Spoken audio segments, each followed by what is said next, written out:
Want to welcome you to the Economic Development, Commerce, and Real Estate Committee Interim Study. We have Senator Eddie Fields and Representative Harold Wright presenting the study today. Representative Wright is en route. He's going to be late, so we're going to go ahead and get started. I'm going to turn this over to Senator Fields. He has a list of presenters, and I'll just let him introduce each one. As each presenter comes to the mic, if you will state your name, introduce yourself, and who you're with, that would help everyone, I think. And we'll try to move along and get through this as quickly as possible this morning. So without further ado, I'm going to turn it over to Senator Eddie Fields and let him get started on his presenters. Senator. Thank you, Representative Kirby and Mr. Chairman. Good morning, members of both the House and Senate committees, as well as the guests. The joint study with Representative Wright and myself as to how the state of Oklahoma can positively attract and encourage business growth, diversification, and recruitment of new business and industry to the state of Oklahoma, as well as job retention. So without further ado, we'll go ahead and get started. First speaking from the Tulsa Chamber of Commerce is Brian Thorstenberg. So, Brian, if you would come to the mic up there, introduce yourself, and get us started, please, sir. Yes. Do you prefer if I stand or sit? Or standing would be Standing would be great. Thank you very much. I'm Brian Thorstenberg. I'm Senior Vice President of Economic Development with the Tulsa Regional Chamber.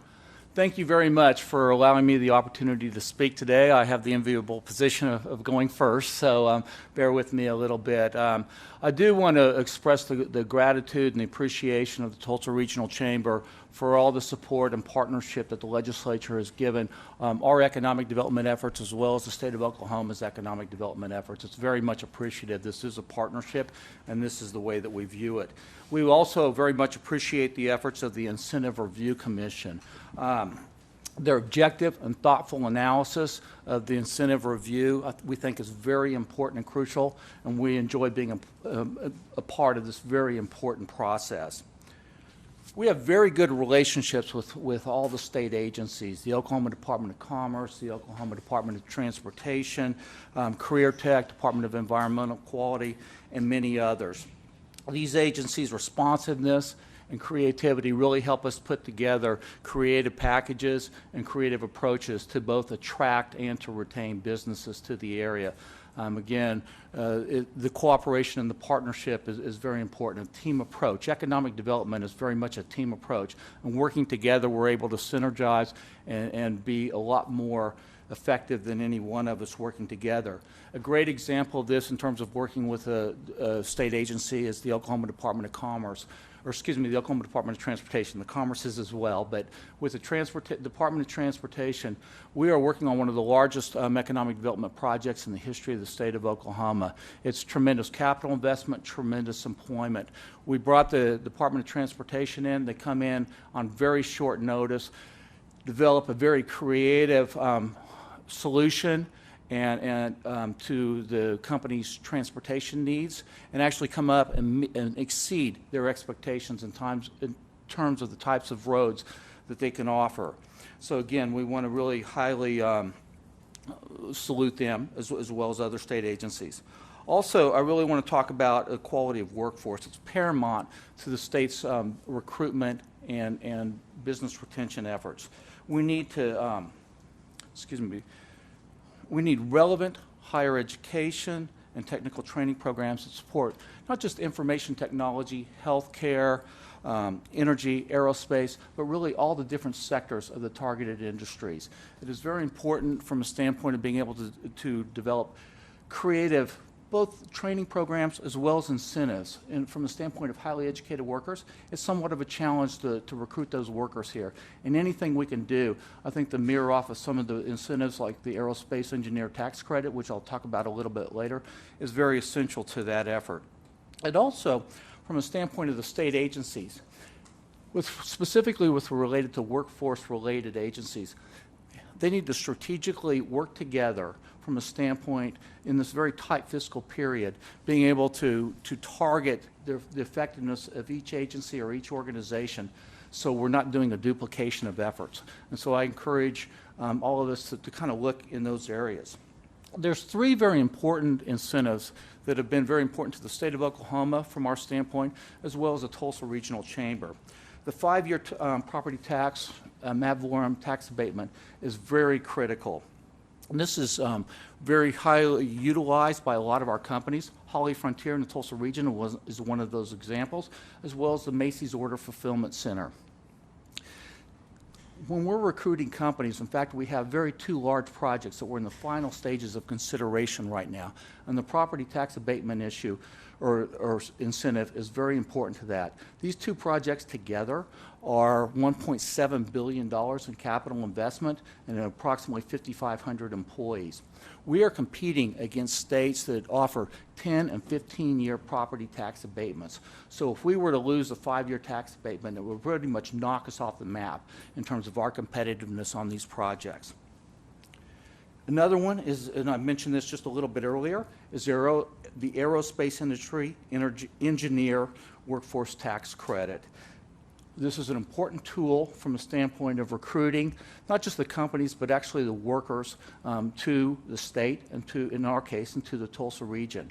Being able to protect this and to keep this incentive is very crucial from the standpoint of keeping aerospace as one of the vital industry sectors in the state of Oklahoma.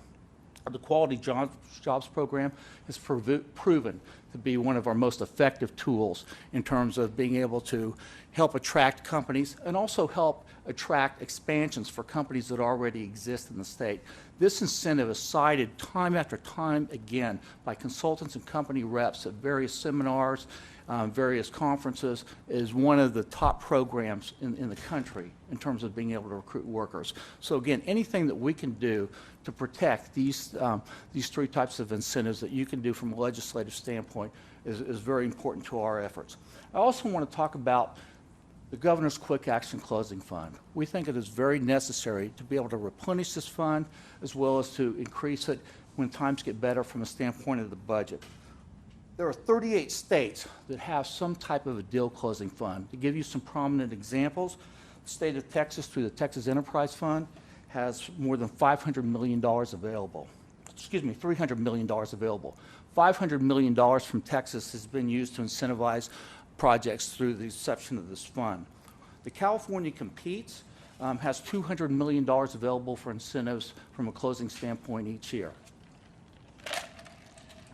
The Arizona Competes Fund recently initiated a $25 million fund. New Mexico has recently appropriated $3 million to the fund. South Carolina's set-aside fund, administered by the governor, has $16.9 million in the fund. Arkansas's Governor's Quick Action Closing Fund, more than $50 million has been appropriated to that fund.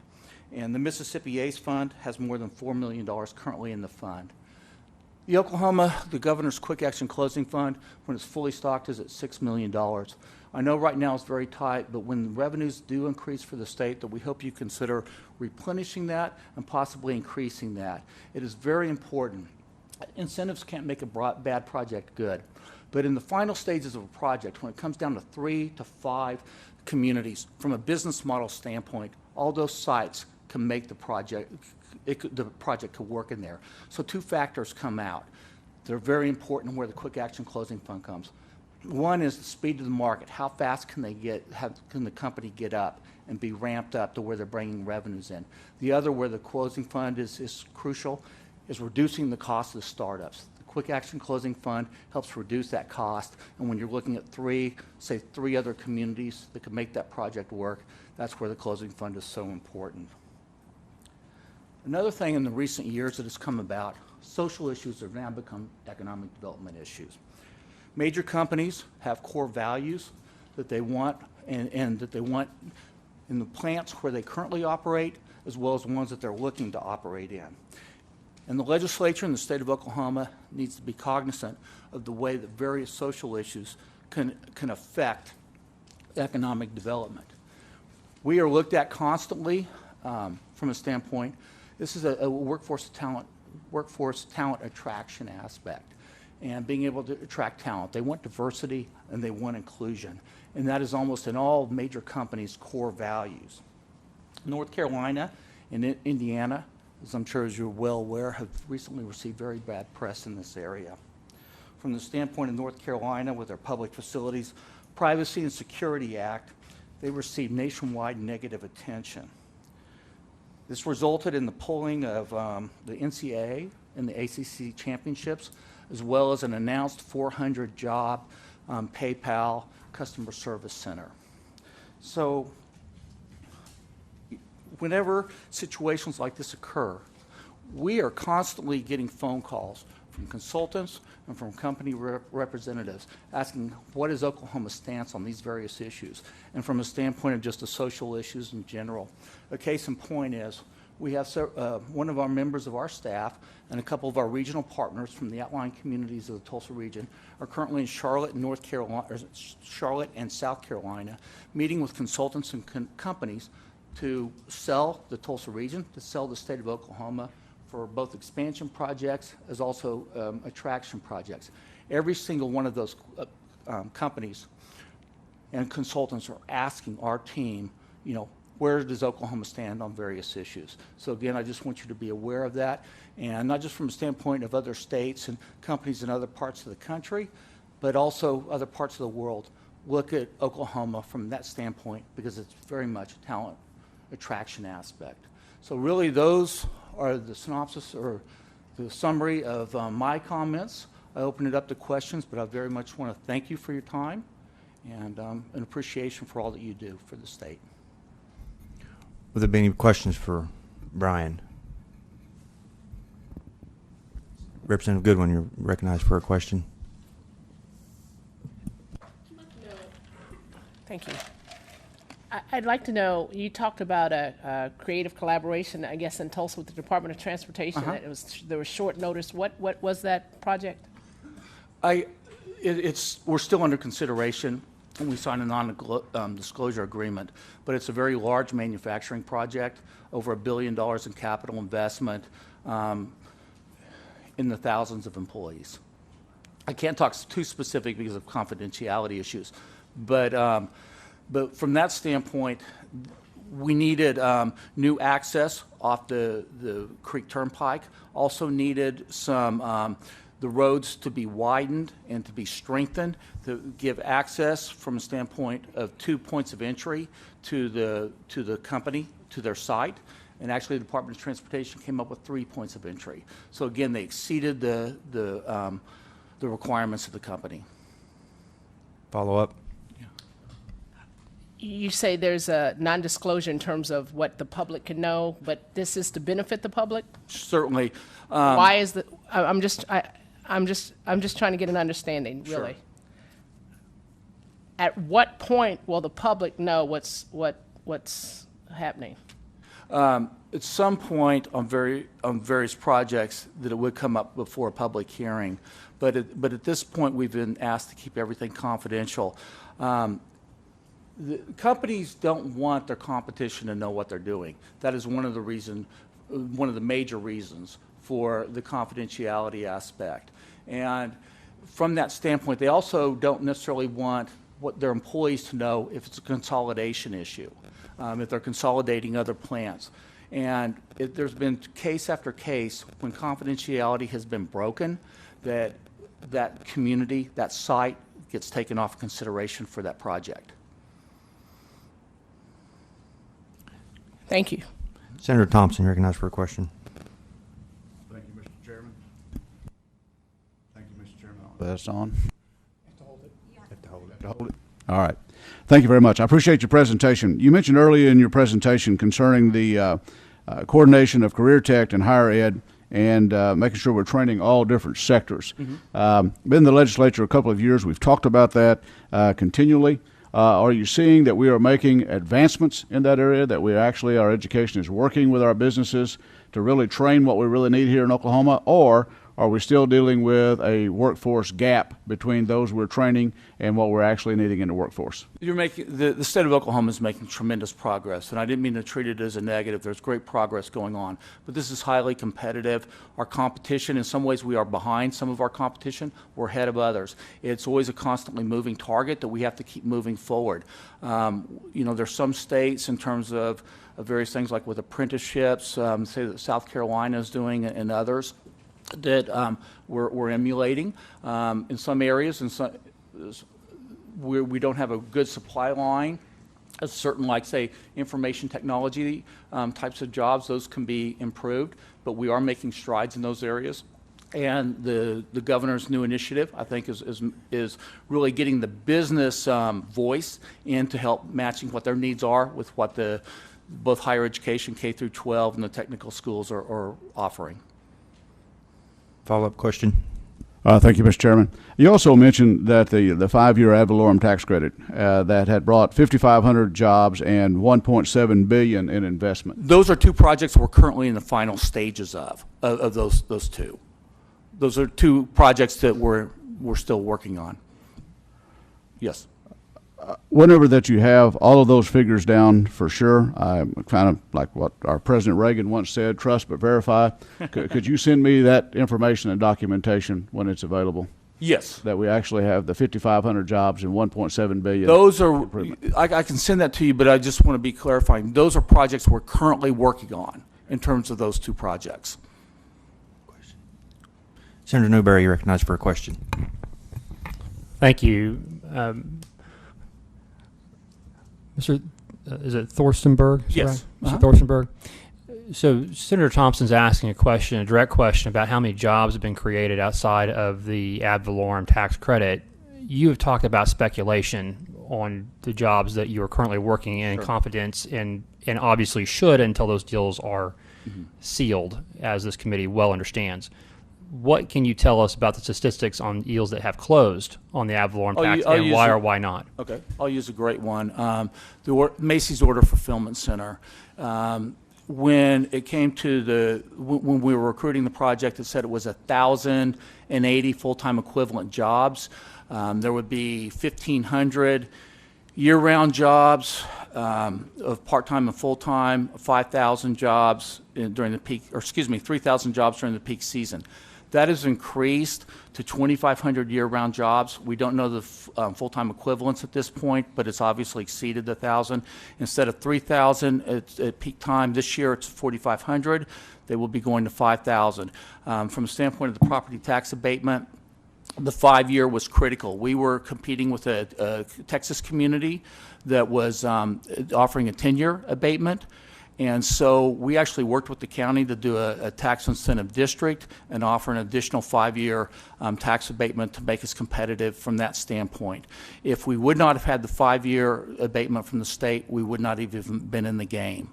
From a standpoint of Holly Frontier that I mentioned, the capital investment, this is more of a retention effort, but they had a not just a huge number of employee increase, but a huge capital investment, and this has helped keep the refinery in the Tulsa region and operating profitably. Thank you. I don't have to push this one. Okay, so thank you for the answer. So in the case of Macy's, what is the average payroll per employee at the Macy's operation? It meets they have not given us specific payroll. That would have to come through the tax commission. We don't have access to that.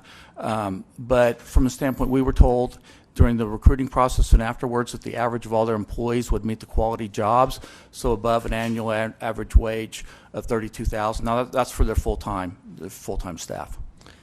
And in the case of Holly Frontier, the retention effort, which is for those who don't know, Holly Frontier has one of the few oil manufacturing facilities in West Tulsa, but in that particular case, they have continued to meet that threshold of the quality jobs. Is that correct? Yes. And for the ad valorem extension. Yes. And you know what the average base wage is at Holly Frontier? The way we track it, it's above $50,000 a year. I would say above 70. I can get that information for you. So in your assessment, then, these jobs that are being qualified by the ad valorem abatement tax are high-quality jobs that are high-paying jobs that continue to grow the economic structure of Oklahoma. Yes. And in the two projects that are currently under consideration, they're not actually in the city of Tulsa. They're in rural areas. And one of these is averaging about 48,000. It's kind of hard to tell during the recruiting process because the numbers change a little bit, but in the upper 40s, about 48,000. Another one about 43,000. These are in communities that it's significantly higher than their average wage. Thank you. So as we consider the ad valorem tax issue moving forward, it would be very interesting if you and your counterparts could provide this committee with some sort of data that shows the net return to the state of Oklahoma based on the investment taxpayers are making. Okay. So as we understand that when we say net return, we understand that there's a cost associated with the ad valorem taxes. We also understand there's an economic churn effect that happens when you employ people, especially when you employ them in qualified jobs categories that allows for opportunity for growth. And so if there is some kind of dynamic data that can be provided to this committee on that particular tax, that would be fantastic. Okay, we'll get with our economists and others to get you that information. And then just the final question I'd like to ask is are you aware of any movement on additional outlet malls inside the city locations throughout the state that will help municipalities grow their tax base? I am not, and kind of let me clarify the role of the Tulsa Regional Chamber. We have 7 targeted industries. They're all on primary jobs. We do not get involved in retail recruitment, so I don't have that information. That is done through the city of Tulsa in our area. Thank you. Representative Goodwin, you're recognized for a question. Thank you, Chair. Could you help with, particularly in the Tulsa area, with Macy's, the challenges that have been there? Could you speak to that in terms of layoffs, part-time workers? I know you were speaking to the full-time workers. The order to your answer, there has been articles in the paper about layoffs of Macy's. That's been in the retail stores. The order fulfillment center has just been the opposite. When we were recruiting the order fulfillment center of Macy's, they were having a 30% growth annually. Now I think it's down to about 20 to 25%. But from an employment standpoint, we are in constant contact with the vice president of the regional operation, but we went up to New Jersey at their headquarters for Macy's Logistics. They were very complimentary that they're able to meet all their labor needs, and they have not expressed any challenges to us in that area. Representative, would you accept a question from the chair? When you qualify the challenges that Macy's had, are you talking about their global initiative to close stores, or are you talking about something different? Specifically, as it relates to Tulsa, there have been some stories, and I might add with the distribution center. Okay. But I would like to, again, that's why I wanted him to provide the information that he had. Those have not been brought to our attention. If you could tell me what those are, or privately or publicly, I'd be glad to address those and get those back to you. Yeah, that's what I was going to say. Maybe just data in Okay. terms of what's going on. And I'm more familiar with the Tulsa area. I know you talked about some outlying areas. So I would like to, if there is something there further, if you could help with that. And again, this is just me reading, and I know you'll be able to give me more clear data in terms of what that situation is, and the reports that you're providing are really good. So that's a good thing. Okay, well, thank you, and I will get back with you on that. Any further questions of the committee? Mr. Thorstenberg, right? You're fine. I'm going to get it right one of these days. Oh, it's, yeah, no problem. Along the line of Mrs. Representative Goodwin's question on the Macy's, it was my understanding that they made an announcement recently they were going to close retail locations, but in fact, we expect that there'll be growth to continue at the distribution center because of their changing in their business dynamic. Rather than being a retail locator, they're moving to more of an online provider. That is definitely correct, yes. So have they given you any ideas, or if you have any information on any kind of growth information they expect to be at that location? Well, some figures I touched on earlier, what they told us would be the employment levels during the recruiting process. They've exceeded all those, and they've actually ramped up faster. They're at a faster ramp up than they expected. So we haven't been told, what the actual peak will be or the cap in terms of their growth, but to your point, they are experiencing growth. And to kind of talk about overall during the Christmas period, they're looking at 4,500 employees, whereas in next year they're thinking it'll be 5,000. During the recruiting process, they said the peak period during Christmas would be 3,000 employees. So that shows you a lot of the growth of how the order fulfillment center is growing a lot faster than projected. I mentioned during the recruiting that the annual growth of their order fulfillment centers or online sales was roughly about 30% per year. Now I think it's about 25%, but that is tremendous growth. And they still expect that in the foreseeable future. Fantastic. Will there be further questions? Seeing no further questions, we thank you for your time. Thank you for presenting to this committee. Thank you very much for your time and for your partnership. Thank you. Is Mr. Kurt Foreman here? Yes. Mr. Foreman, you are recognized to make comments and to address this committee. Well, good morning. I'm Kurt Foreman. I am not a native Oklahoman. I came here 4 years ago to join the chamber at the Greater Oklahoma City Chamber. I manage the economic development team there. I came to Oklahoma. I grew up on the East Coast, but I came here from Louisiana, and I came here because I had heard about the optimism, the cooperation, and the momentum that our region and our state has. And I thought it would be a great place to be what I joke when I talk to groups. I joke that I'm the associate pastor for evangelism for our area. I'm a preacher's kid, so that's an analogy that my family chuckles about. But our job is really to tell people why Oklahoma is a great place to do business, to raise a family, and to have the kind of life that they aspire to. And I think you all sit in a tremendous position to impact that across the board. It's not just about incentives, it's about a whole bunch of different things. I'm going to talk about a few themes, and then I'm happy to take any questions that you have about more specifics. I think the overall climate is one of the places where you can play the biggest role as the state leadership. Consistency is key. It's very important to set a path and hopefully stick with it. Companies are always looking for ways to reduce risk. When they make investment decisions, when they're trying to grow their businesses, there's so many risks that they're weighing. Perhaps it could be everything from currency risk if they're an international company to a variety of market risks, competitor risks, and also simply the kinds of political risks they might face. So it's very important that we find ways where possible to reassure companies that their risks will be less here in Oklahoma.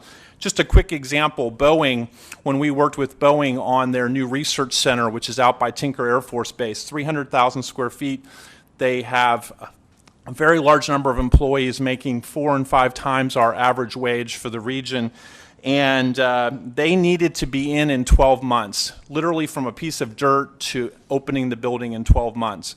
If we at the state and local level weren't able to meet those needs, no matter how much they wanted to be here near their customer at Tinker, they wouldn't have been able to choose our market. So to have DEQ or commerce or transportation or whatever groups step in to be a part of that equation, if they can't work in a reasonable and judicious pace, we're at a disadvantage as a community and as a state. So states really set the table for companies and entrepreneurs. So I'd encourage you to focus on the key things that make us a great state. Things like strong transportation, things like education, a competitive tax policy, and I would encourage you not to go overboard on that one in particular, because in fact we already compete extremely well against Texas, which has a different mix, but when you stack up the total tax burden, we are extremely competitive and often win against Texas and other states. I wouldn't encourage any focus on issues that would tarnish our reputation and our true welcoming spirit. One of the things I found that's really powerful about our state is that when you come here as a newcomer, you don't have to sit on the bench for 20 years and be invited to be a part of our community. You're invited to be a part of that community, and I mean that broadly, right from the very beginning. And I think that goes to our roots of how our state started, and it still is true in how our community welcomes people and encourages them to be a part of things. But when we talk about criminalizing physicians or seeming intolerant on diversity and things like that, it doesn't help us. Even if those things don't pass or don't happen, it can take years for those things to be overcome. Let me give you a quick example. We're working right now with an international professional services firm that does not have a presence in the state, but through an internal champion to the firm who has some Oklahoma roots, we're now in the short list for a shared services center for that company. Unfortunately, it is a confidential project, so I can't go beyond that. But to get even in the door to be considered, I had to reassure the leadership of the firm that we were not an intolerant place, that we were a welcoming place, that their employees would enjoy being a part of, would feel welcome from wherever they were from, and that their customers would feel welcome here as well, because they're from all over the world. So to even get in the door, I had to make a case for that. The Oklahoma I've come to love in 4 years being here is not a place that I even worry about that. But when we have to start with that kind of a discussion, I think it raises a concern that we at least need to be mindful of. Next, I would encourage us to be focused on diversification as often as possible. We've made tremendous strides in this area. I would encourage continued support of some of the sector kinds of tools we have in place, whether it's for aerospace, or for biosciences, or for entrepreneurship more generally.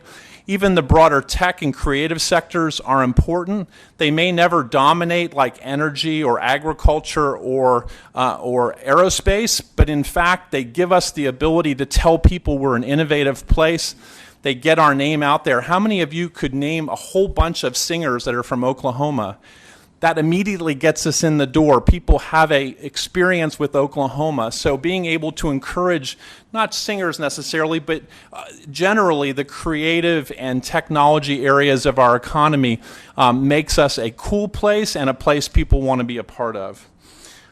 We've really taken it on the chin in support of entrepreneurship. I would encourage us to find ways whenever possible to support some of the state initiatives and other things around entrepreneurship, whether that be OCAST or I2E or any of the other ways we could do things. I think those are very important. Being able to support angel investing and risk capital in our state, which is always in this kind of a part of the country, we're not the coast. That's an issue for us. We often don't have the risk capital. But the reality is the risk capital is here, but unless we make it worthwhile for Oklahomans to invest in companies right here, they're going to invest wherever their dollar is going to make the most for them. It's not that they're not patriotic, but they're not going to take a subpar investment opportunity simply to do something in their own community. The reality is there's lots of great opportunities, and I think other entrepreneurs from outside the state would come here if they felt the risk capital environment was increasingly getting better. In terms of incentives generally, I would encourage us not to be too quick to whittle our list down. How many of you have a toolbox at home? Even if you aren't handy, I'm not handy, but I have a toolbox at home. I have some tools in my toolbox that I've probably only used once or twice in the entire time I've had the toolbox. But when I needed that specific wrench or that specific pair of pliers, it was the only tool I had and was the right one for the job. So even if something doesn't get used very often, I would encourage us to, if it's valuable and pays a return to the state, we should keep it in our tool belt, because the next project walking in the door might be one that needs that tool, and I'd hate for us not to be competitive in those situations. Another factor on incentives that I would encourage you to always be mindful of is neutrality. I think it's important that existing companies and new companies are equally eligible for things. I think it says a lot about our state if an existing company can grow with our support, as well as someone who's new to the table. In fact, the new people to the table are going to be impressed if we support and care for our existing companies as well as we do and can. Next, I think performance basis is not something we should apologize about. Companies are asked by their stockholders or their customers to deliver. We can ask companies to do that too. We just need to do it in a flexible and reasonable approach so that we're not being too onerous. But it's okay to say to someone, if you do what you say you can do, we'll walk with you. and support you. If you don't reach your goals, you just may not get all the things that were discussed, but that's perfectly appropriate, and companies typically are good with that. Next, I would encourage us to have a tool that allows us to support an employer who may not be adding jobs but has an opportunity to add investment. Perhaps it's new equipment, perhaps it's something that keeps it a modernized plant. I've lived in communities, I've worked in economic development in multiple states, and one of our communities in Louisiana where I was before I came here, we had an international paper mill there. It was the most underinvested and the oldest in their entire network. And you can guess what happened to that plant when they looked around and said, we have to close a plant. It was the one where they hadn't continued to invest over the years. So even though we want jobs, we can also incent investment because that will secure the jobs for the future in many cases and make us the most cutting edge and productive plants or operations compared to other places. And it's always about that competition. Those kinds of projects, even though there's not jobs in some cases, they add tremendous amount of ad valorem if the capital investment is significant. It, again, may allow for modernization, and it may generate an opportunity for other companies to come be near them that we've never thought about before. And so that's very important. You've heard about the closing fund. We agree as well that the closing fund is an important flexible tool that we need. It's sort of keeping up with the Joneses, unfortunately. Our neighboring states and a lot of states around the country have ways to put some dollars toward a particular need to make a project happen, and us having those tools at our disposal. I'd hate to have us with our hands behind our back trying to make a project happen. The other thing that I would encourage us to do is that incentives are really not about making jobs happen that weren't going to happen. They're about making jobs happen where we want them to happen. So if a company's looking around the country and saying, I'm looking at 10 states and they're thinking about where to operate, they've already decided to create some jobs. So our incentives aren't causing them to say, oh, I'm going to create 100 jobs. But what they're going to do is they're going to say, I'm going to create those 100 jobs in Oklahoma because of the support I received. So it's that tipping factor that makes a huge difference at the end of the day. It's also okay to have clawbacks. We're not suggesting there not be controls. We need to be smart. Companies expect us to be smart, and I think we can do that in the right way. I think our review committee that one of my colleagues is a part of is going to talk about that, is a key part of that. So far I've mentioned our overall climate, diversification, entrepreneurial support, and incentive themes that you should consider. The last thing I would share with you is it's about our kids, our kids, our kids. I have 4. One of them had already escaped when I moved to Oklahoma, but 3 of them are here. They're living at my house. 2 are either just graduated or in college. I have another who's a senior in high school. And for me, they're my kids, but for everyone else in Oklahoma, they're future workforce. And I think the more we do to have a robust K-20 system, I didn't say K-12, but a K-20 system, we need to be thinking about it as that entire pipeline. We do a very good job in many respects. Those gaps that someone asked about earlier, we probably never have a finish line on those because the requirements for jobs continue to go up. But the better we are at showing we can solve needs real time and over time will make us extremely competitive. So lastly, I just want to thank you for the effort of thinking about this. Thank you for the ways you enhance our future prosperity and direction. This is a very competitive part of our lives, economic development. There are tens of thousands of voices out there talking about pick me, come to us, come to us. Success is not assured, but it can be reached if we work together. And that would be my last thought. This really is about partnership at the state and local level, often sometimes the federal level. And by us working at all levels, neither of them is more important, but working them all together is how we win projects. And I'd be happy to answer any questions, and our team is available anytime you need them for any sort of support.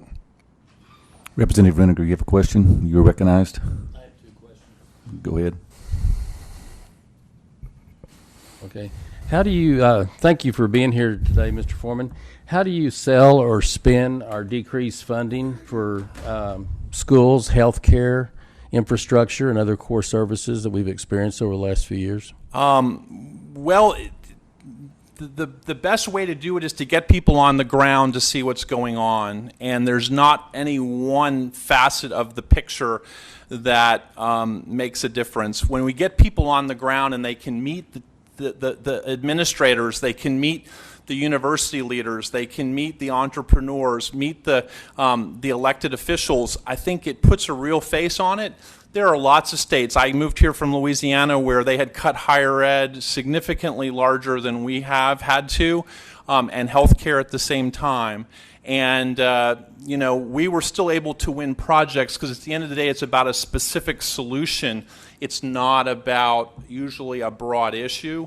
And to be candid, when a family moves to the area, they typically are not going to end up at one of our underperforming schools. They're going to locate somewhere where there is a performing school. Maybe not fair, but no one's going to move into a place where there's an underperforming school. But what that means is that we should be lifting, and our chamber is very active in educational support and reform.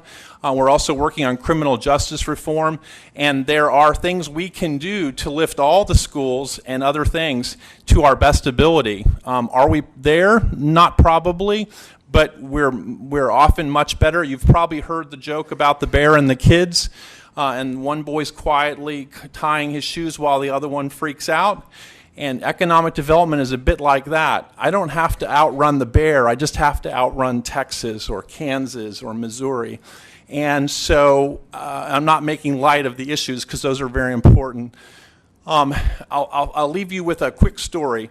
We met at one of the international air shows with a global leading aerospace company.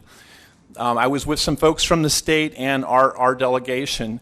The first question out of their mouth was about Common Core. My guess is they had read some headlines.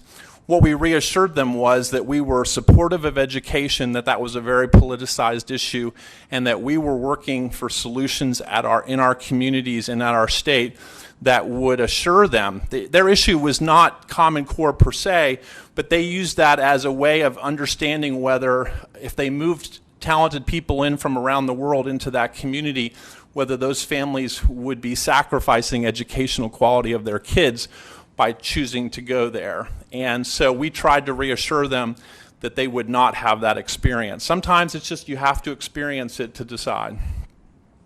Follow up, go ahead. Thank you. Thank you, Mr. Chairman. Are you basing Oklahoma's tolerance and diversity on the term limiting of Representative Sally Kern?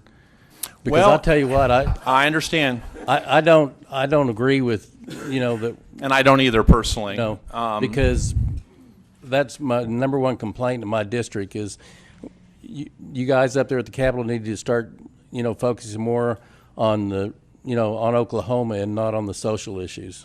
I would argue that in fact is a path towards success for our state if we focus on what makes us great and what will make us a successfully vibrant entity as a community and as a state. I think that bodes well. When we get into things that are very divisive, there's really no win there.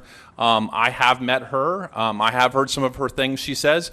My daughter would not be embarrassed if I told you I have an openly gay daughter who thought twice about staying here in Oklahoma when she graduated college, only because of a few voices. The reality is our community is extremely kind, but people make decisions sometimes on a soundbite or a specific theme they hear from a few people. And so I think we just need to be very clear of what Oklahoma stands for, and I think this is a fabulous place. Senator Bice, you're recognized. Thank you. So to follow up on that point, the press conference that was held yesterday in this building that was all over the news, I'm assuming that those types of things are not helpful when we're trying to go out and recruit companies like the one that you mentioned earlier that is going to be an international organization. Absolutely. I'm not suggesting that we shouldn't have a variety of opinions about things, but I don't think we should be fearful of differences. I think, in fact, our state probably, if you look back at our history, people came here from so many different places, most of them probably because they weren't successful where they were before when they came here. But we're such an interesting place in terms of the genuine character and quality of our communities and the diversity. But that, yeah, I was very disappointed to see that. To call Oklahomans terrorists and stuff is a pretty harsh path. Mr. Foreman, I have a question. Please. Thank you for being here. You may or may not know, but a project that's been near and dear to my heart for the last few years has been the Indian Cultural Center. Don't know if you can give us a status update from the city of Oklahoma City perspective. Yes, no. Unfortunately, I'm sort of the sales and marketing team for the region. It is something that I think the community is still very passionate about. I have not heard anything lately on the latest. It is a complicated onion to peel back and figure out how to get to that end game. But I think the community is extremely supportive and interested in seeing that kind of an asset become a beacon for the world, because it'll bring tourists and all sorts of people, as you know, rather than something we have to talk about. Well, why hasn't that been finished? So, unfortunately, I don't have an update on that. I'm sorry. Okay, thank you, Representative Dunlap. You're recognized. Thank you. I'd like to ask about something you mentioned at the beginning, which is the overall climate of our state agencies and operations. Can you speak to anything representatives and legislators need to know regarding the performance of agencies when they are working with companies and relocating or meeting their needs? In my time here, I've had an opportunity to experience DEQ, transportation, and commerce. I have not had a chance to deal with other agencies. They tend to be frontline, typically at the point of the process that we work on.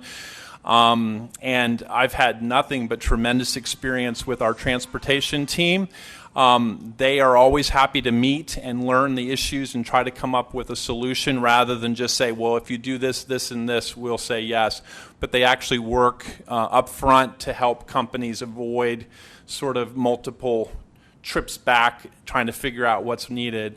DEQ is extremely cooperative, and I've lived in states where the related DEQ in those communities was adversarial. I find ours to be extremely supportive, and consultants and people who have looked at Oklahoma more than once feel comfortable typically when that kind of an issue comes up in Oklahoma. And then our commerce team is really terrific.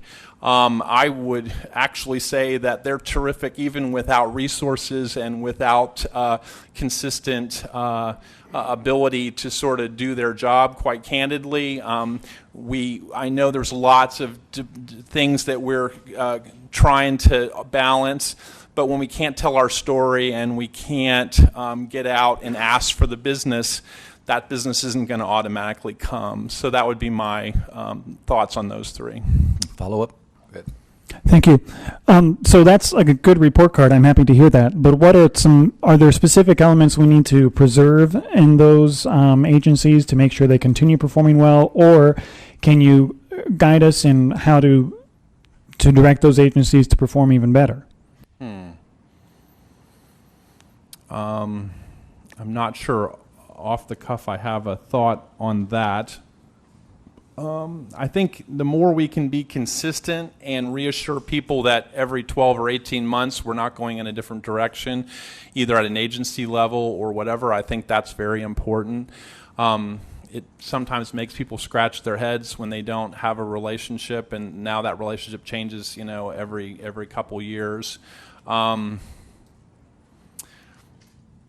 You know, I'm sure that we could probably dig deeper. I don't know the ins and outs of some of those agencies, but when we deal with Mike Patterson and his team or Gary Ridley and his team, I mean, both of them are known nationally as being terrific at what they do, and people often know their names before they even show up because of their reputations. And DEQ, I think, is a bit of an unusual animal to have the combination we have, but I think that actually speaks well that we think those two things can be together, environment and energy and that sort of thing. I think that speaks well and speaks from our roots, and I think both Secretary Ming and Secretary Teague have both done a terrific job. Thank you, Senator Fields. You're recognized. Thank you, Mr. Chairman. Mr. Foreman, aside of the social issues and some of the stuff we've seen the last couple of years from a legislative standpoint, not only Oklahoma City, but what do you see the biggest roadblocks or hindrances of being able to go out from a legislative standpoint, being able to attract more businesses to the state, or those existing businesses here to be able to expand their current business, whether it's investment or whatever? You touched on that earlier, but what do you see for Oklahoma City and the Metroplex here? What hindrances do you see that would keep us from being able to expand what we currently have? We interview about 400 and some companies face-to-face every year, and we rotate those around the region as to who we talk to, and then we survey them on their opinions. And one of the biggest areas that they always say that we could work on is education and transportation. And they're not necessarily being critical in transportation. They're talking more about the quality. And as I've driven around, there are lots of spots where my car bumps a lot. And, you know, those kinds of things are top of mind to people. Most people like the sort of pro-business attitude of government at all levels in our communities and state. But education, because it feeds to their workforce, so the more we can do visibly, and both at higher ed, career tech, the whole continuum, I think, is important, and transportation. Those are two of the most visible things. So those are the things that our companies talk to us the most about, are those two areas. They're not always completely negative, but they have very deep concerns that those issues need to continue to be addressed. Those are also ones that there's no finish line. We can't go, well, we've taken care of that, now we can move on, because there's always more kids, there's always, the roads are always wearing out over time and that sort of thing. So the other issue that they often talk about is the recruitability of people from outside the market, or maybe people coming home after being away for a long time. That's where some of the social issues play in. But just, I think, having the kind of environment where we're competitive makes a difference too, whether that's on tax policy or whatever. It allows us to bring talented people in here to be a part of Oklahoma going forward. Probably nothing you haven't heard before. Representative Wright, did you have a question? Recognized. Thank you very much. Got to hold it down. Does that work? Hello. Yes, sir. Just a couple of things. Tax credits, we've been criticized for some of our tax credits that we do in the state of Oklahoma. I've always supported tax credits when it related to some sort of economic benefit and jobs. Ad valorem tax credit's one of those. Just talk a little bit about how important those are. Are they important? Absolutely. What do they mean to attracting business? And talk and address that issue if you would first. Absolutely. And I have a follow-up. First, I'd applaud you all for developing the Pew Trust guidelines and going through that process. I think as economic developers, we're fine with sunlight and review of our tools, and if they don't make sense, let's not do them. Tax credits is a very big ocean, but let's talk ad valorem for a second, which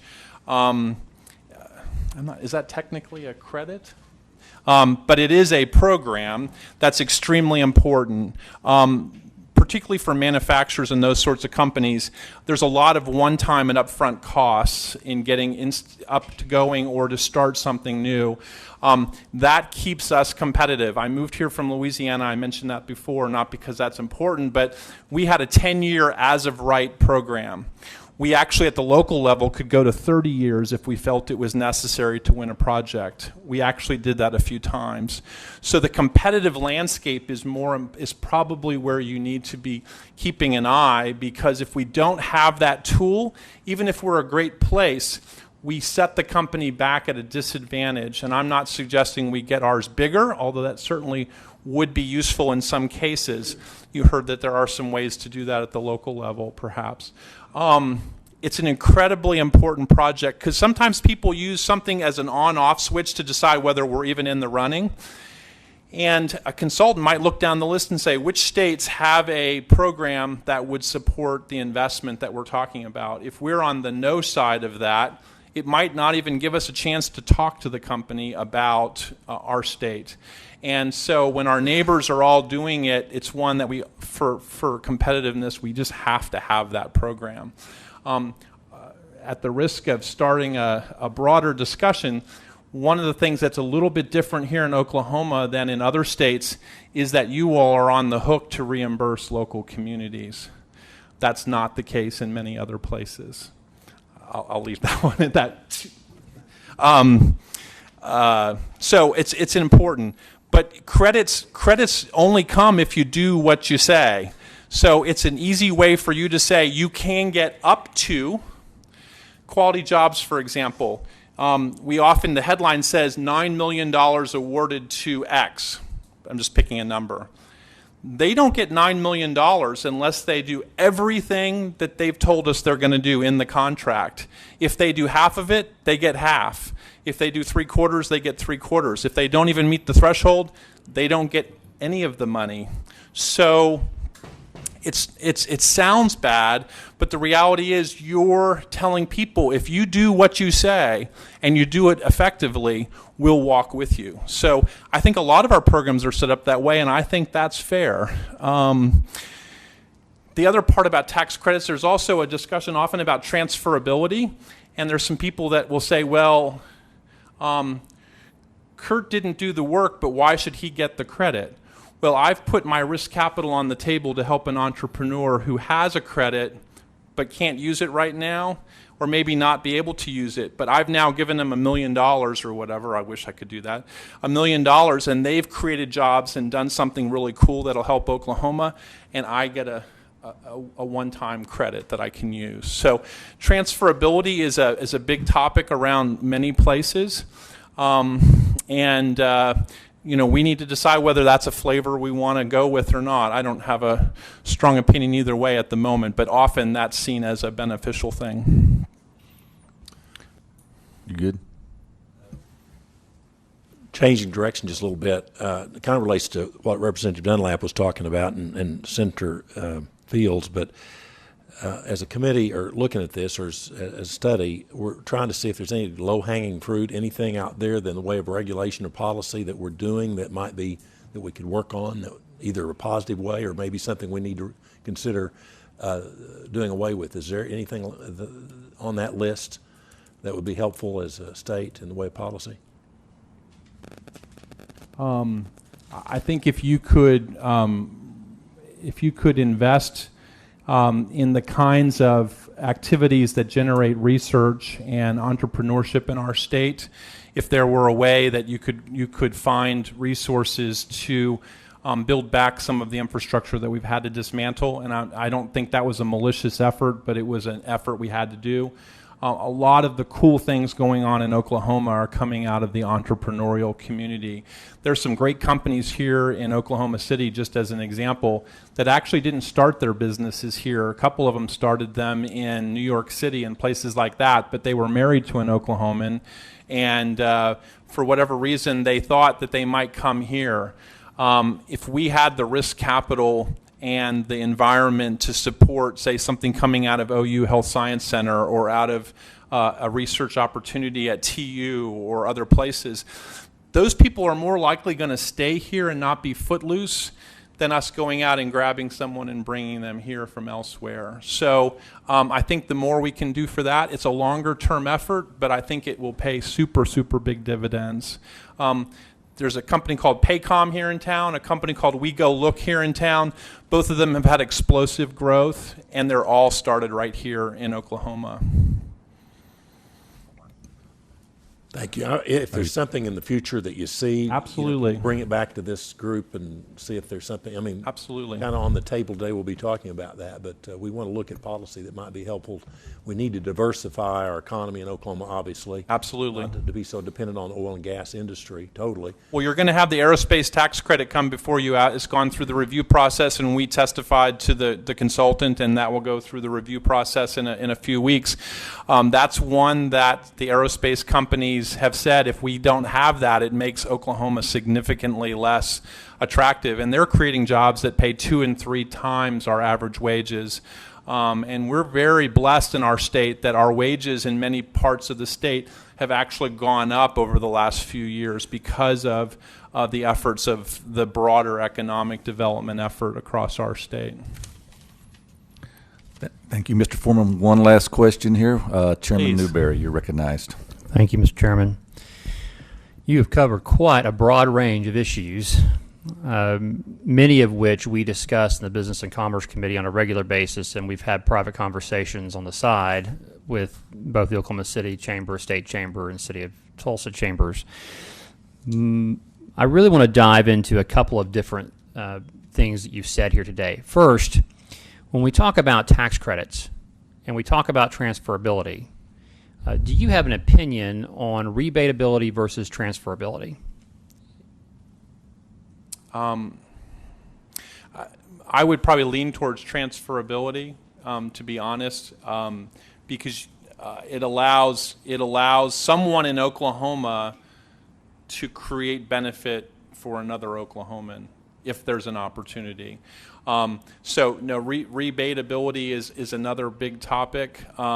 That makes it an automatic thing versus a performance-based thing or a market kind of a thing. And I would be happy to connect you with some colleagues in some other states, if you'd like, that have wrestled with that issue, and most of them have come down on the side of transferability.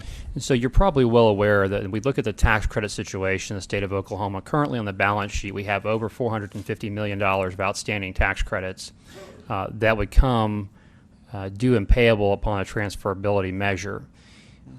It seems to me that there should be room in the conversation if we are going to allow for a rebate program on tax credits that have the same clawback provisions and requirements that you talked about in your performance statements, where we require them to build, add on, require that to be a certain amount of jobs created.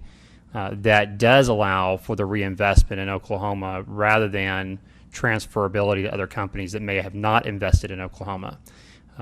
You're probably before your time here in our state. You're probably not aware of the Great Plains Airlines issues that were created through a transferability situation in which the state of Oklahoma took a tremendous bath in losses from transferable tax credits. And so as we're talking about moving forward and building jobs for the state of Oklahoma or getting government out of the way so that jobs can be created, and we look at incentive programs, we desperately need to consider a path forward for a rebatability program that has clawback provisions in it. And so, as I know this is off the cuff and you weren't prepared for those statements, but I would like for you, if you would please, put some thoughts together and deliver those to my office or to this committee so that we can think about what would a strong rebate program look like with clawback provisions, and how would that help you as an economic developer be able to grow and expand basis of jobs in Oklahoma. I might need to call you to find out what you mean by the clawback piece, because typically those kinds of credits are only created when someone does something. We have a company here in town that elected between two programs, and their tax advisor gave them, I think, poor advice, and they took the credits, investment credits. Well, they don't generate much of a liability here in Oklahoma. They have $30 million worth of credits that have been sitting on their books for years. They will never use them, because it would take hundreds of years for them to accrue that kind of tax liability because of the way they operate. It's not anything shady, it's just their structure. So in some cases, I would bet if we went through that 400, there's probably quite a few that I would call sort of trapped or likely never to come forward. But your point's a good one, to look at that. transferability typically in many places that offer it is not to someone out of state, but someone who has a liability in Oklahoma and is willing to pay for those. There actually are marketplaces for those where someone pays, say, 85 or 90 cents on a dollar. That allows someone who needs the cash to continue growing their business to get that capital from someone else who has connection to our state. But the broader issue is an important one. You're right. So when we discuss discuss a transferability program, really what that becomes is a double-dipped cost to the state of Oklahoma. I have 100% liability on a tax credit. I sell it for 85%. The state of Oklahoma still retains 100% of the liability that tax credit brings. So it seems that it would be a better situation for the state of Oklahoma to offer a rebate equal to the transferability and save the 15 to 20 to 30%, whatever that dollar is. Perhaps. I think the other piece of the equation is that cash payment that's made in the marketplace. There's actually more capital being invested in that process. Instead of you being the bank, there's someone else doing that.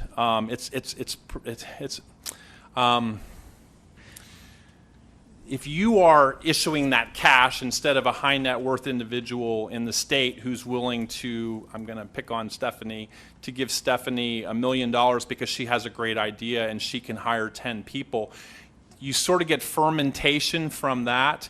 If you all give them money, I think it makes you be the risk capital pool for the state versus someone taking. They're just not. They're not paying a tax for a one-time thing for a transaction they executed. Versus you make, because what will happen if you make it rebatable is all X number of it, could they just come with their chip, turn it in, and you give them cash. It doesn't mean that they're going to invest it back in necessarily. So it's a challenging issue. And it doesn't have to be that you make all of them. You could pick a couple of them just that are really important to be transferable or rebatable, and the others just aren't. So I really appreciate your depth of knowledge on this issue, and I may just dive down a little bit deeper if you don't mind for the benefit of this committee. I may have exhausted my depth of knowledge, though. I'm sure that we have a lot of economists in the room that can help if we get into a real challenge. But I would suggest that, or ask, if you're talking about cash for cash sake, we're going to give you a rebate, you come down, cash your chip, take your cash and run, that's not good for the state of Oklahoma. I think we would agree on that perspective.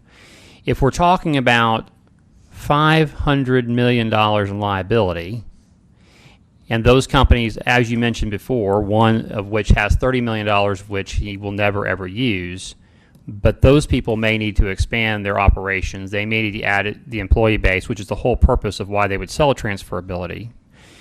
It seems to me in the structure of a rebate program, you could be able to create they get the rebate if they accomplish X, Y, and Z.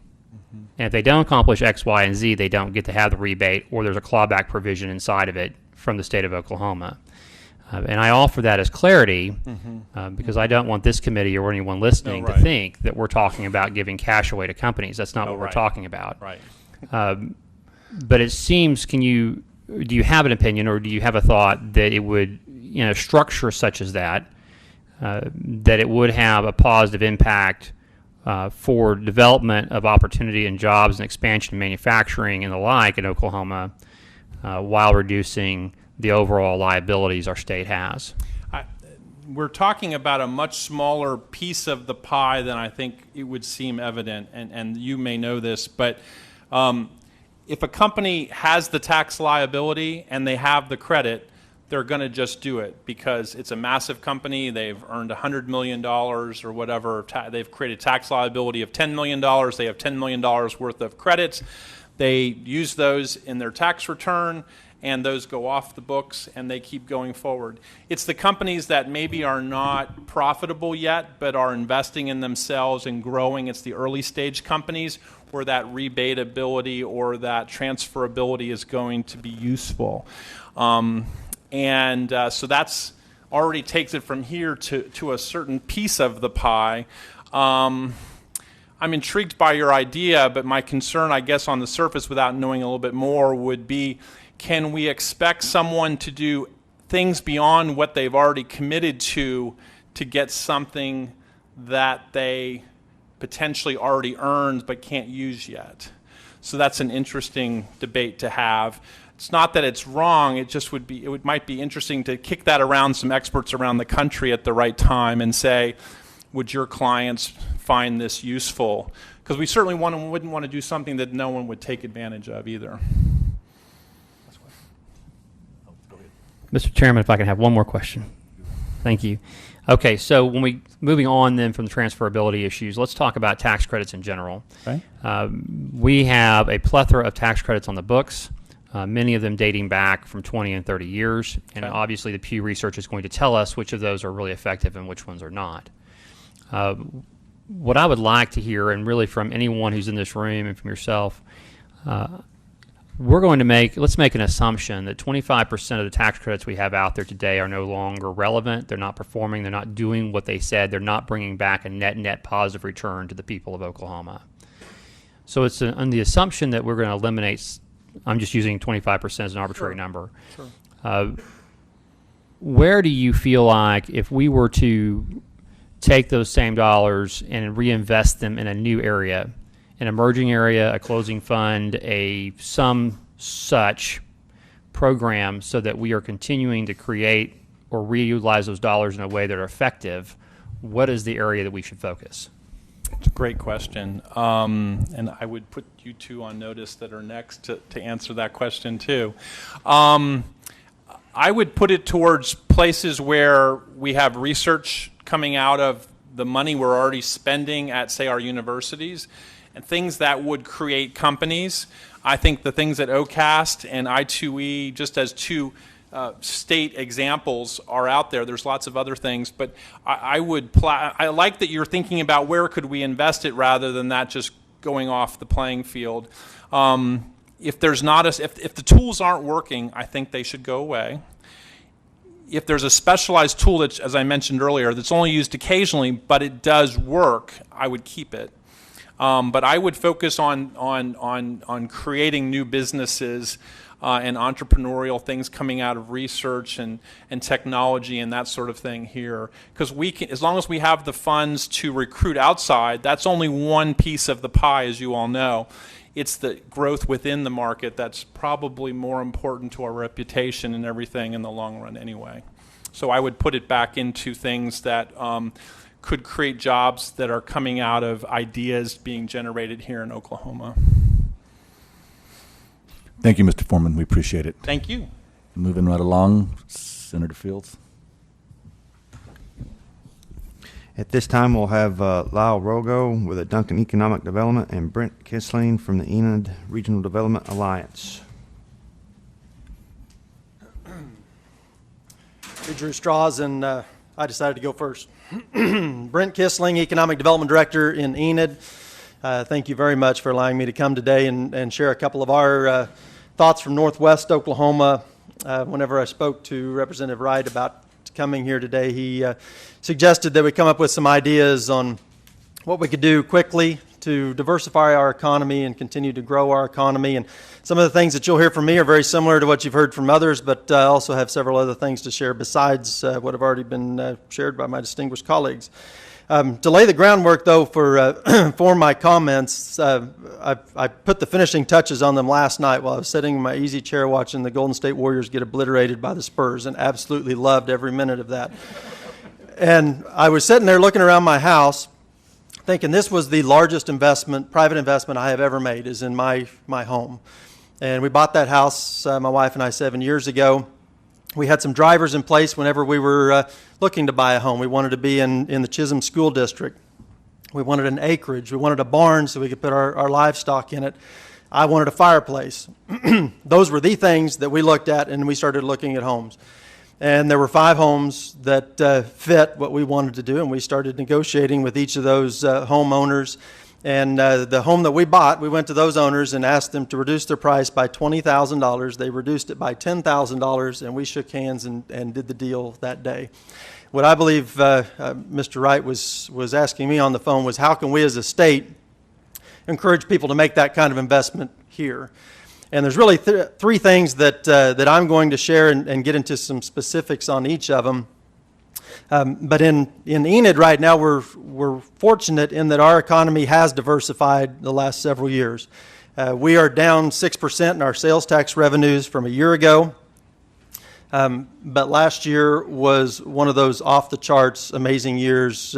Actually, the last 2 or 3 years had been one of those economic hotspots that you just dream of. And so to be 6% off of a world record economy is not bad, especially compared to some of the other communities in northwest Oklahoma that are greatly dependent on the oil and gas industry. We're fortunate right now we have over $2 billion worth of construction going on in our community. The largest portion of that is a $1.3 billion expansion of the Coke nitrogen plant. We have some wind farms under construction right now. We have a big project out at Vance Air Force Base, and that's helped to drive our economy locally, so construction is important. But three things that I believe we can do as a state to help to diversify. The first thing is brought up a couple of times here is make it easy for companies. Mr. Foreman and Mr. Thorstenberg both mentioned some specific agencies and how they interact with companies. I can tell you a specific story, especially about DEQ. We are big fans of Scott Thompson and DEQ in Enid. We were working on a project just the last couple of years, a pretty significant one. One of the first meetings we had with that company, we knew their permitting process was going to be very important. We brought Mr. Thompson to Enid, to the table. We had a meeting. He made some promises on some timelines that were well beyond any other state that they were going to be looking at locating in. And whenever Mr. Thompson left, they told us that they'd been operating in Minnesota for the last 20 years and had never met the director of environmental and health and safety in the state of Minnesota. And here they were, first meeting, getting to meet Scott. So they've been great to work with. Their permitting process is quick. As has been mentioned, Mike Patterson also has bent over backwards in order to make sure we have the infrastructure in place to lead to where jobs are. And if I were to make a suggestion, as we look at budget cuts, sometimes we look at those agencies and you look at administrative overhead and think, oh, there's probably room to cut there. A lot of times those cuts come out of the personnel that are handling those permits, and so it's really a timing issue on people. But making it easy is very important. Second thing, which relates back to the purchase of my home, was lowering the cost of operating here. I contend, and my colleagues may disagree with me, but I think our number one incentive that we have in the state of Oklahoma is inexpensive utilities, especially in a heavy manufacturing area like what we have in Enid. Central location and infrastructure is great, but cheap utilities are a big part of what we have going on. But another specific example, yesterday I was in Kansas City with our Secretary of Agriculture, Jim Reese, and we were meeting with a value-added agriculture company up there that's looking at Enid for a location. They are considering 21 locations right now around the United States. Enid is the only one in the state of Oklahoma. It's a $35 million investment, 100 jobs, something as an economic development guy you get pretty excited about. And we sat there for 45 minutes and listened to his presentation on what they're looking at, what their drivers are, what their big items are. And then the table turns to us. And in my previous jobs, working in politics and working in with the federal government, I didn't fully understand what it's like to be at a table like this and have the CEO turn around and say, "Okay, here's what I need. What can you do to offset my initial costs?" And we've talked about incentive programs and public-private partnerships, but without those programs in place, that meeting gets real short. And it's important that we have some tools like that we can share that cover a variety of different investments. I will tell you there are 4 programs that we use in Enid and probably in the rural parts of northwest Oklahoma more than any other. One is the Quality Jobs Program. It's the gold standard for incentive programs nationwide. Others have tried to duplicate us, but But that one is very important to us, and I think most folks in the room agree with that. The second one, which has been talked about here quite a bit, is the 5-year manufacturing tax exemption. That is a significant program for us, especially in northwest Oklahoma. And it's not just for that new business moving in. It's a great program for that business that is investing and expanding, like Kurt mentioned a while ago. If a company continues to invest in their facilities, they're less likely to close that business later on. That one's very important. But another one that hasn't been mentioned yet is the Training for Industry program through Career Tech. We have, between us and Tulsa Tech, those are the two largest career techs in the state of Oklahoma, Autry Tech there in Enid. They train about 35,000 people a year through that facility, and that is a significant player for us in our area of the country. I know funding for that has been tight the last couple of years, but for us to be able to tell somebody who's maybe concerned about workforce, which we'll talk about here in a little bit, that they can come in and we can offset some of their initial training costs if they bring somebody in from out of state or from a home office, or if they're bringing somebody up through our channels of keeping people here in the state. That is an important one. And then the fourth one, and this is not necessarily something you guys get to deal with a lot on the state level, is tax increment financing. We've actually passed 8 TIFs in the last few years. In order to encourage business and industry in our area. The coke nitrogen plant was part of a TIF. The new transload facility with TP&L is part of a TIF. Advanced Pierre Foods with their expansion is part of a TIF program. So I can answer questions about that if you want to. I know there have been some discussions the last couple of years about changing the review committee on that, and I just beg you don't mess too much with that tool, because it's a local tool that we can use in order to offset some of that initial cost as well. On incentives, it's important that we be consistent with those whenever most of these projects that all of us have talked about are multi-year projects, some 3, 4, 5 years long. And when they start hearing hints that, oh, we might discontinue this particular program, an ad valorem tax exemption or quality jobs or whatever, even the tax credit programs, it changes their math on their project, and it's important that we have a consistent message. In our area, probably the biggest success story when it comes to diversifying the economy has got to be wind energy. With that one incentive, we were able to go from almost 0 kilowatt hours produced or megawatt capacity to one of the top states in the nation for wind energy development. And even though that is a production tax credit, and even though there's not a lot of jobs, and I'll be the first to tell you there's not a lot of jobs related to wind, it is becoming a more mature industry. And the new transload facility we have in Enid that employs 50 people, that's related to wind industry. But in our county alone, we have about 400 megawatts of wind that is installed. The average landowner payment to the farmer or whoever owns the land out there is about $10,000 a year per megawatt installed on his property. So if you do the math on all that, that's a 20-year contract that they have for this money that's coming to that landowner. That would be like me bringing in a manufacturing facility that paid our average wage at $36,000 a year for Garfield County that would employ 111 people, and knowing that I have them for 20 years. So even though it's not a huge jobs program, it's a huge wealth creator for our area. And the nice thing about ours is that, and I've heard this is controversy as well, most of our electricity is sold to Alabama Power. And so whenever they pay an electric bill in Alabama, that comes to the landowners in Garfield County, ends up in our stores and in our community. So that's big. The next one that we're seeing coming in our area is solar. The price of a solar panel has dropped 50% in the last 3 years. We have one farm that's under development right now in our area, but would love to answer questions on that if you've got it. Again, not a big jobs deal, but a huge ad valorem deal, which our schools just absolutely love.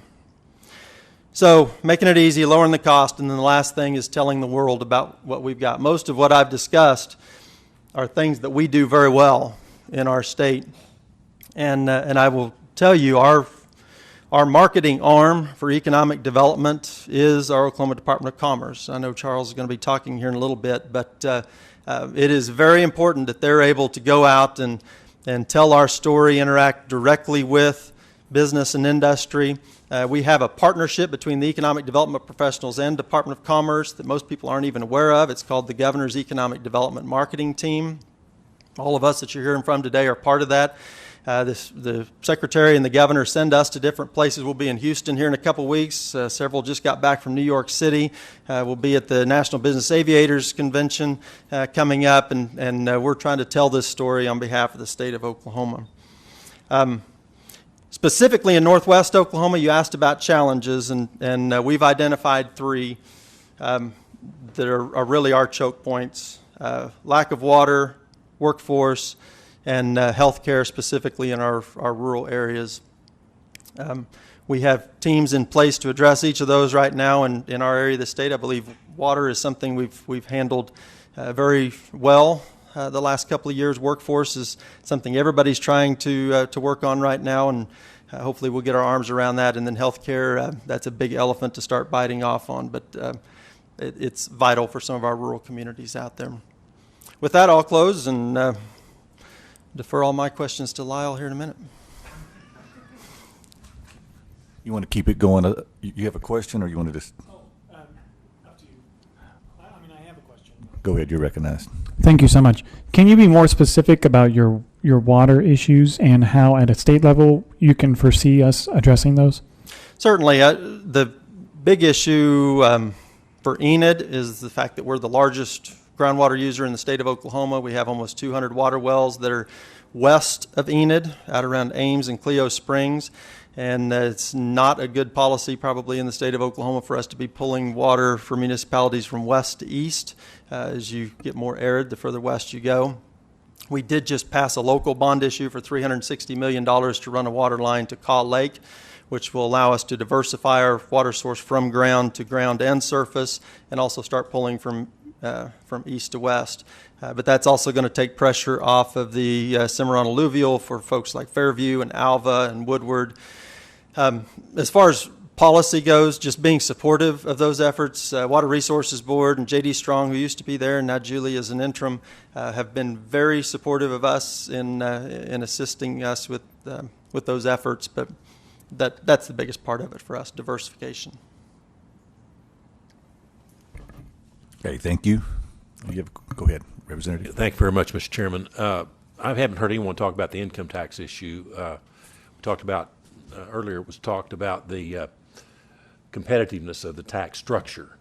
So I get asked a lot, is the income tax issue, reducing the income tax, a benefit to recruiting business? And if so, talk about that.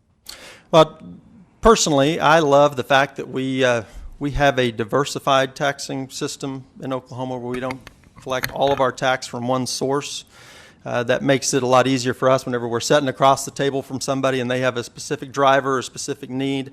We can figure out a way to reduce, if they're a huge capital expenditure company, you work on something on the ad valorem side. If you're working on something on corporate taxes, you try to offset some of those expenses. But I will tell you, one thing I love being able to share is the fact that we try to keep costs low, and taxes are an expense, fees are an expense. When you've got companies like Koch Industries, that's a huge investor, Hanor family of companies that just moved their headquarters from Wisconsin to Enid, the pork production company. These are very conservative companies with very conservative ownership, and whenever we can tell them we're lowering costs when a lot of the rest of the nation are increasing theirs, I think that's a great selling point for us. Thank you. Sure. Appreciate it. Oh, do you have a question? No, you're good. Okay. Lyle Rogo with the Duncan Economic Development. You let him off the hook just a little bit too easy. So My name is Lyle Rogo, president of the Duncan Area Economic Development Foundation, and it is a privilege and honor to be with you today, sharing a little bit about what we do.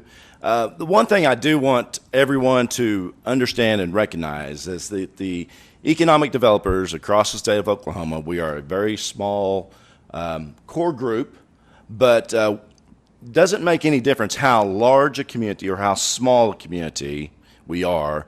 We do work very, very well together. When we are at a point in time that we go out and we market the state of Oklahoma, we do it on behalf of Oklahoma, not our community. And so that's probably the first thing you need to understand, is that how we operate is unified in our approach. If we have frustrations or if we're doing some things, we share amongst each other for the benefit of our state. So, and I say all this, so that you will understand that, what we do is very, very competitive. And when we say competitive, we don't mean amongst our communities. We mean outside of the state of Oklahoma. It is a very competitive environment that we live. And when we go and we talk to our prospects or talk to our site location individuals, we come in jointly to find ways that we can compete with other states or other communities. And so the one thing that I will say is that once we get into or have been selected to be, because you understand that when a company begins a site selection process, they send it out to a region or to a state entity or several state entities, and it may start out that they get RFPs, which is requests for proposals, that come back to them from 150 communities. So then the prospect goes through, and they don't really look at your state or your community. They are checking boxes at that point in time. They're going through does this meet, what are our wants and what are our needs, okay? And then they get down to a few selected ones. It may be they get down to 25, then they come back and they hit us again with another RFP. And in those situations, throughout the entirety of it, we still do not know who it is that we're recruiting, because it's all code name. We have a project, and we just know that they have an investment of $10 million or $20 million or $50 million, whatever that capital amount is, and they're going to create X number of jobs. Let's say it's 100. Those average wages may be $35,000, $40,000. Then we build an RFP based off of that information. So each one of us, we kind of know what everybody else is going to offer. What I would say to you is that we always try to put our very, very best foot forward and represent the state as well as we can. And then once we get down to the final selection, being maybe one of the 5 communities that they do come to, then we really know who it is. But to answer one of the questions that came up earlier, we can't really disclose the companies we work with. There's a couple of reasons why. One, we don't want our competition to know that we are courting maybe somebody. So all of a sudden now they know that, either Duncan, Oklahoma, or whomever. We try to keep that as insulated as we possibly can to help land the project at the end of the day. So, but our business is very much a relationship, and it's having a good, solid relation with those site selection consultants. It's about being of our word and telling them that if this is a program that we offer, being able to live and go through that as we do that. Being the smallest community standing before you, because Duncan, Oklahoma, you had Oklahoma City and Tulsa. Enid is about 48,000, maybe 50,000. Duncan, Oklahoma is 24,300. I've been through, in my 10 years at being at this position, and I've been also a part of the Department of Commerce at one point in time, I've got the opportunity to have the lowest unemployment rate in the state at points in times, to being one of the higher, back down to the lower, now being the highest. So one of the things that we have to do as a community and as a state is continue to diversify. my community I can look at my unemployment rate, and when it changes, it can be the result of 2, maybe 3 companies that can, actually it could be 1 company that can make my community change its unemployment rate very drastically. And it's energy related. And so for our community and our state, we have to continue to find ways to diversify with other types of companies that may not be energy related companies, but may be manufacturing companies, because we have to look at the types of skill sets that we have within our communities. One thing I do want to bring to your attention is that our partnership with each of the state agencies is, and you've heard it from all the presenters up to this point, we work very well. We have very accessible doors, and the state agencies that we work with, whether it be transportation, DEQ, it really makes no difference, because when we're working a project, those entities are there to help us, along with the Department of Commerce. And so, that is, you just have to know that we work very well with them. It's accessibility like nobody else. When you hear other states have challenging times of getting their state leaders to the table, for a state the size of Oklahoma, we have no challenges. In fact, for us to be able to call on the governor, call on the lieutenant governor, it is very simple, very easy. And some other individuals or companies that we bring in, they are astounded as how easy and accessible our leaders are to meet with them. And I think that's one thing that you have to understand, that we do have that relationship with them. One thing that over the course of time, I know that this has been brought up, do we ever go to maybe a public-private partnership with Department of Commerce? Well, I'm going to tell you today, we really and truly already have something like that in Oklahoma, okay? And it's really there's a couple of ways that it happens, so that you're understanding that the partnerships that we already have in play. We have a Department of Commerce state agency. I worked for them from 2000 to 2004, roughly. And so understand exactly what they have. We also have the Oklahoma Roundtable, Business Roundtable, which is donors that put money into a pool that helps the Department of Commerce with what they do. And then you have the communities. So when a community, when we go on a trade mission, we may pay, as an example, last week we were in New York. Each community that went participated and paid $1,800. Our money is also leveraged with what the Roundtable is able to put in to help the Department of Commerce with the marketing message. And I think that's, if I'm out of that, Charles will correct me on that. But we really do have that. And in a couple of weeks, be in Houston, and that one will cost about $800. So each one of those, whoever wants to participate in those events, as a community, has the ability to work through that public-private partnership that I think we really already have that's available to us. So just want you to hear and understand that, because that had not been really brought up. You've heard the Quality Jobs Program. That is the one that all the consultants that we work with, they know that product.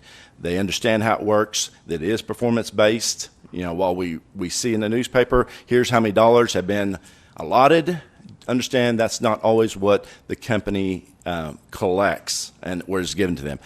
It is performance-based. They have to create the jobs. They have to pay the appropriate payroll in order to get that. And so at the end of the 10 years, they may not have drawn down what was actually put into the contract. So they may only get a percentage of it. Entrepreneurship. You talk about low-hanging fruit. In my opinion, working with every community we have across the state has inventors, has individuals who love the communities that they are in. For our community, where we have seen our success, is the companies that we have worked with that are the entrepreneurs in our community through our business incubator. So that is a huge, huge tool to help start those individuals and get them up, get them running, get them growing as quickly as possible.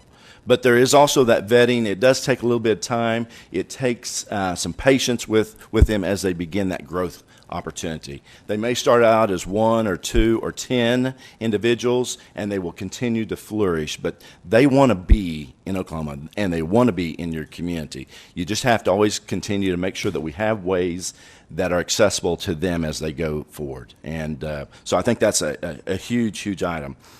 The career tech system is a huge benefit to us. Now, I'll admit, yes, I spent 13 years within the career tech system as well at Gordon Cooper Technology Center, a little time at Meridian Tech Center. So, I understand that and understand the benefits that they bring. But to our companies, it is the training opportunities. It's the tip training, that we have the ability and must have the ability for our companies' benefit to be able to train their workforce with either new items that they get or opportunities that they have to make sure that the employees have the latest and greatest training available to them. And so my hat's off. I understand the career tech system very, very well, but what they do to help support our business community is paramount.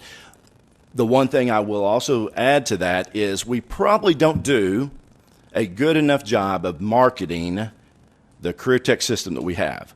When I hear other states talk about, what they have through their community colleges or their system, I sit back and go, but Oklahoma's already been doing that. We've been doing that for years.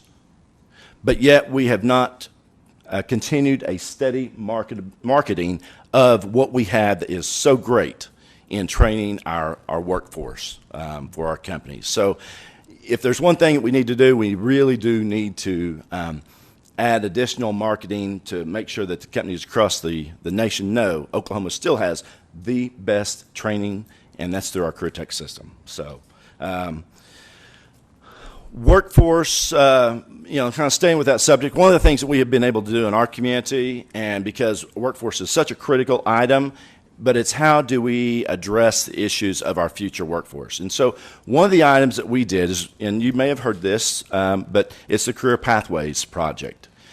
We were very, very quick to adopt the career pathways, which meant that we were working and took from the manufacturers or any of our businesses and getting inside the school system so that we could take young students, and it really took the courage of our school superintendent to say, yeah, I understand that. Because I look at my schools and I say, you have my future workforce.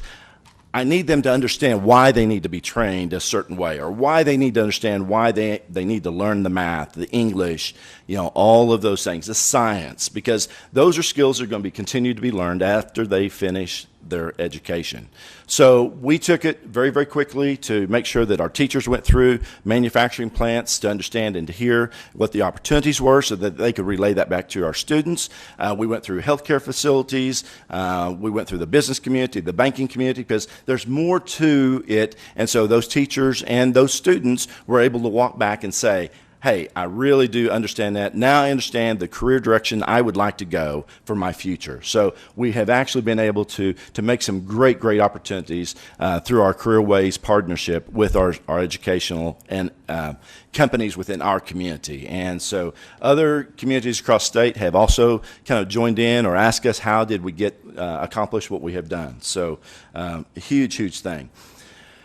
One thing that we do need to continue to work toward, and that is a little bit of a vision. And I think that, it's really coming down to having a long-term strategic vision for the state of Oklahoma. Much like Oklahoma City had when they initiated the MAPS program, they came in with a vision, and as mayors changed, they were able to continue the same direction as what they originally had set forward, and everybody knew what the vision was. And so, we have been able to see quite a change in Oklahoma City because they all followed the exact same plan. And so, I would say that as we change governors, we need to continue marching in the same steadfast direction that everybody knows exactly what it is that we are trying to attract and trying to grow with. So, companies don't make decisions to move to your state or to community. I mean, they don't make quick decisions to move to your state. What we deal with is something that is very, very slow. It's rigorous. It's quite a process to go through. Some prospects that we've been working with them since 2012. You know, you have to be very patient in order to work with some of the companies that we work with. It's not a sprint. It's a marathon that we really run as economic developers. And we have to be very, very patient and very steadfast in how we do that.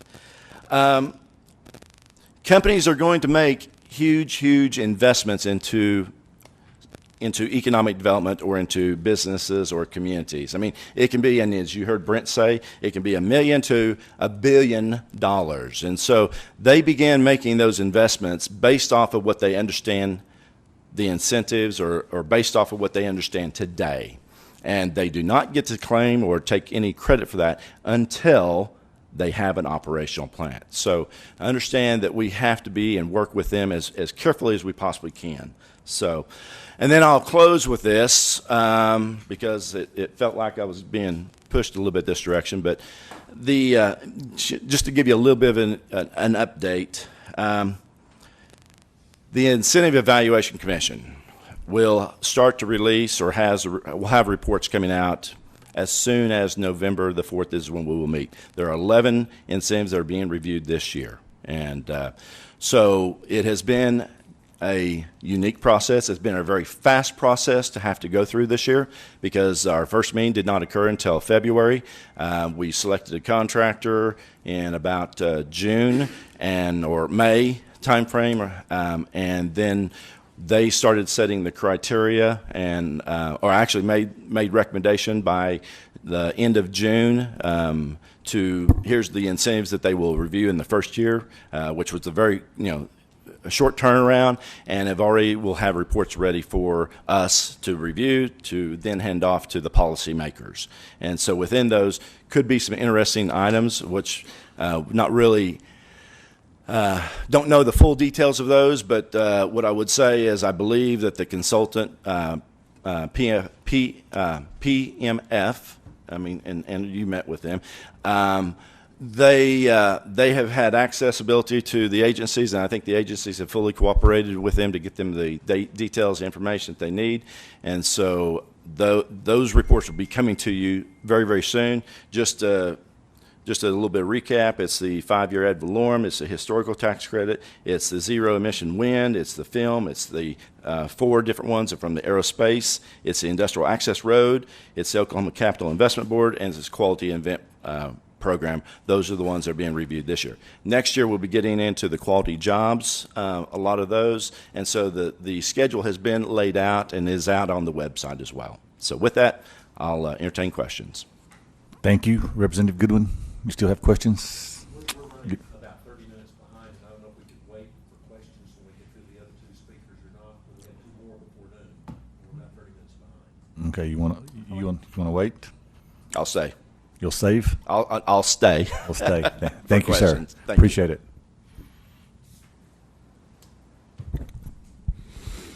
Okay, at this time we'll have Charles Kimbrough with the Director of Business Development from the Oklahoma Department of Commerce, and Dr. Sean Bowman with the CEO and President of IMMY.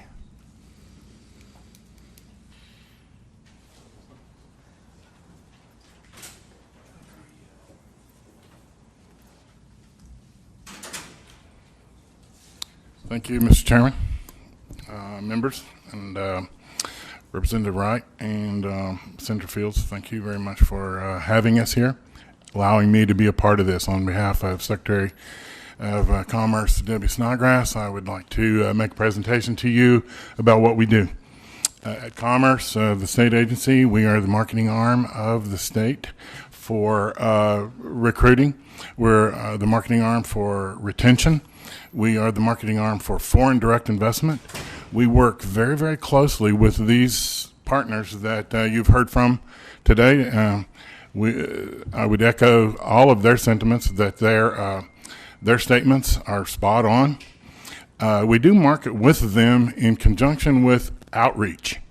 So we develop a marketing plan to get in front of those customers who have the ability to bring a deal to the state. We develop those relationships because when we talk to them in the field, they may not have a deal. but they will have one.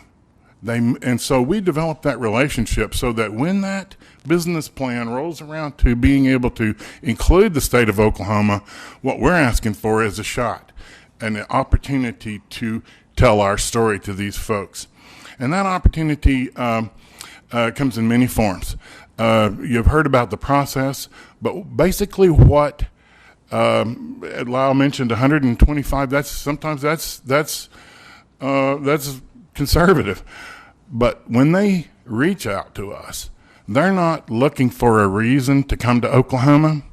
They're looking for a reason to scratch Oklahoma right off the list, that check mark that Lyle talked about. And so our task, our job, is to figure out ways, opportunities to keep on the list a little bit longer. What would those be? Infrastructure, workforce, assistance, all those site location assistance, site prep work, anything that is risk mitigation. Okay, that's what a company seeks our assistance with, is where in our state can they locate that's going to mitigate the risk of doing business anywhere.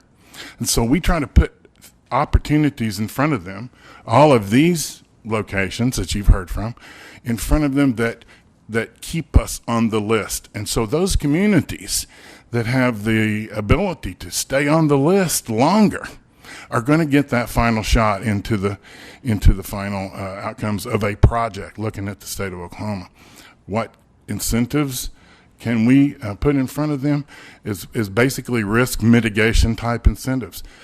The popular ones are CapEx incentives. All of our incentives, except for maybe one or so, are OpEx mitigation. In other words, CapEx, company will come in and create a large capital expenditure. They need some risk mitigation, or they need to have a comfort level that we are going to have the ability to do business in our state and mitigate that risk.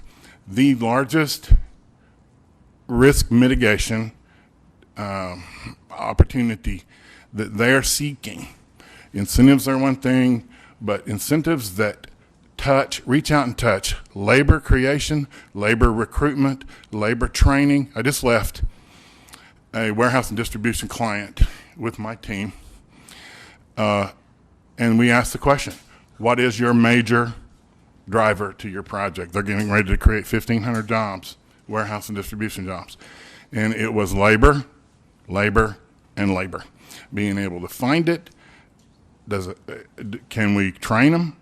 And first of all, are they there? I want to reiterate the partnership that's been described here by all of these folks. We work very, very closely and hand in hand. And in my opinion, if I were to say to this committee what types of incentives would be best considered, number one would be any incentive that reaches out to the workforce, whether it be training or recruitment of people. Infrastructure preparation that these folks can roll back into their sites. That's a major function of what we do. That mitigates the risk, and what companies are looking for is to locate a site that reduces the time that they can open the doors and do business. So speed to market is basically that. Incentives that touch CapEx are very popular. I mentioned that. The aerospace engineer incentive that reaches out, a portion of that incentive reaches out to the individual going to work at that aerospace company. That's huge. That's been huge. That's been a great model for opportunities that we have as a state to look forward and say, we don't have very many incentives that actually touch the individual and their income tax structure. So what that says to an individual, it says to the CEO, first of all, that's trying to hire that individual, come to work here and you get a little credit off of your income tax. And that's been a huge recruitment tool for aerospace companies. My thought would be to perhaps consider some kind of an opportunity that would include other high-paying jobs than just aerospace engineers. If, in fact, it is a recruitment tool to individuals, that's what we need, is people that have skill sets at a level of a high-paying wage. And so if there's any other expansion of that particular incentive, then, I would encourage taking a look at something like that.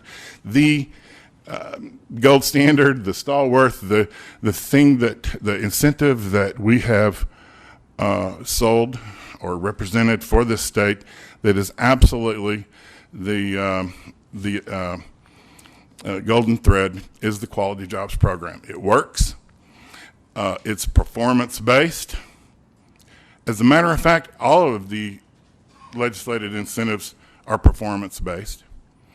You got to do something to get something. And so that performance issue, that performance criteria, and the revenue neutral criteria has kept that program a very, very popular one with not only companies, but our folks with the ability to sell that program. 80% of the projects that we work, 80% of the incentives that we represent, 80% of the companies that we will talk to are existing industries. Okay? They're already here. Retention incentives, a story to tell a company that can stay here as opposed to move to Texas. I don't know what that looks like, but we are in need, or we are in deficit of retention type attraction risk mitigations as opposed to bringing in, and I get all the new jobs and the popularity of all of that, but we are in need of retention programs that can somehow or another assist companies with that risk mitigation as opposed to leaving or dying on the vine. I wanted to thank you. I mentioned the Quality Jobs Program. One of the participants in the Quality Jobs Program that we have just included in this program is a company called Emmy. Dr. Sean Bauman is here to speak to his participation in the quality jobs, and if there are no questions, I would defer to him, or we can move on. Would you mind staying around until the end, so Certainly we'll would. have questions at the end as we move along? Sure.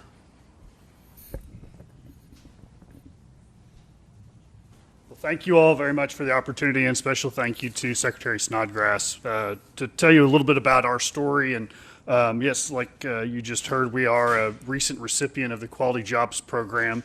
Let me take a step back and maybe tell you a little bit about the company, Emmy. We're located in Norman. We're a 37-year-old manufacturing company. We manufacture diagnostic tests for infectious diseases. So we develop tests, we manufacture them here, and we have a global distribution network across the globe. We sell into nearly 70 countries. We hardly sell anything in Oklahoma, which that's not because we don't have a very good Oklahoma sales force. It's because there's not a whole lot of these particular diseases that we make tests for here. We are an importer of dollars, not just into the United States, but actually into the Oklahoma economy. Let's see. This year alone, we will distribute nearly 3 million tests across the globe. These are tests that are literally life-saving tests. They're early diagnostic tests. That's the future of healthcare.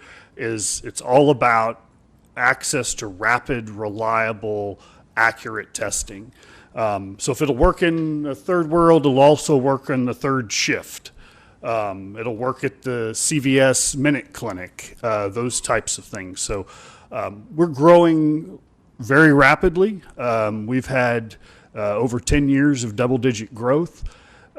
We are hiring lots of new employees, and these are a lot of them that we're hiring are have STEM degrees, science, technology, engineering type degrees. We've got a number of PhD level scientists. We've got engineers with backgrounds, chemical engineering, biomedical engineering, those types, to biochemists and all across the board.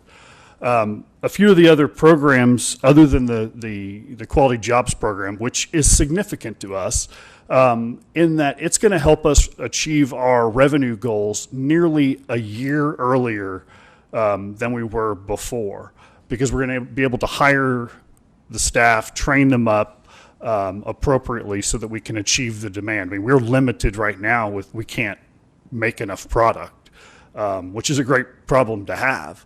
And I'll take that any day. I think diversification is also a really important thing. And I served on the Norman Economic Development Coalition for a number of years. And I was always advocating for, we talk a lot about recruiting the big companies to come to local community, but let's talk about how do we grow the existing ones. And I think this vision of how do we make Oklahoma the startup capital of the plains, and really investing in entrepreneurship and an entrepreneurial attitude. How do we make Oklahoma the easiest place to start your business, incredibly over-the-top, super friendly to that type of environment? But you also have to couple that with access to early seed funding. I think there are already some examples of how that works in I2E through the Seed Capital Fund. There's also a few venture capital funds that are investing in technology. I got to give another an agency that's helped us tremendously. We've been a recipient of some of the OCAST grants for new products. In fact, we are getting ready to launch a new product that was developed using one of those grants. It's actually the number one. It's for a disease that causes most of the fatalities in HIV patients in Latin America. It's called histoplasmosis, and currently there's no diagnostic test. Well, we actually developed the key reagent in that test with OCAST funds.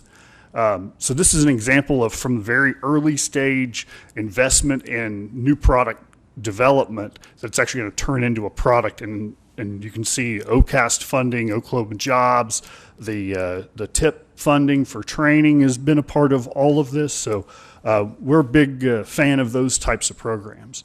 I too want to be respectful of your time, and I'll stay around to answer questions. Thank you. Thank you very much. We'll go ahead and go with Susan. Thank you, Mr. Chairman. This time we'll have Susan Winchester with the Research Institute for Economic Development.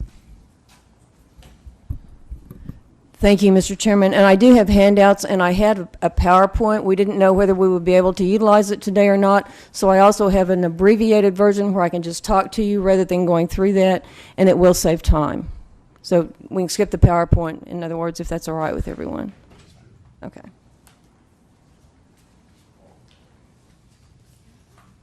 I am Susan Winchester. I'm currently serving as the president of the Research Institute for Economic Development, more commonly known as READ.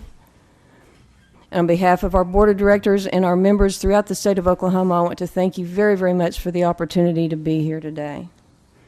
It's particularly an honor to me to be here today for this particular interim study, because you're looking at ways to help to grow Oklahoma.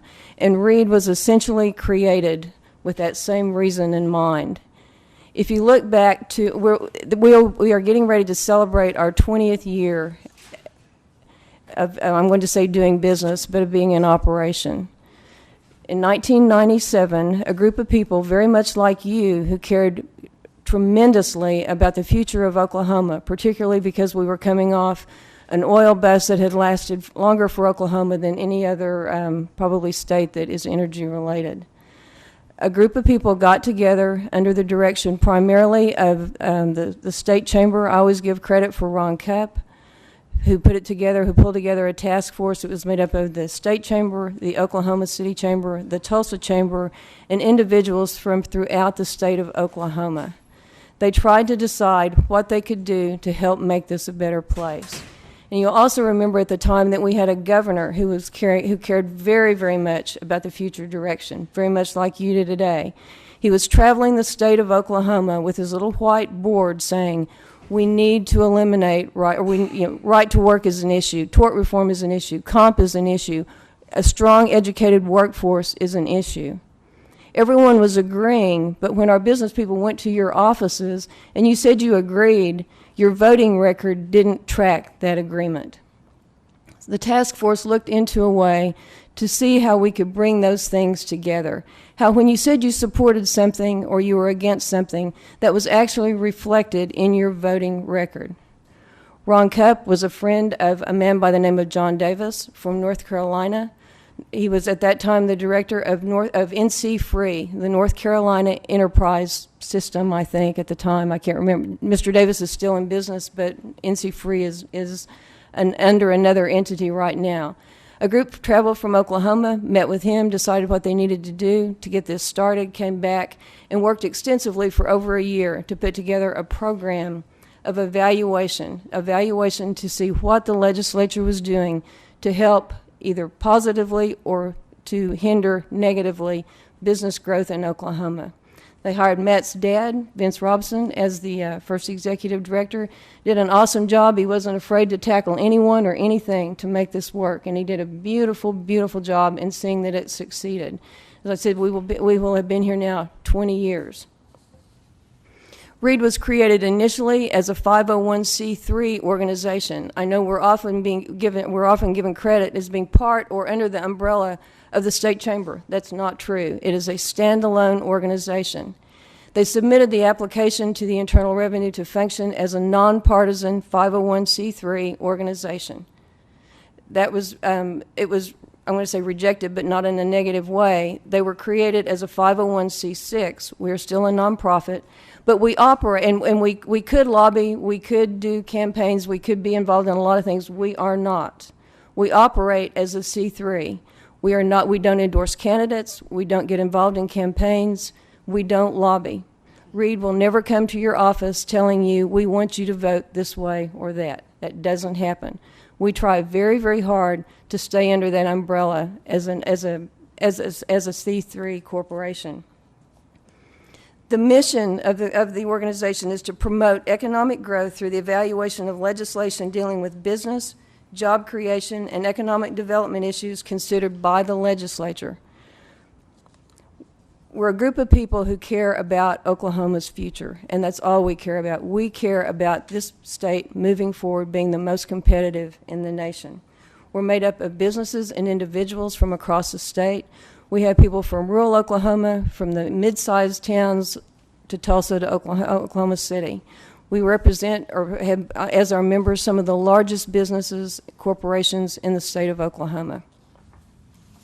We consider the impact of things like taxes, tort reform, comp, health and insurance, transportation, energy, manufacturing, and an educated workforce. And like you've heard today, particularly for education, we care very, very much about higher ed. We care about career tech. We care about awesome.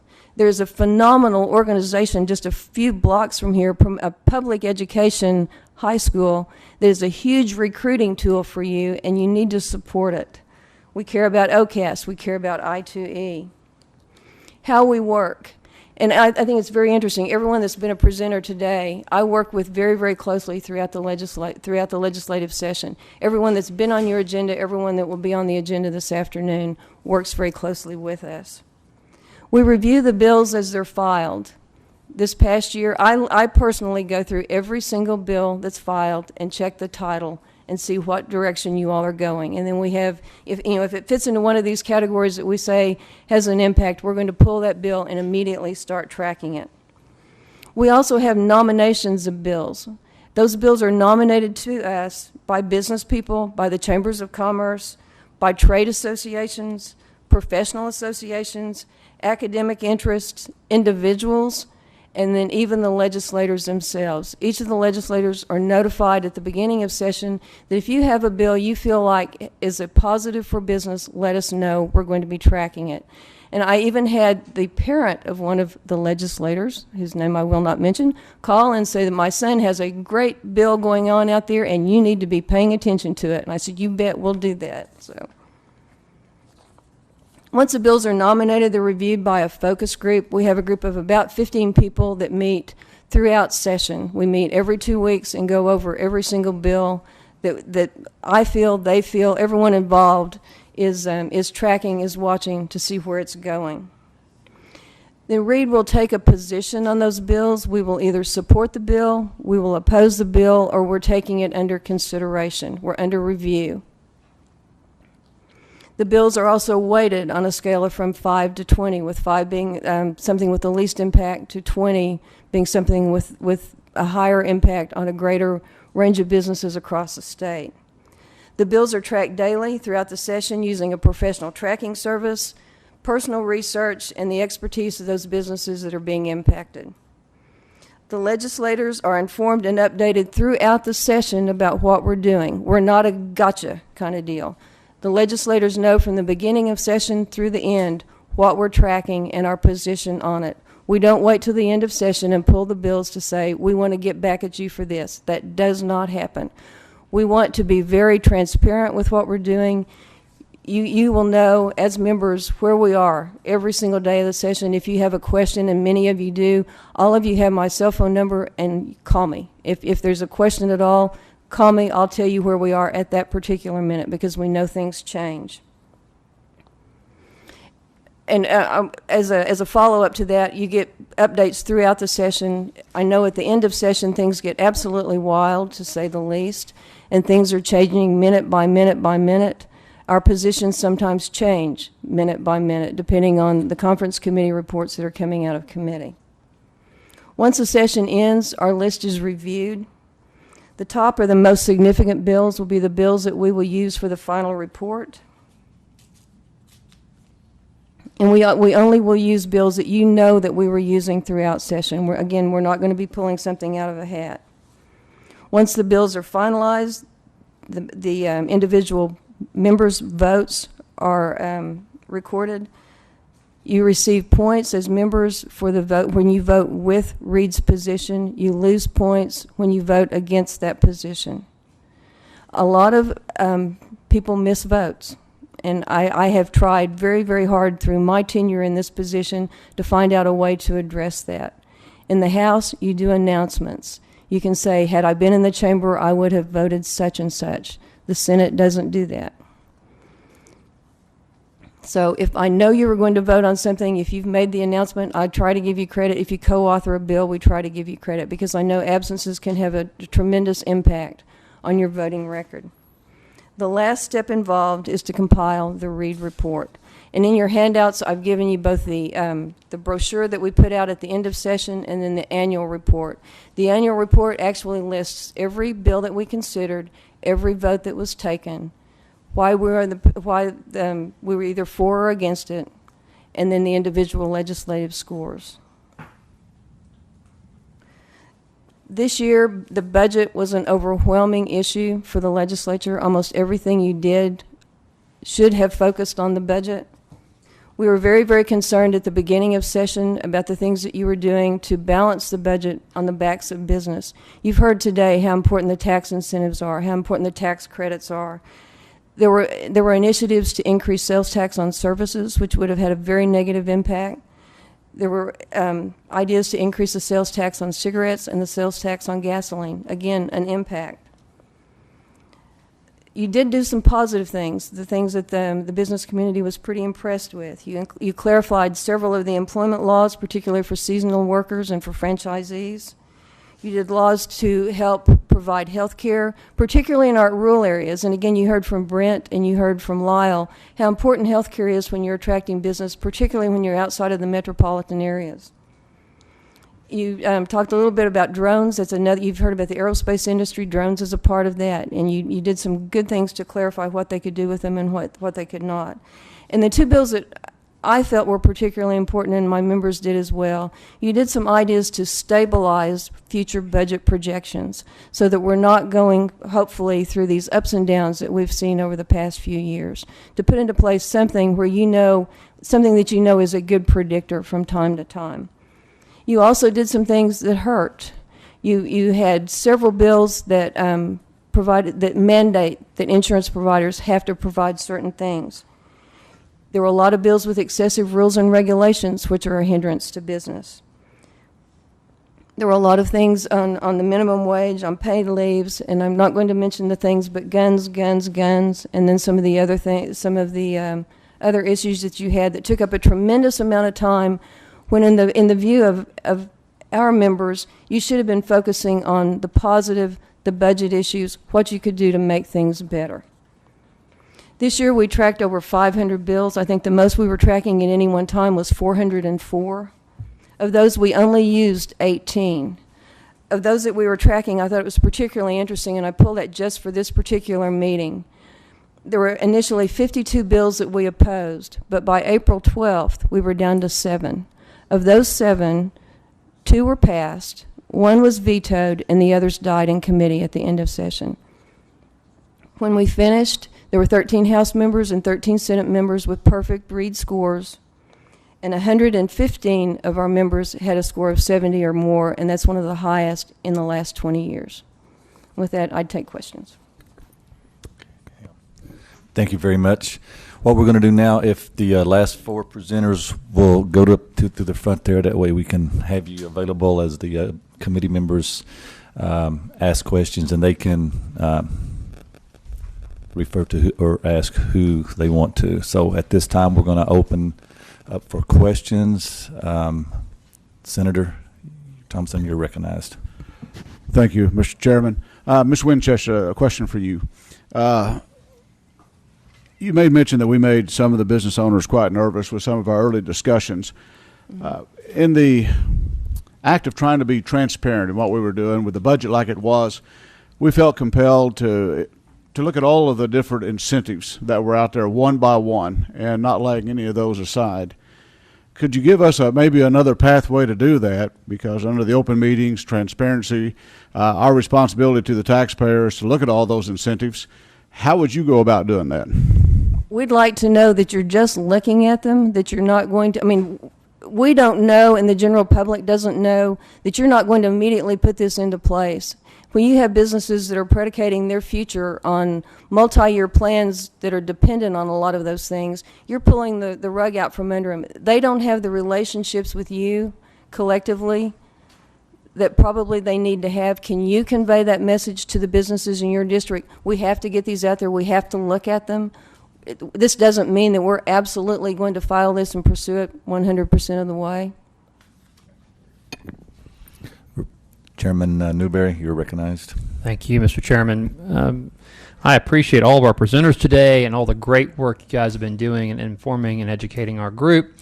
I have about 4 questions I need to ask, and then you'll have to forgive me as I've got to go start another interim study on another issue. So I might start with Ms. Winchester, since you are first, since you're the last presenter and most fresh in our minds.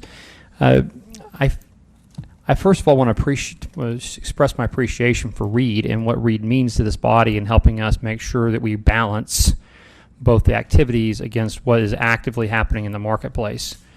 As we consider the future investment, whether it be repeal of tax credits that do not bring a net positive return to the state. And I think it's very important that we underscore that I don't believe that members of the business community want us to continue to invest in programs and tax credits that are not effective. Where would you suggest are the areas that our business community is looking at that needs for expansion? As you'll remember, not this year, but last year, I think when you put the and I'm at a loss for the commission in place to review everything. We were very supportive of that idea, and we continue to be so. As you look at those, please take their advice and consider it very carefully. Thank you. Mr. I think Mr. Kissling from Enid, you made a statement in your I'm sorry, maybe it was Lyle Rogo. Lyle, you're here? Yeah, it was Lyle. I'm sorry. I was looking at my sheet and my wrong check marks. Forgive me. Mr. Rogo, when your testimony, you talked about unemployment rates. You talked about being at the middle, at the low, and now at the high for unemployment. And certainly you're discussing that from your community's perspective. Is that correct? That is correct. I'm interested to know, as you are probably well aware, this committee, the Business and Commerce Committee, and the Senate being, has done extensive work on unemployment law over the last 8 years. Matter of fact, when we began that work, they told us they hadn't been reviewed in 27 years. And we believe that because of the work done in the Unemployment Securities Commission, the work we've done with workers' comp, tort reform, and the like issues, the unemployment rates today are lower than they were in the 1980s, 1983, 1986 specifically, which is the only time in history we have to go back and look at an oil crisis the size and scope that we're dealing with today. And those rates have held at 4.9 to 5.2 statewide, as opposed to nearly 11% in 1985 and 6. In your area of the state, tell me, what is your current unemployment rate, and is that being driven in manufacturing? Is that being driven in what sector is causing it? My high point, well, we've come down just a little bit, but currently the recent one is 10.2%. At a high point, we were 10.8%. And to answer the question as to what has been the driver of that one, Duncan is also where Halliburton has their manufacturing site. So as the oil started to slow down, so did they slow down on the manufacturing opportunities. You know, at one point in time, they've been, and we've been down below 4% as well at points in times. Very, very quickly, our companies were saying, help us get more, employees. But when you have a company the size that they are, it doesn't take too many individuals. If they need to start scaling back just a little bit on manufacturing, if they lay off 1,000, 1,500 individuals, it starts to have an impact when your work pool is 20,000 in your pool. So it drastically changes that for you. At the same time, we have another company, Wilco, that had to do the exact same thing because they were a supplier to Halliburton. So with that, that's the reason we've got to, in our community, we have to continue to diversify the type of manufacturing, that we have. Manufacturing is our skill set. We just need to make sure that it's in a different area that balances things out. So certainly Halliburton is in the reductions in the Halliburton force is directly attributed to the oil and gas collapse. Is that a fair statement? Mm-hmm. And obviously the supplying organizations as well. So what you have in your area, it looks like to me, is a type and shadow of 1983 to 1986 when and scalable unemployment. Duncan has been through this multiple times. And so as the oil field starts to come back up, they will start to employ or re-employ some of those same key people back into their company. And so, but it makes it very challenging. Duncan is a very unique model because of the way our OEM is in our community. So, and for the purpose of this committee, will you describe OEM? Mm-hmm. Yeah, that's an original equipment manufacturer, and I'll call Halliburton's original, equipment manufacturer. Yeah. So the companies that are supplying, like Wilco and others, that supply them with products from our machine shops all the way through. So as we consider a diversification plan, and certainly that's what this committee is focused on, both in the House and the Senate, is finding ways we can expand jobs and opportunity. If we look at diversification in your area and the areas that you're going out and employing opportunity in New York and in Houston, and just as a side note, I've been on those trips with you and the economic developers and the state chamber, and I can tell you they're phenomenal, and what you guys do on a regular basis is great for the state of Oklahoma. But what area specifically do you have in mind that would be a diversification plan that could apply quickly in Duncan?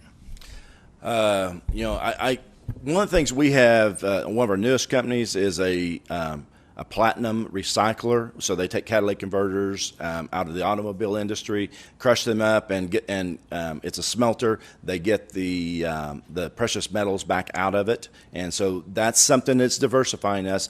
But what I would like to be able to do is continue trying to attract maybe something within the automotive sector that may be a tier 3, tier 4 supplier that does not have to be nearly as close to the OEM, because I look at Oklahoma as still being a state that where you see things going back to Alabama, to Kentucky, to those areas, Georgia, and we're right between that and Mexico. So if you can feed both those markets with whatever products that they may need, we would be doing very well.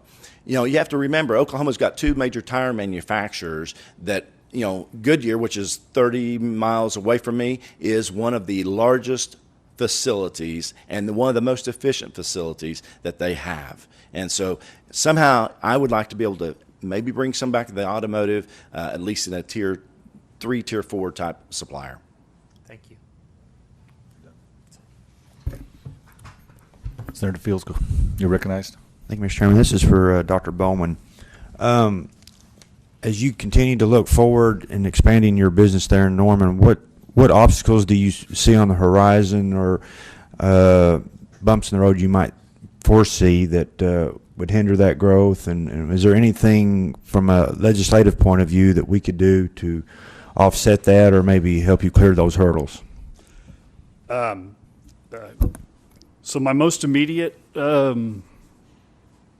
maybe road bump that could happen, we're moving into a new 50,000 square foot facility in 2 weeks. I don't think the legislature can help me with that, but maybe. I mean, I think continuing to invest in training, I think the bioscience sector, and particularly in the Oklahoma City metro area, it's a growing sector. I think training, particularly for those types of industry-related jobs, I know we would welcome that development of training programs specific for our industry. So in bioscience, you typically have development of drugs, therapeutic agents, and development of diagnostics. And the vast majority of our bioscience sector is around drug development, drug discovery. The pathway to market, the pathway to dollars is much longer in the drug development side than the diagnostic development side. So from a return on investment, I think investing in diagnostics is a smart play. Within that sector, diversifying and putting some energy and focus into diagnostics and building maybe some core expertise and training programs with our state partners would be beneficial. Yeah. Done. Anyone else having questions? Representative Dunlap, you go first. You're recognized. Thank you, Mr. Chairman. This is a question for Mr. Kimbrough, Director Kimbrough. I wanted to bring up the topic of foreign direct investment and how your office either oversees or recruits or deals with that. So just kind of a general overview, if you don't mind, but then also what role does the governor's international team have in that area as well? Well, they are the Governor's International Team is a direct contact with companies that largely are made up of individuals that either in their own business or in their agency or in their world do a great deal amount of business overseas. They have multiple contacts. They're very experienced in that marketing realm, and therefore it's not a whole lot different than recruiting domestically.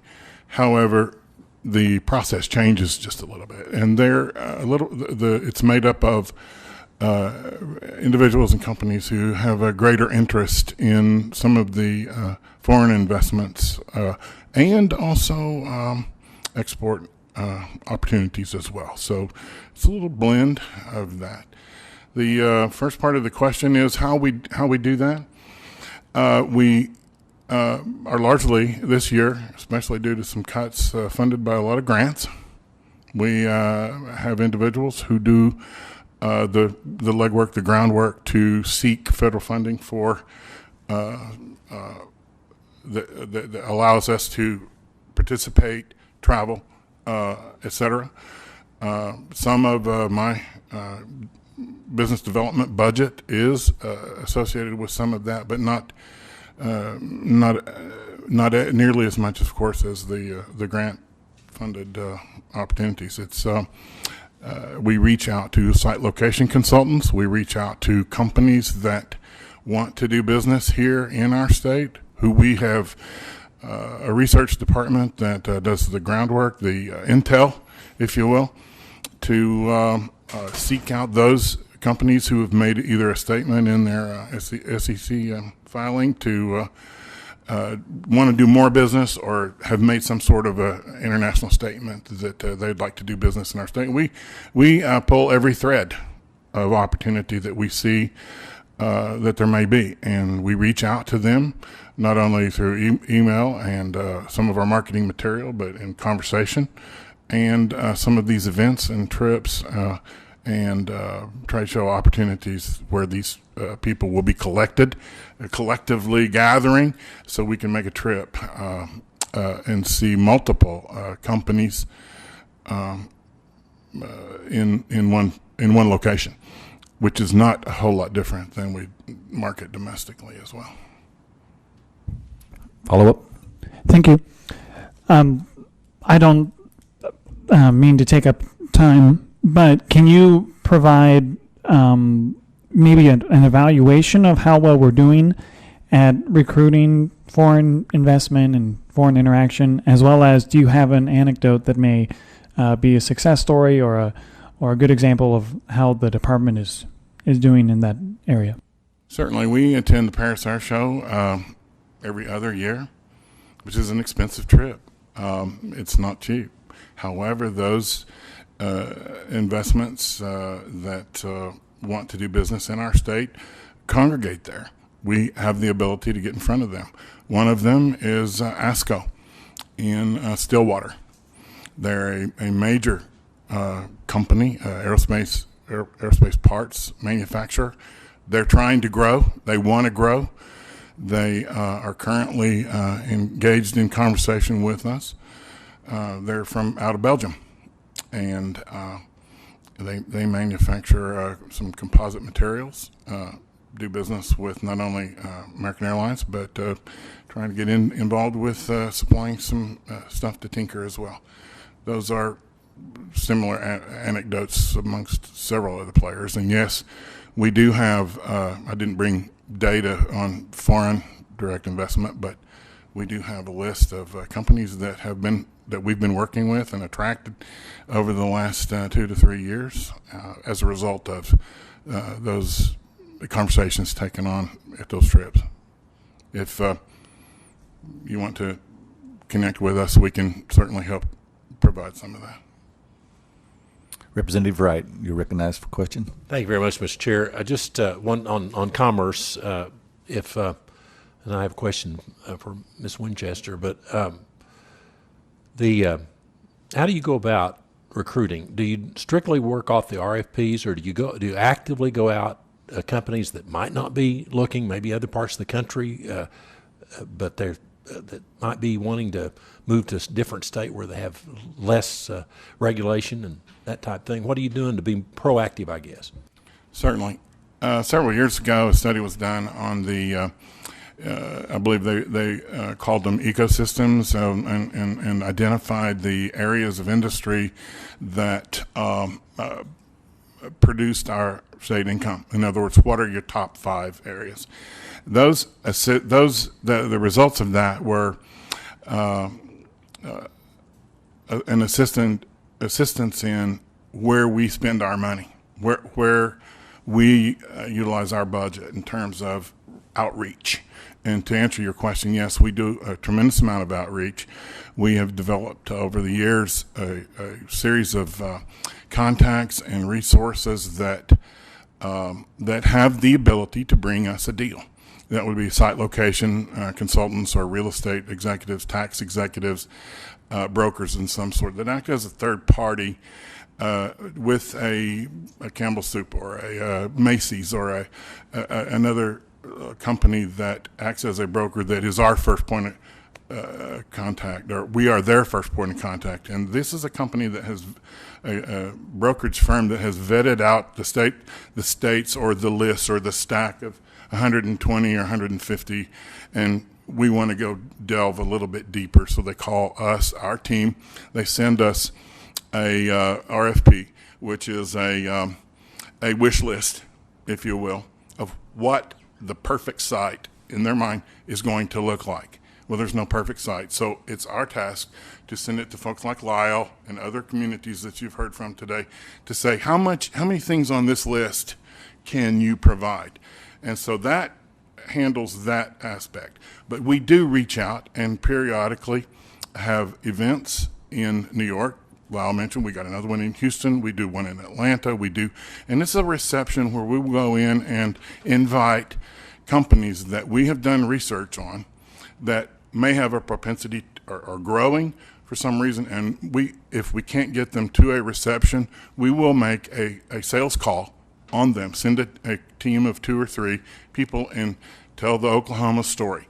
We don't know what your business plan is over the next 3 to 5 years, but if it in fact entails growing or expanding, we would love to have the opportunity to talk to you of how Oklahoma can help benefit your business plan.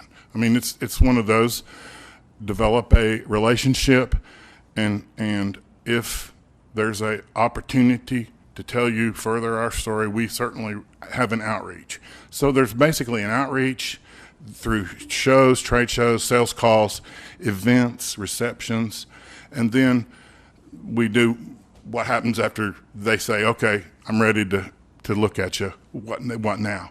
And then we do have a team that goes and markets all over the state, the communities, which is basically our product. We try to get them here, we can get them here, we can attract them, but if Lyle can't sell them or close them, they don't come. Because if they're not comfortable with what the things that are on that list that Lyle can provide or Duncan can provide, they generally go somewhere else. I mean, that's taking you very quickly through the marketing process, but it's quite a much more broader stroke than what I've had time to do. Anything else? Follow up? Yes, Representative Winchester, you have were in the legislature for a number of years. You've seen some really changes with the workers' comp and right to work, tort reform. Absolutely. Big items for Oklahoma. Absolutely. And I'm struggling now as a legislator. What do we do, and what are some areas we need to really work on based on your work with Reed? And I would tell you, do no harm. When you're talking about the progress you've made, one thing I didn't mention, the first year that Reed was in existence, the average score, or not the average score, but there were 38% of the legislators, House and Senate, that made a passing score over 70. And then I told you this year the numbers are over 100, which is huge. I can't tell you anything specific I would do. I would just urge caution in considering some of the things that you've brought out in the past that do nothing except hinder the progress, hinder our image, hinder our ability to go forward in a very positive way. We have a wonderful recruiting team. We need to supply them with all of the assets that they need to go forward. We don't need to be doing things to hold that back. I asked anyone on the team I asked earlier about the income tax issue. We were asked that a lot. We reduced the income tax from 7% to 5%. Do we need to continue with that process, or how do we stand in your opinion? Anyone who wants to address that issue?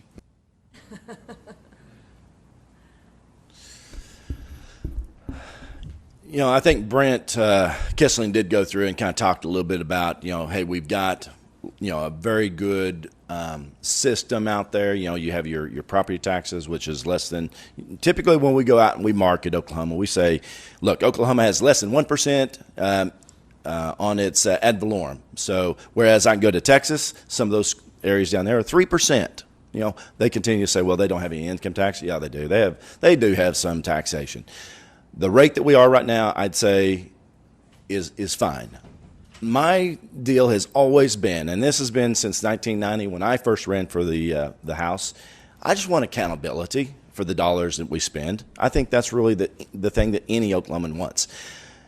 As long as you can keep us where we are a good place to do business, a low cost to do business, entry point, I think is good. But we understand that there's got to be, if you want good roads, you want a healthcare system, you want all these different things, it costs money. And our job is to create the wealth by bringing in companies which create more jobs. It has to be a balanced system. And so with that, I'd say, knowing some of the challenges we have to continue to be cognizant of what we're doing.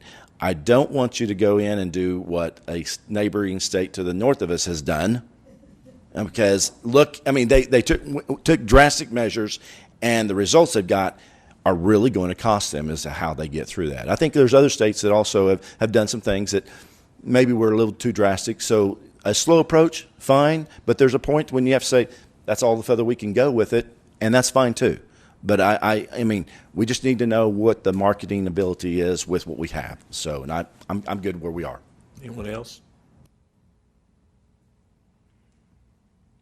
In the decision-making process of site selection, CEOs have the daunting task of going back home and saying to their key man or their workforce, hey, we're going to set up shop in Oklahoma, and they will have to recruit to that.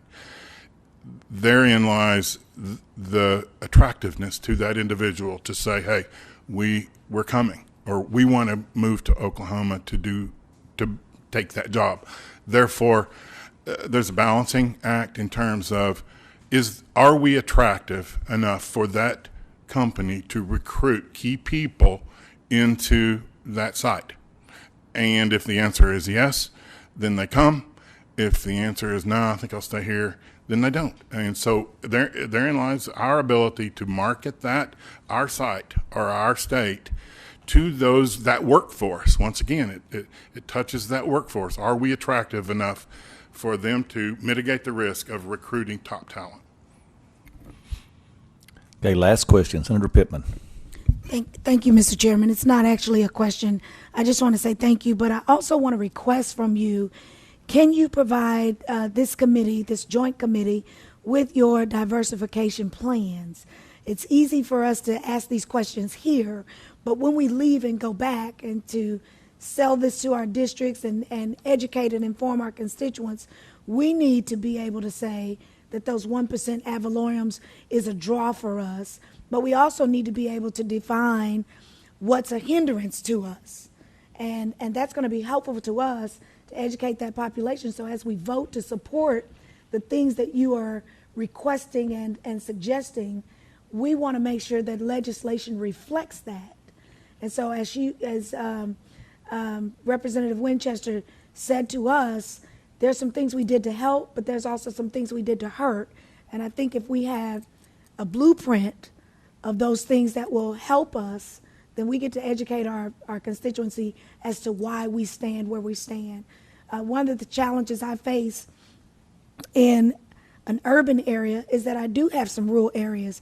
And so when I get questions as to, say, why does our state allow 8 different states to dump their dirty water in Oklahoma, is that going to hinder my business with agriculture, my livestock, and those things? I want to be able to answer those questions accurately.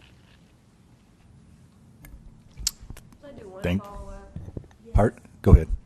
And then I have a request from you all, each and every one of you. Give me input as well. Give me information. When I've said that you are more than welcome to nominate a bill, we really appreciate that. We ask that if you're submitting a bill for consideration, that you give us a description of the bill and the fiscal impact and how you truly believe it helps. And I don't think you're going to send me anything that hurts business, but in the way that you think it helps, because we truly appreciate the perspective that you're coming from when you draft legislation. Thank you. I, too, wanted to say we appreciate you being here and presenting to us. I appreciate you staying around late and answering questions. So this concludes the first half of our interim study. What we will do is we will take a lunch break, and then we'll come back at 1:30. We have Lieutenant Governor Todd Lamb will be here at 1:30, and then we have a couple of people representing the funk companies, a couple from the Oklahoma Oil and Gas Association, and then lastly a presenter from Boeing that will be here this afternoon. So we'll take a lunch break till 1:30, and that concludes the first half of our interim study.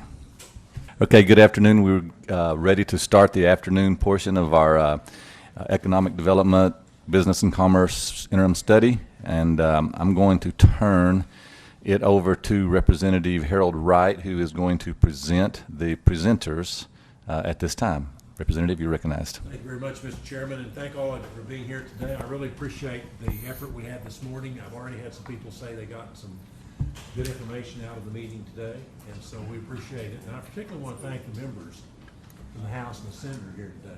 It means a lot to me as a member of the House to have you here, and Eddie and I want to do this together because we thought we could get maybe a little more traction by working on this together, because this is important that we take a look at ways in which we can retain people and businesses in Oklahoma, and then at the same time diversify and bring in new industry and new businesses. So it was a good morning, and I think we have a great afternoon lined up as well. We're going to start with our Lieutenant Governor, who will talk a little bit about. He travels all 77 counties. He has he's kind of boots on the ground, finding out what's going on, what we can do in order to enhance economic development in the state of Oklahoma. So at this time, I'd like to welcome the Honorable Lieutenant Governor of the state of Oklahoma, Todd Lane. Thank you. Thank you. Thanks. Representative, there's a booklet down here. Do I need to sign in? Yes. I do? I don't. Someone left their book. Someone left that. All right. State secrets are in there. Ladies and gentlemen of the committee, thank you very much for the invitation. It's a pleasure to be with you. I know you have other guests to present, so I'll be brief. I'll give a snapshot view of some things that I've encountered recently and really over the course of my travels these last few years as Lieutenant Governor. And I'll be happy to answer any questions you might have specifically about my remarks or about anything really that I might be hearing or seeing as I travel about to all of Oklahoma's 77 counties and or as I travel out and about out of state or out of country. When I do. There are 3 points that I just want to touch on, and they will not be much of a segue from one to another. They're germane, but yet not a smooth transition. The first is tax credits. We've heard a lot about tax credits in Oklahoma, particularly during the legislative session, but even out of it. During the legislative session, from legislators such as yourself, those that are reviewing or considering or authoring tax credits for the future, or reviewing or potentially sunsetting those that we have on the books already. And you hear about that even out of session from those entities that receive tax credits or looking to expand or revisit some of the credits they receive. There are, I think, probably over 100 tax credits on the book. The most recent list I saw was 75, and that was not entirely exhaustive or completely comprehensive. We have a lot of tax credits in Oklahoma. I think it would be very honest to say, and I think we all would agree, not to put words in your mouth, not every tax credit is beneficial. For a very wide variety of reasons, either they are somewhat outdated or mission accomplished, or they're just not producing as some thought they would when they were enacted or authored or passed or signed into law. So I say all of that as a prelude to say, going forward with any tax credits that are amended, revised, or authored or presented this coming session or in the future as you serve the people of Oklahoma, I would humbly offer and suggest on behalf of the people of Oklahoma to place in the enacting language of tax credits a stated objective of that tax credit.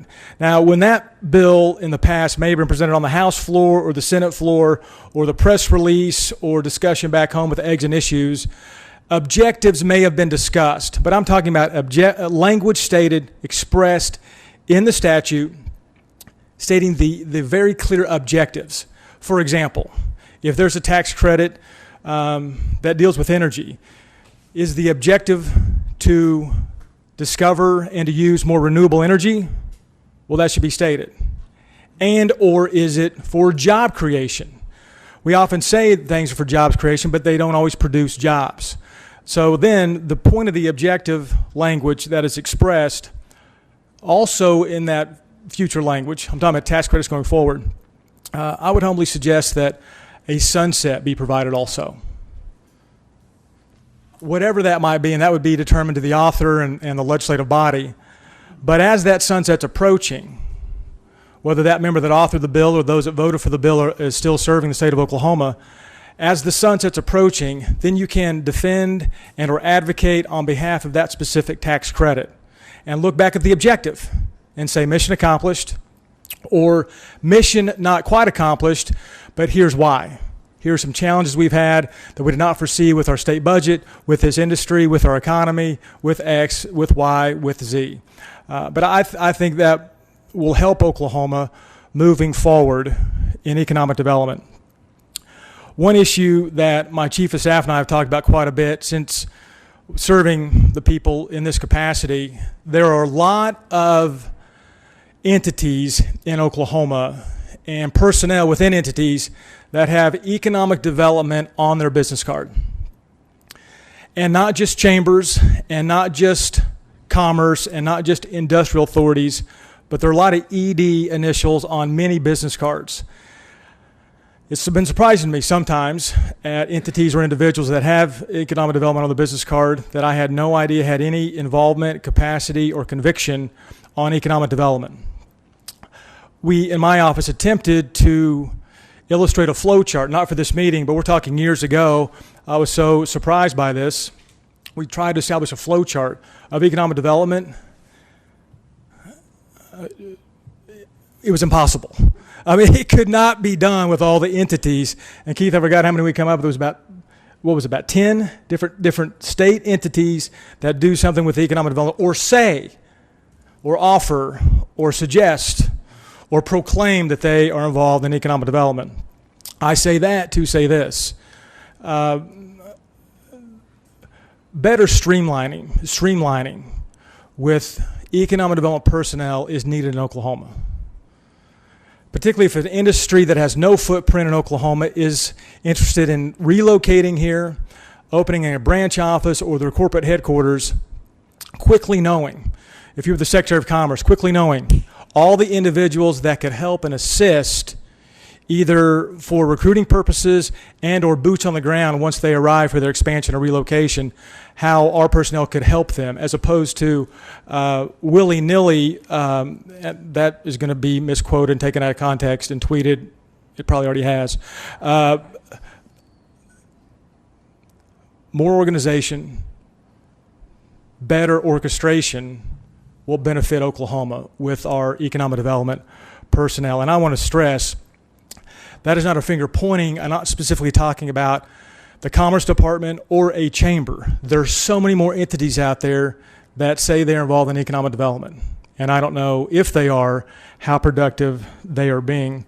And also, along with that, anybody that has ED on their business card should have a consistent performance review. Not how many trade shows have you been to, not how many goodie bags have you handed out, not how many business cards have you collected out of state or out of country, but what's been your record over the last 18 months or 24 months, a performance review. I will close with this third point, and I know you've talked a lot about diversity of our economy, and we've seen that happen in Oklahoma. We've been a tad, and I really believe a tad more insulated in this hydrocarbon commodity price challenge than we were back in the 80s, when so many of my friends were moving out of my hometown of Enid because their dads or their moms lost their jobs or got transferred to that state south of us, south of the Red River, that someday we'll rename Baja, Oklahoma. Feel free to tweet that. Oklahoma is very poised, I've seen as I travel around. Geographically, just think about this for a moment. There are more Fortune 500 companies in the state of Texas than any other state in the nation. Many of us knew that in this room, but just let it sink for a moment. More Fortune 500 companies in Texas than any state, not in the region, in the nation. And we're the richest economy in the world. Now, it would take a while, but we could walk there today.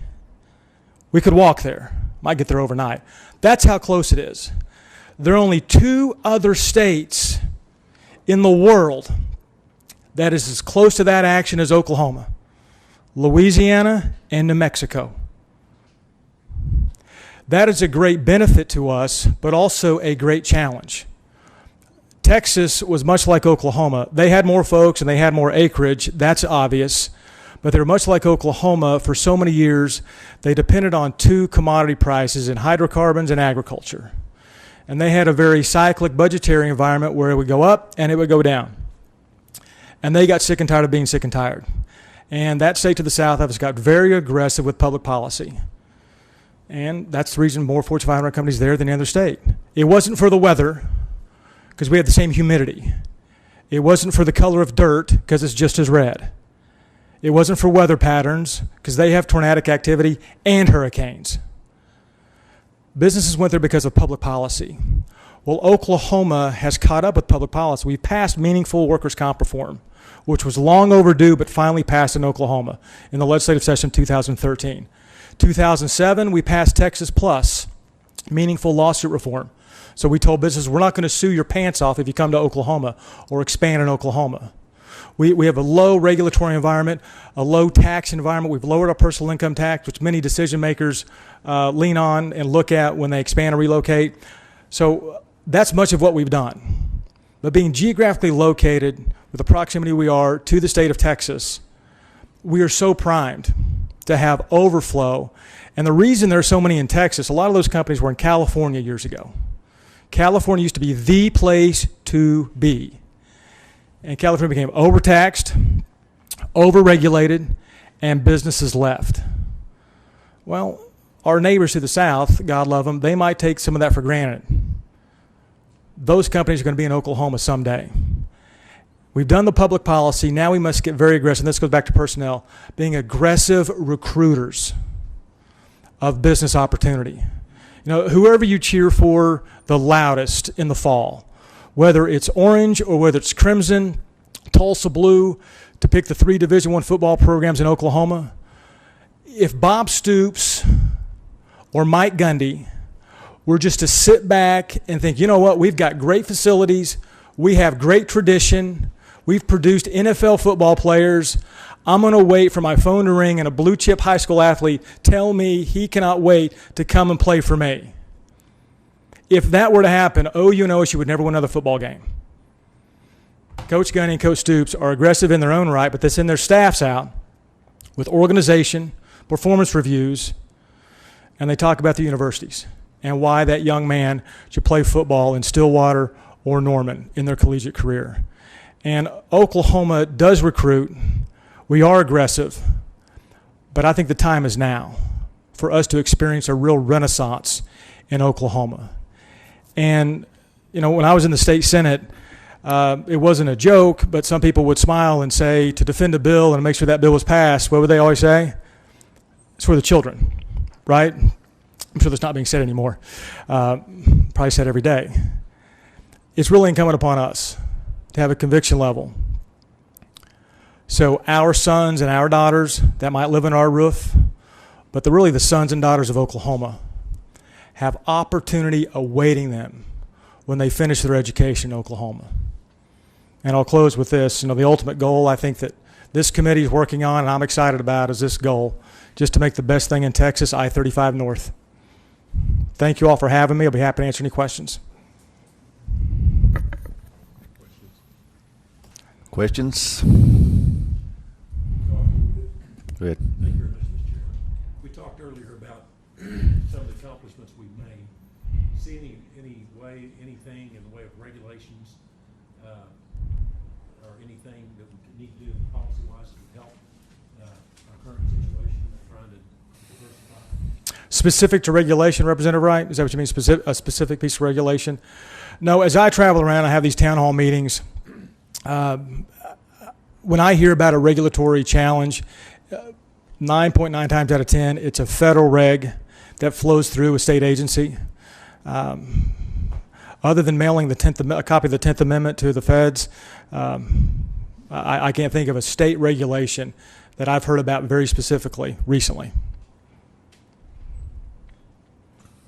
Any other questions? Seeing no more questions, Mr. Lieutenant Governor, we appreciate your being here. My pleasure. Thank you all. Thanks for the work you're doing. Thank you.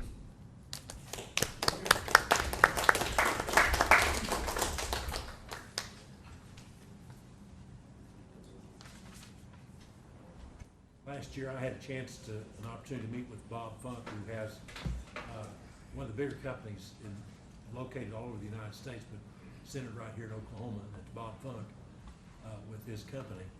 And when we met with him, he had some good ideas about, you know, what we might do differently in the way of recruiting business to come to Oklahoma. So I asked him to come and speak to our group, and he was unable to be here today on the schedule, on his schedule anyway. So Sam Hammonds, who's my contact in Bob Funk's office, agreed to come and bring Larry Parman, who works with Bob Funk on those kind of activities. So I'm going to at this time, turn over to Sam Hammonds to talk a little bit about and introduce Larry Parman. Thank you so much. It's great to be here. First time in this new conference room. Express, of course, most of you know who they are. Express Employment Professionals, located in Oklahoma City. It is an employment staffing agency, and it is franchised nationwide and actually also in South Africa and Canada. It's the fastest growing staffing agency in the world, and is now the fourth largest and growing rapidly. So all the offices, about 750, are franchised owned. Most of them just by small business people, like most franchises around the country. And they only make money by waking up and putting real people in real jobs at 8 o'clock every morning. This year, Express will employ over 500,000 people in the United States. They'll employ over 30,000 in Oklahoma. And so they know something about putting people to work. Bob is big on marketing. Anybody that's talked to him knows that within 5 minutes he's going to be talking to you about marketing. And he believes in Oklahoma, like so deeply and so religiously in Oklahoma and what Oklahoma has to offer, that he just wishes that Oklahoma could market itself better. And those of you who have talked to him, you'll hear that message very quickly from him. That's the way Bob built this company from scratch, moving here in the 80s, starting from scratch, and has built this into it's a success story, a great company, by marketing. In the recent recession, Express, like most companies, fell. Was in, business dropped off substantially. A lot of the other competitive companies did what companies do. They cut their marketing people, and they do what bean counters kind of do in recessions. Bob did the opposite. He encouraged all the franchise offices to go out and hire marketing people. And where it took 30 contacts to place one job order, in the recession, it took 100 to successfully land one job order, but they did it. And so while the others were going down, that just added fuel to Express because they emphasized marketing. So that is what he would like to see Oklahoma do a better job of, and he bases that on the fact that Express has offices all over the nation, and he sees what is happening, that there are certain states that are particularly business unfriendly. I mean, look at the West Coast. You can pick out any of those states. You look at Illinois. You look at some in the Northeast. There are some states that businesses are just looking to get out. As the Lieutenant Governor says, they're overtaxed and overregulated. And therein lies the opportunity. How can we target them? And what should we do to emphasize marketing and successful marketing? And so we've looked at various options, and we think it is time to think outside the box, not to continue doing what we're doing. We're losing too many great opportunities, and we're just not on people's radar screens. Well, what do you do if you want something to happen in a capitalistic society? You provide an incentive. And so we think if we tied our marketing efforts to incentive for those who were going out and doing the marketing, we would be a lot more successful. We specifically think we ought to consider a public-private partnership where we would take current funding, some of which would go to the Department of Commerce, and use that as seed capital and begin a public-private partnership where you greatly rewarded people who were successful. So we began to think about that. And then we asked Larry, and of course most of you know as a former Secretary of Commerce, Secretary of State here, certainly someone who gets it, who understands that, who knows what they're doing. We asked him to give us advice on how you would flesh that out. What would that look like? What would the benefits be? How could we eventually maybe someday attract money for a closing fund or for other incentives from maybe businesses in Oklahoma, tribes, public trusts, entities, if we started with some seed money from the state, not increasing the amount that we currently spend, but reallocating it perhaps to a public-private partnership. So that's how we got started. Larry, I think, knows as much or more about this topic than anybody we have in the state of Oklahoma. And so Bob asked me to kind of be just the setup act, the opening act, to come in and kind of set up Larry. And so with apologies, but with that introduction for a great Oklahoman, I'd like Larry to come and amplify on the details of that a little bit. Larry? I warned Sam that he should underpromise and overdeliver. Because what I learned in my time serving this great state is there's so much to learn. And there's not just what we know, but there's what we don't know. And so it's in constant pursuit of that we try to come up with answers that make us more competitive. So my big challenge today will be to limit my comments, because I could sit here and visit with all of you, and I've tried a couple times, about a number of things. But just picking up where Lieutenant Governor Lamb and Sam left off. So I just want you to be clear, at least from my point of view, what's going on out there in the marketplace. It is an extremely competitive, tough-nosed, hard-hitting environment. States and communities within these states are competing fiercely for businesses as they forum shop to find the most effective, the best opportunity within the states and within communities inside those states. So it is a fierce game, and it's being played out every day of the week throughout the country. If you think about it from a more global point of view, and we have to say this and we have to recognize it, this is no longer about Oklahoma. This is about a global economy. And the states that we are sometimes recruiting are sitting in their boardrooms and their committee rooms, and they're not thinking about Texas versus Oklahoma. They're thinking about Singapore versus Texas and Oklahoma. Or they're thinking about Germany and Missouri and Oklahoma. So the game's completely changed. Now, that leads to a couple of points. From my point of view, I see economic development falling into three major categories today. I do not believe that this is a bias.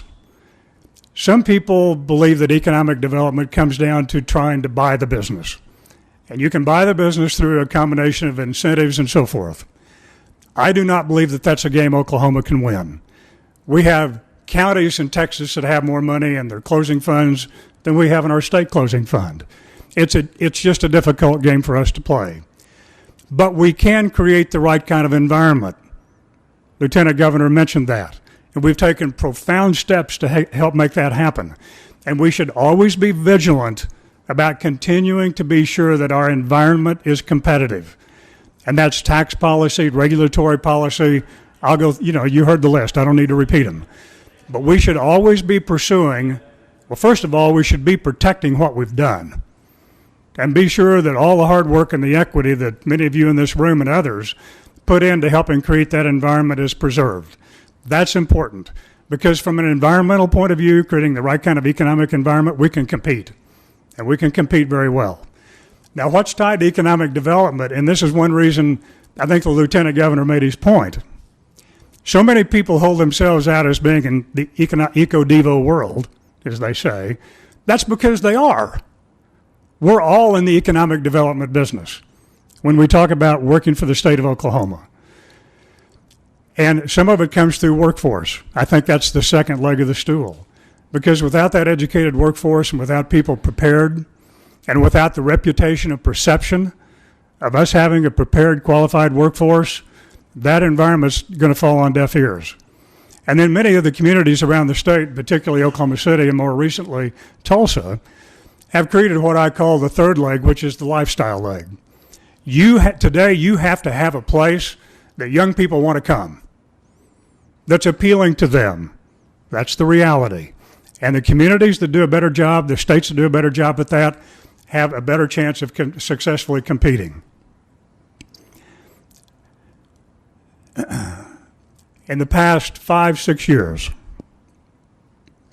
a dozen or more states have changed the makeup and complexion of how they choose to be organized in order to compete for economic development. Specifically, here's what I mean.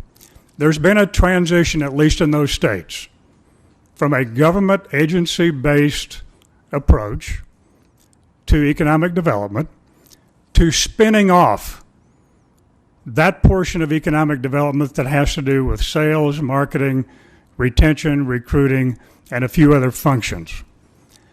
Now, here's what I observed when I was here. To some extent,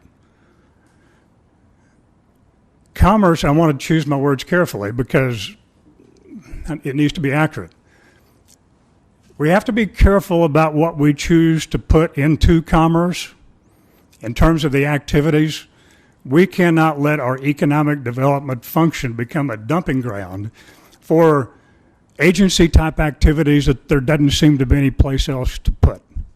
That's a poor way of saying it. Instead, and what many of these states have found, is that if you spin off marketing, spin off retention, recruiting, the business services component of commerce, what that does is it suddenly imbues that new entity, that new authority, if you will, with a marketing mindset rather than an administrative mindset. I get a little bit concerned sometimes that we are a little bit on our heels. It's difficult to be aggressive when you're operating within a bureaucratic agency.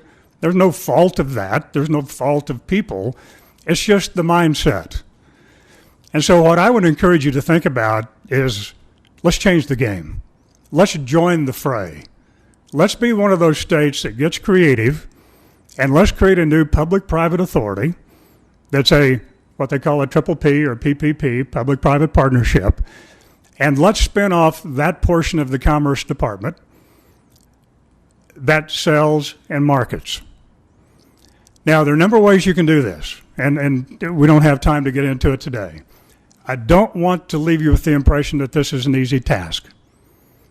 Doing that correctly and ramping up properly and funding it properly is going to take some careful thoughts, some careful homework, far beyond this committee. But it can be done. 12 states have done it, and there have been lessons to be learned. Some of the states that were first out of the chute made mistakes. So, for example, they didn't handle their incentive programs the correct way. And there were charges that there were conflicts of interest and favoritism shown and so on and so forth. But I think now, much like in the law, when a case comes down, it creates another pavement, if you will, in the road for us to follow toward a correct outcome. And likewise, we can take the experience of those states that have converted to public-private entities, and we can learn from them. And we can ensure, for example, that there's no abuse on the quality jobs applications by keeping the tax commission involved in that. We can do a lot of things to be sure that's clean and crisp and very effective. I guess I would just close by simply saying this. Economic development and how we go about it and the importance of us being aggressive on this step is very, very critical to the outcome and success of our state. Here's, at its core, the fundamental reason. It doesn't matter if you're a Democrat or Republican. Whatever you choose to believe to be the core functions of government, economic development needs to be in that conversation, because without vibrant, growing, healthy, profitable companies in this state, you have no program. You have no money to appropriate to the programs that are near and dear to all of us. So I agree with the Lieutenant Governor. I agree with Sam, and I support Bob's attitude about this. There's no better time than now. And guess what? It's not going to be any easier. And there are 12 states already far out in advance of where we are. Some of the states started this in 1999. So we have a lot of ground to make up, but I would just encourage the committee and each of you individually in your legislative pursuits, let's do this.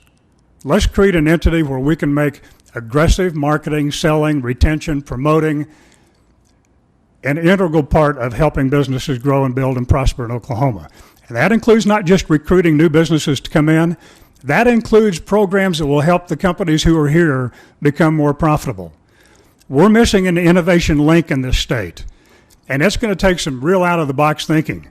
I mean, we might want to bring OCAST and I2E and everybody together, because if we're not innovative, then we're not even in the game. If we're just going along like we have been in the past, and we're trying to be profitable 2016, 2020 and beyond, operating by 1980 rules, we're going to be left further and further behind. So thank you for letting me share a few comments. I could go on, but I'm happy to answer any questions. Thank you, Mr. Parman. Thank you. Okay, we're going to open it up for questions if you don't mind. Sure. Okay, Senator Newberry, Chairman. Thank you. Thank you, Mr. Chairman. Thank you, Mr. Parman, for being here, and thank you, Mr. Hammonds, for being the opening act, as you easily quoted it. I'm interested in when you talk a marketing program into the world of ED, economic development. What would you specifically say these marketers are going to do, and how would you specifically say we're going to incent them to do it in your proposed plan? And then secondly, why is that a function that is necessary to occur in a PP, private partnership, rather than in a division of the Department of Commerce with a directive from the legislature? So the answer to your last question, in my opinion, may be that it may not be necessary to make a change. But if you're going to leave it the way that it is, then I believe it's going to take a serious change of mindset and prioritization that would come from both the legislative and the executive branch of government. And so I'm not saying that it can't be done, but here's what I know. When Governor Jindal was elected governor of Louisiana, he went to a friend that he went to college with who was the student body president at LSU, who had a tremendous network of business owners and CEO types from around the state. And he went to that gentleman and said, you put your team together and you build an organization where we have 10 to 15 people out selling Oklahoma every day, and you send me the bill. That's a far different mindset than we have here. So I'm not saying that that can't be done. Now, with respect to the incentive side, there may be issues both from a legislative point of view and a constitutional point of view to putting people on an incentive program. I think if you created an entity within the state of Oklahoma where you had an economic developer out in the marketplace making $150,000, $200,000 a year, that would probably raise some eyebrows and not pass muster. That's my guess. But that's the world we're competing in. So it can be done. Can it be done inside the state? I'll leave that up to your discretion and judgment. I think it would be more difficult to do it that way. Thank you, Mr. Parman. I maybe follow up my question because I've overshot what I was trying to get the answer to. So, A, we could do it inside the Department of Commerce, you feel like, with a directive from the legislature and the ideas both from the executive branch and the legislature to accomplish it. I think the odds are against it, but theoretically it could be done. Okay, the second part of that is in the incentive plan. Let's assume for a moment there are no restrictions from the legislature, and we're not going to talk about salary caps and the rest of that as we talk about create a competitive sales force.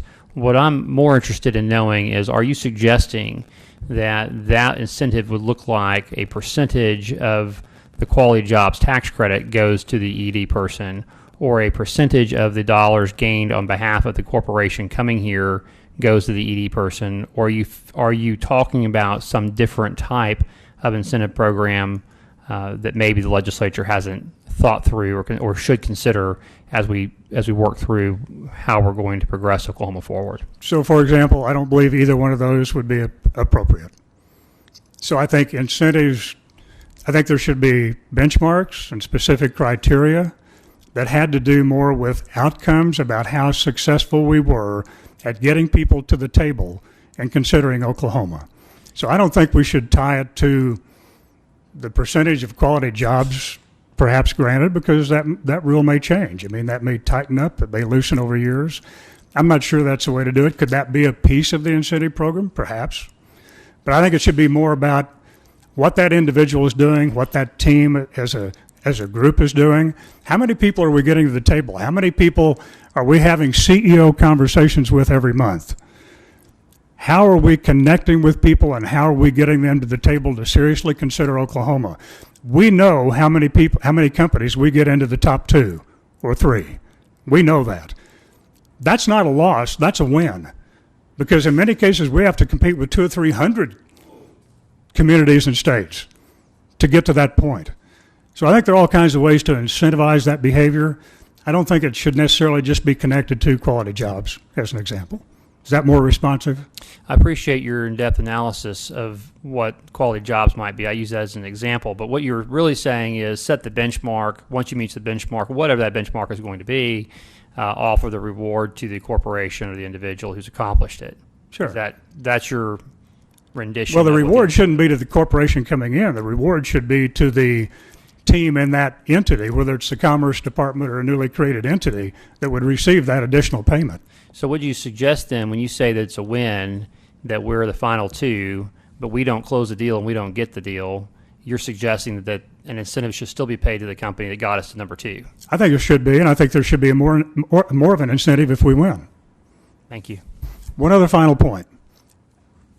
Keep in mind, if we keep things structured the way they are, a big benefit that I've learned about in talking to people who had these new public-private partnerships is they have the involvement of a significant piece of the influential business community members within their states. We don't have that now at the state level. So we would be tapping into an entirely new body of resources that could give us much input on good economic development strategies and what's going on in the marketplace. Thank you very much. Any other questions? Yes, hang on one second. Senator Fields. Thank you, Mr. Chairman. Mr. Parman, going back to the public-private partnership and what you suggested, I guess, correct me if I'm wrong, 12 other states have done this. Can you give us a list of those states and then give us a couple of examples in those states where they've formed these public-private partnerships and what they've been able to do? Well, I can give you a number of them. There are 12. I'm not sure I can remember all of them right off the bat. Washington, Oregon, in the case of Oregon, they went to a pure privatized model, which I'm not sure will work here. They get their funding solely from the private sector. State of Michigan created a public-private partnership, and just so you know what we're competing against, the budget for that authority is $197 million a year.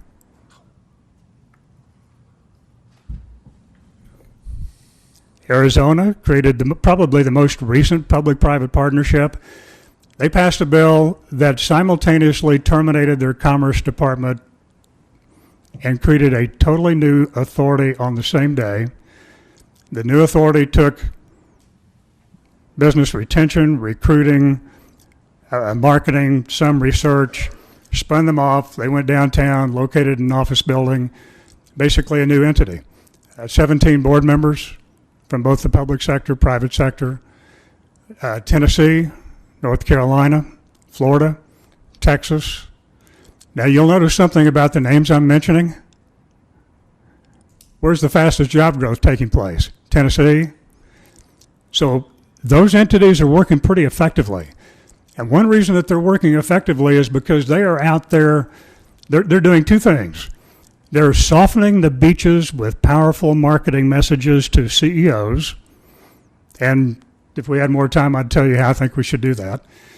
And they're also populating that marketplace with people making one-on-one calls and being out there in contact with people all the time. I think those two things make a big difference. Senator Bice, you recognized. Thank you, Mr. Parman and Mr. Hammonds. There's been several mentions of education and workforce development throughout the day from various individuals. My question to you is, do you feel like that the state is being effective in working with the higher education community to identify where there are lapses in workforce development so that we can address those issues long term? I will give you the example of engineering. General Levy recently gave a speech where he talked about the fact that he could hire every engineering graduate from both universities and still have seats to fill at Tinker Air Force Base. So I feel like that maybe that collaboration, there's a gap somewhere there, and we're not actually working with higher ed to identify where those gaps are and try to push those programs so that we can beef up the workforce. Thoughts? Here we go. I'm not so sure it's not that we're working with higher ed. I'm not sure higher ed is working with the business community. So I'll let you all make your own decision about that. But workforce is very important. And folks, it isn't moving quickly enough. We're not moving fast enough. We're having lots of meetings. They're all good. I applaud that. But it's time that we act. It's time that we sit down with people and say, you know what?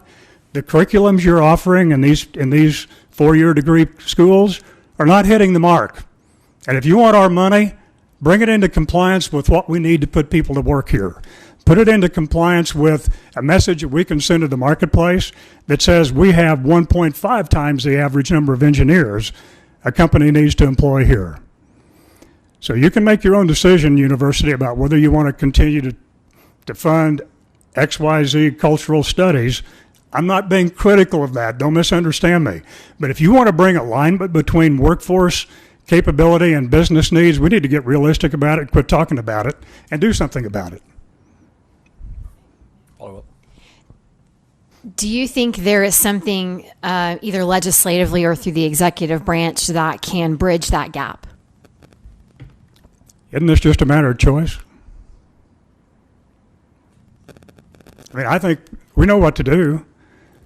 And it could be that it's time, maybe the legislature needs to put some teeth in this and start outlining some criteria legislatively and saying, you will do X. For example, in Oregon, they passed a statute that said our goal is 40% of our population will have a college degree.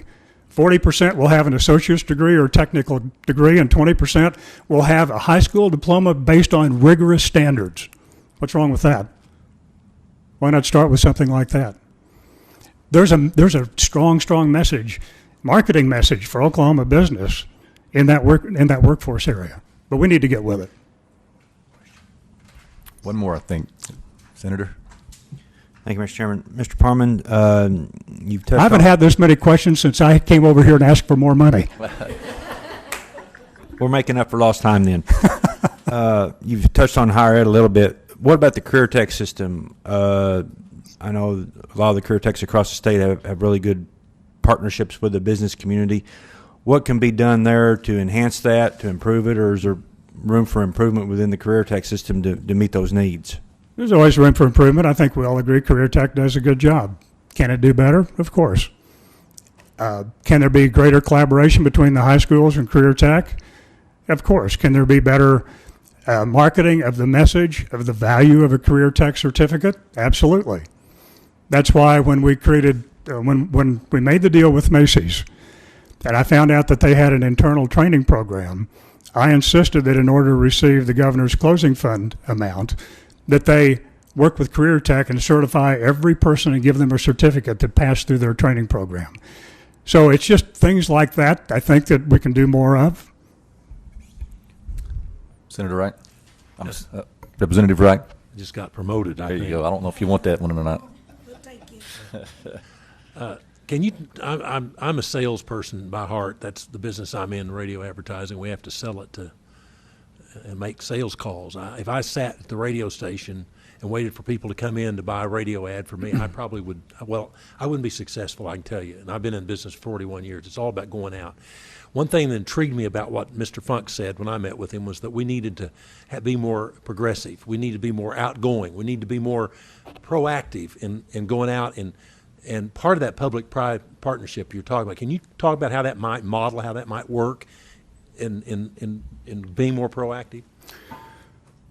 Well, no different than at that point when you connect that activity to the private sector and create that kind of culture and have private sector people on your board and setting standards and holding people accountable, then you're going to have two things happen. I think you're going to have a much more aggressive marketing function that I call it softening the beach. That's an old military term.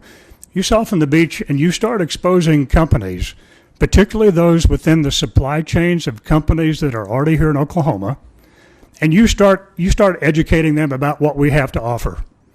And then you follow that up with the infantry, so to speak. To your point that Bob mentions, that you mentioned, you get people out on the street. You get those 10 or 12 representatives from that public-private partnership, and you get them out on the street, and you get them on the road, and you get them making calls on those companies. And so you couple both together, the marketing side and the pure selling side. That has to help and has to improve where we are now. Okay, I think that's it. Thank you very much for being here and presenting to us. Good to see all of you. Thank you.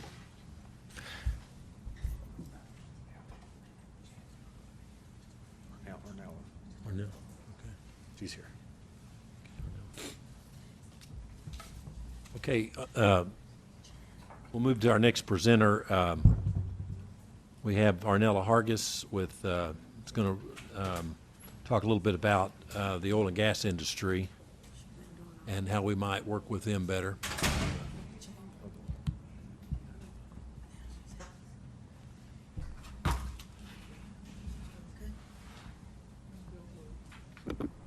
Thank you, Representative Wright. And my name is Arnella. I am the Executive Vice President of the Oklahoma Oil and Gas Association.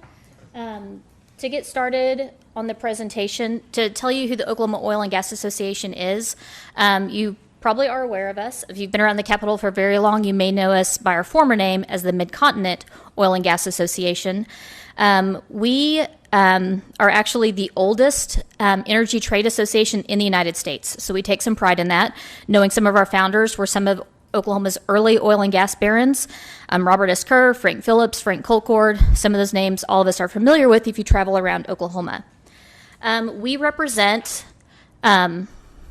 all three sectors of the industry. So when I say I'm talking about the Oklahoma oil and natural gas industry, I want you to understand who that is. That is the upstream sector, so our exploration and production companies, those that are active in drilling. The midstream sector, so gas processing, pipelines, and gas gatherers. And then the downstream sector, OGA represents all of the refiners within the state. So when I'm talking about the Oklahoma oil and gas industry and how the legislature has helped that industry and what we can do in the future, we are talking about all sectors of that industry in terms of producing the oil and natural gas, gathering it and transporting it, and then getting it to market through the refiners.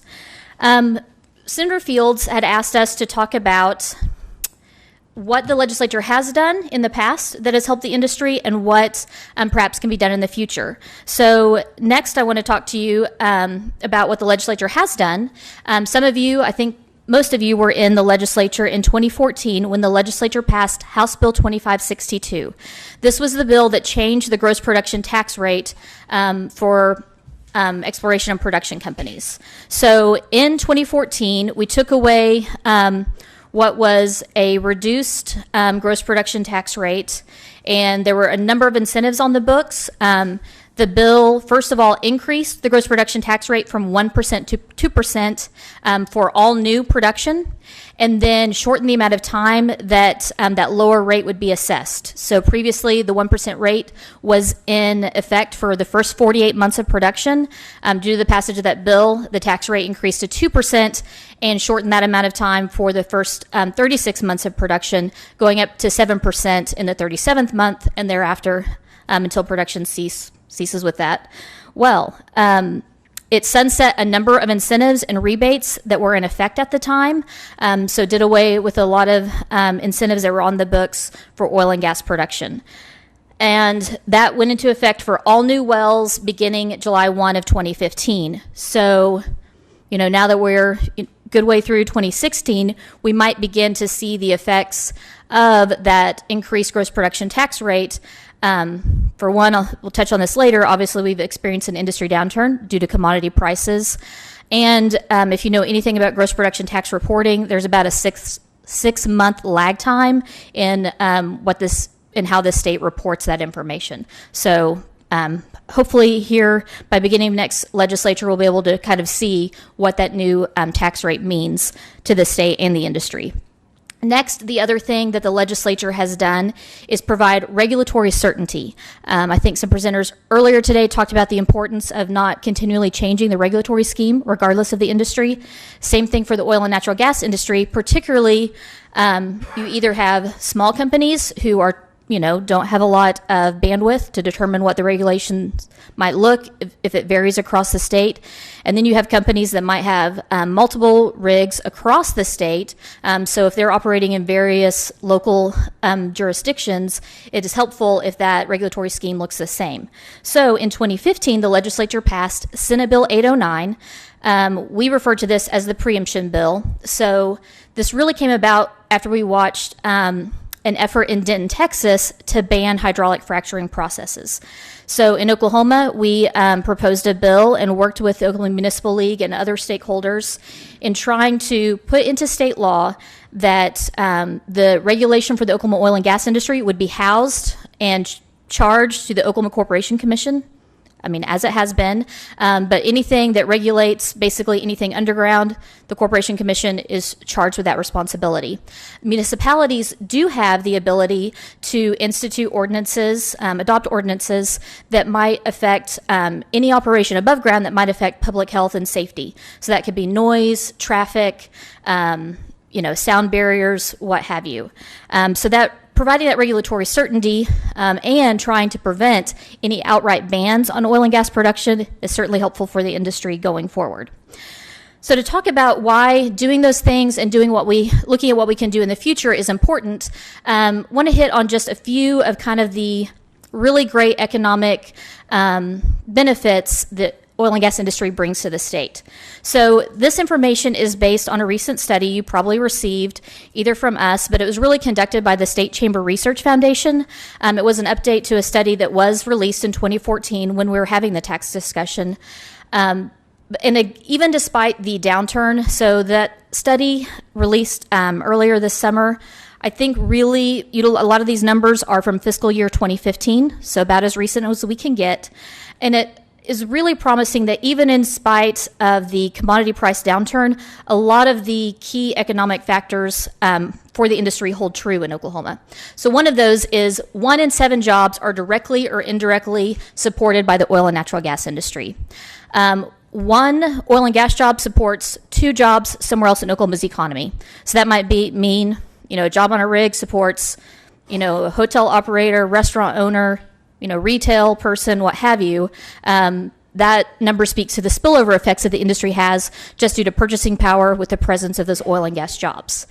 In 2015, the oil and gas industry employed over 50,000 Oklahomans who earned a total of $5.6 billion in that year. And if you remember, 2015 was also a year the industry experienced a lot of layoffs, so that is still a very impressive number despite what the industry was suffering due to lower oil and natural gas prices. You can kind of see some of those other good statistics there. Another one is the fact that oil and gas jobs pay more than the state average by more than double. So when we're talking about oil and gas jobs, those have a higher salary range than what we see necessarily in other industries. So for legislators, as those of you who are looking to make appropriations decisions in the coming year, the other economic benefit to the state is, of course, the taxes that the industry pays. I think some of the other industries touched on taxes and funds that are generated, due to the other production. In Oklahoma, the oil and gas industry is the single largest revenue source for the state at over $2.5 billion in fiscal year 2015. That is 22%, so over 1/5 of all state tax collections come from oil and gas companies, proprietors, and their employees. So while the oil and gas industry is paying over 1/5 of state taxes, the industry actually only accounts for less than 10% of total employment in the state, only 13% of state household earnings, and 17% of the state gross domestic product. So just think about that when we talk about how much the oil and gas industry pays in taxes, and then what we're making up in the other parts of the economy. The taxes are from 4 different sources. First, as I mentioned, gross production tax. In 2015, fiscal year 2015, that was over $500 million in net severance taxes. So after things like the economically at risk rebate that I know was adjusted even this last year during session, that gross production tax rate is divvied up due to just historical statutes. So there's a portion of that does go directly to the state general revenue fund, but they're due to statutes.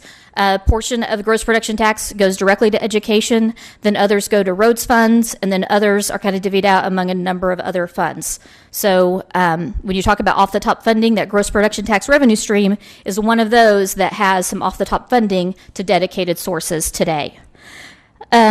Next, income tax payments paid by companies. So last year, over $650 million were paid in income tax payments. Sales and use taxes totaled nearly $300 million, and personal income tax and sales taxes paid by employees almost $400 million. So that's where we get that $2.5 billion I started with. Other economic benefits that the industry provides are can be seen in other spillover effects besides the additional jobs supported within the economy that I mentioned earlier. One of the really kind of impressive numbers from this recent study was an estimated $1.7 billion in oil and gas royalties were paid to Oklahomans in 2015. So when you think about royalty payments, I'm talking to some of the rural legislators, they can certainly see this when oil and gas industry is doing well.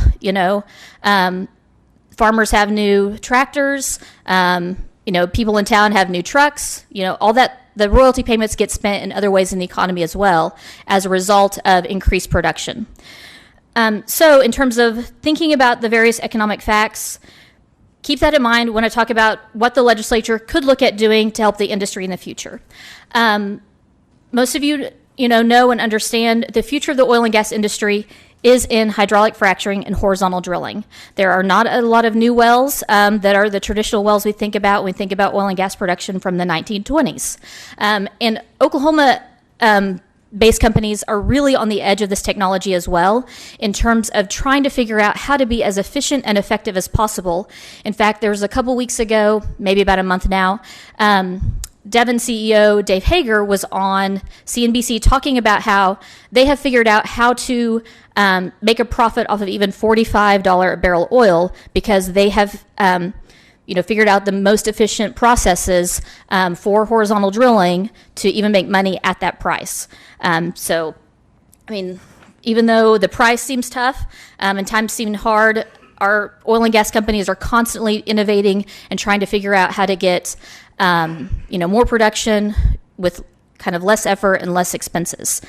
When we're talking about horizontal drilling, keep in mind that that type of drilling actually reduces the surface footprint, and so, reduces the landowners and the surface that is disturbed. So this, simple infographic shows you that one horizontal drilling rig can replace as many as 6 vertical wells. And the next slide kind of gets into this in a little bit more detailed way. But so when we talk to you about things that we need to enhance horizontal drilling across the state, just kind of want to keep those things in mind. Quinn, you can go to the next one. That picture is really large, so it probably didn't come through. So this slide just kind of shows you how hydraulic fracturing works. That's probably a presentation for a different day. But you can see those of you maybe who have been on some of our rig tours, we're going to offer those. Look at the way. You either have small companies who are don't have a lot of bandwidth to determine what the regulations might look if it varies across the state. And then you have companies that might have multiple rigs across the state. So if they're operating in various local jurisdictions, it is helpful if that regulatory scheme looks the same. So in 2015, the legislature passed Senate Bill 809. We refer to this as the preemption bill. So this really came about after we watched an effort in Denton, Texas to ban hydraulic fracturing processes. So in Oklahoma, we proposed a bill and worked with the Oklahoma Municipal League and other stakeholders in trying to put into state law that the regulation for the Oklahoma oil and gas industry would be housed and charged to the Oklahoma Corporation Commission.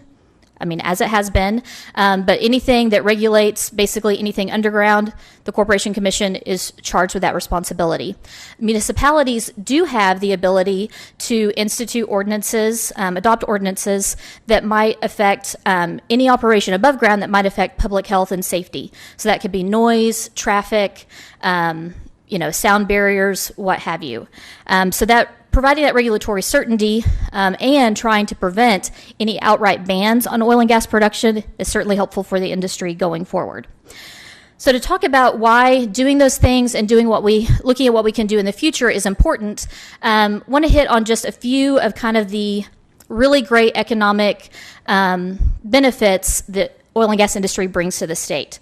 So this information is based on a recent study you probably received either from us, but it was really conducted by the State Chamber Research Foundation. It was an update to a study that was released in 2014 when we were having the tax discussion. Even despite the downturn, so that study released earlier this summer, I think really a lot of these numbers are from fiscal year 2015, so about as recent as we can get. And it is really promising that even in spite of the commodity price downturn, a lot of the key economic factors for the industry hold true in Oklahoma. So one of those is 1 in 7 jobs are directly or indirectly supported by the oil and natural gas industry. One oil and gas job supports 2 jobs somewhere else in Oklahoma's economy. So that might mean a job on a rig supports, a hotel operator, restaurant owner, retail person, what have you. That number speaks to the spillover effects that the industry has just due to purchasing power with the presence of those oil and gas jobs. In 2015, the oil and gas industry employed over 50,000 Oklahomans who earned a total of $5.6 billion in that year. And if you remember, 2015 was also a year the industry experienced a lot of layoffs, so that is still a very impressive number despite what the industry was suffering due to lower oil and natural gas prices. You can kind of see some of those other good statistics there. Another one is the fact that oil and gas jobs pay more than the state average by more than double. So when we're talking about oil and gas jobs, those have a higher salary range than what we see necessarily in other industries. So for legislators, as those of you who are looking to make appropriations decisions in the coming year, the other economic benefit to the state is, of course, the taxes that the industry pays. I think some of the other industries touched on taxes and funds that are generated, due to the other production. In Oklahoma, the oil and gas industry is the single largest revenue source for the state at over $2.5 billion in fiscal year 2015. That is 22%, so over 1/5 of all state tax collections come from oil and gas companies, proprietors, and their employees. So while the oil and gas industry is paying over 1/5 of state taxes, the industry actually only accounts for less than 10% of total employment in the state, only 13% of state household earnings, and 17% of the state gross domestic product. So just think about that when we talk about how much the oil and gas industry pays in taxes, and then what we're making up in the other parts of the economy. The taxes are from 4 different sources. First, as I mentioned, gross production tax. In 2015, fiscal year 2015, that was over $500 million in net severance taxes. So after things like the economically at risk rebate that I know was adjusted even this last year during session, that gross production tax rate is divvied up due to just historical statutes. So there's a portion of that that does go directly to the state general revenue fund, but they're due to statutes. A portion of the gross production tax goes directly to education, then others go to roads funds, and then others are kind of divvied out among a number of other funds. So when you talk about off-the-top funding, that gross production tax revenue stream is one of those that has some off-the-top funding to dedicated sources today. Next, income tax payments paid by companies. So last year, over $650 million were paid in income tax payments. Sales and use taxes totaled nearly $300 million, and personal income tax and sales taxes paid by employees almost $400 million. So that's where we get that $2.5 billion I started with. Other economic benefits that the industry provides can be seen in other spillover effects besides the additional jobs supported within the economy that I mentioned earlier. One of the really kind of impressive numbers from this recent study was an estimated $1.7 billion in oil and gas royalties were paid to Oklahomans in 2015. So when you think about royalty payments, I'm talking to some of the rural legislators, they can certainly see this when oil and gas industry is doing well. Farmers have new tractors, people in town have new trucks, all that. The royalty payments get spent in other ways in the economy as well as a result of increased production. So in terms of thinking about the various economic facts, keep that in mind when I talk about what the legislature could look at doing to help the industry in the future. Most of you, know and understand the future of the oil and gas industry is in hydraulic fracturing and horizontal drilling. There are not a lot of new wells that are the traditional wells we think about when we think about oil and gas production from the 1920s. And Oklahoma based companies are really on the edge of this technology as well in terms of trying to figure out how to be as efficient and effective as possible. In fact, there was a couple weeks ago, maybe about a month now, Devon CEO Dave Hager was on CNBC talking about how they have figured out how to make a profit off of even $45 a barrel oil because they have figured out the most efficient processes for horizontal drilling to even make money at that price. Even though the price seems tough and times seem hard, our oil and gas companies are constantly innovating and trying to figure out how to get more production with kind of less effort and less expenses. When we're talking about horizontal drilling, keep in mind that that type of drilling actually reduces the surface footprint, and so, reduces the landowners and the surface that is disturbed. So this, simple infographic shows you that one horizontal drilling rig can replace as many as 6 vertical wells. And the next slide kind of gets into this in a little bit more detailed way. But so when we talk to you about things that we need to enhance horizontal drilling across the state, just kind of want to keep those things in mind. Quinn, you can go to the next one. That picture is really large, so it probably didn't come through. So this slide just kind of shows you how hydraulic fracturing works. That's probably a presentation for a different day. But you can see those of you maybe who have been on some of our rig tours, we're going to offer those again so you can learn more about the processes. For one thing, you can see how deep this goes. That is as deep as 6 Empire State Buildings stacked on top of each other. So we're going very deep into the ground, and once you get underground, then we have to start the horizontal process, which is very tricky if you are thinking about trying to guide something basically with the head of a pencil through the underground terrain. So that can be a very technical process. So all that to say, in terms of what the legislature can do, you've probably heard this from me before and know we've worked on this piece of legislation for the past 2 or 3 sessions, but Oklahoma really needs to update its statutes to allow horizontal drilling across the state. Right now, we have a pretty good regulatory scheme for horizontal drilling in what is called shale reservoirs. So that's the shale rock that certainly a lot of natural gas is found, but there are now other parts of the state that we're finding really great vast resources. And so we are looking to expand the statutes to non-shale reservoirs to have these multi-well long laterals. Again, it's more efficient for companies, reduces the cost, and reduces the surface footprint for those operations. couple of the slides kind of show you all the products, byproducts that come from petroleum products, things that we use every day. So when we're thinking about oil and gas production, of course, commodity price helps. But if we can operate at a more efficient manner, all these things that are produced by petroleum byproducts can be cheaper for consumers as well. So again, that's a ripple economy effect even beyond Oklahoma's borders. In terms of looking at the energy downturn, I know that oil and gas prices are not something Oklahoma state legislators can control. So that's why we ask you to be careful when you look at doing other things that add to the cost of doing business in Oklahoma. That's why having the permanent tax rate, to know what that is in the future for gross production is very helpful. And same thing with regulatory certainty. Adding or continuing to change the regulatory scheme adds to the cost of doing business. Kind of the smaller company you are, that can be more of a burden.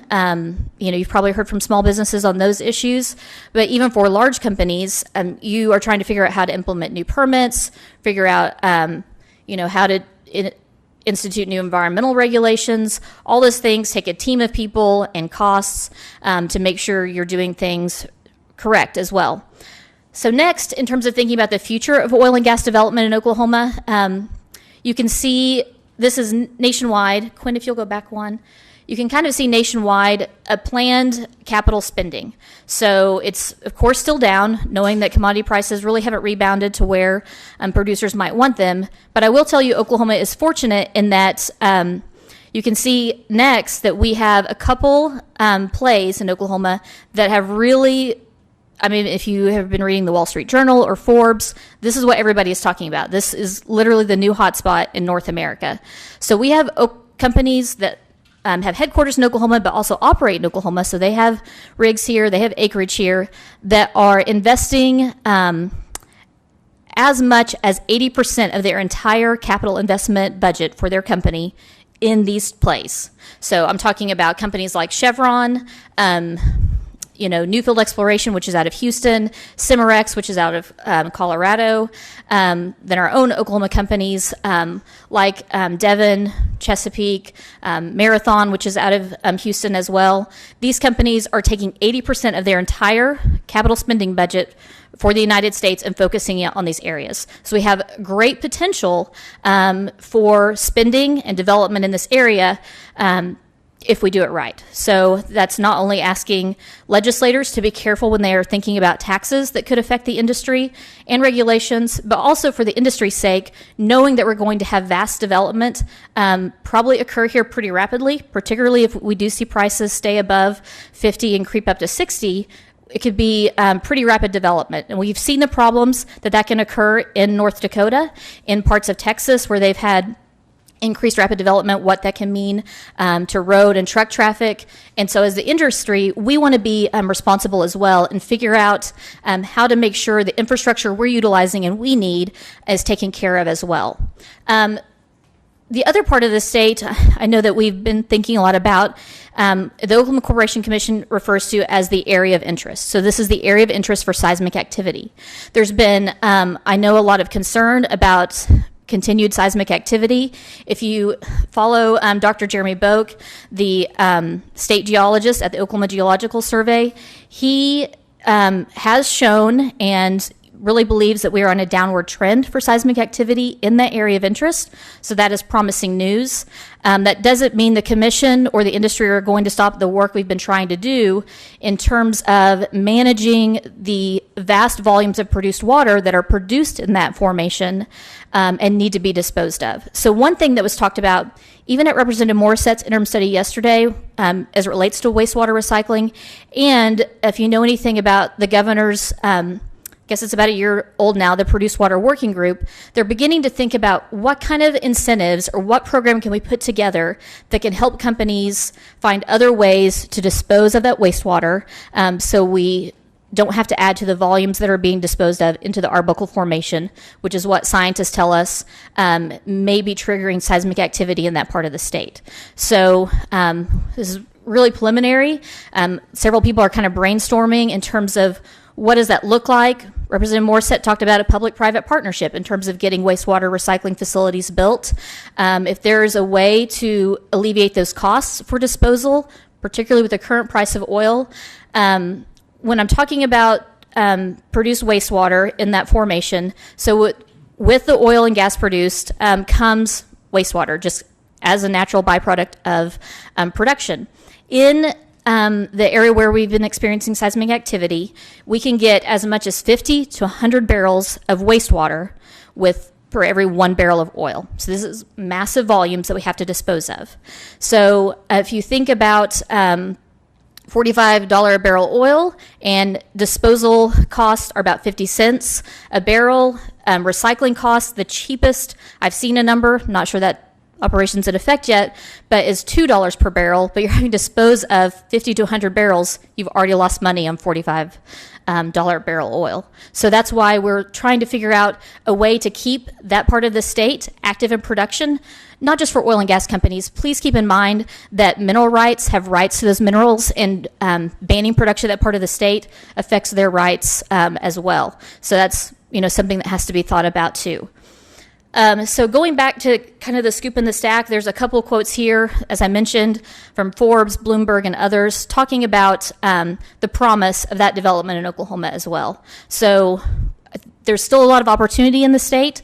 Some of these wells in the scoop and stack have been hitting record numbers in terms of daily output, but also their production life. People talk about production declines over the life of a well. These have a pretty amazing lifespan, even in terms of continued production at that record amount even.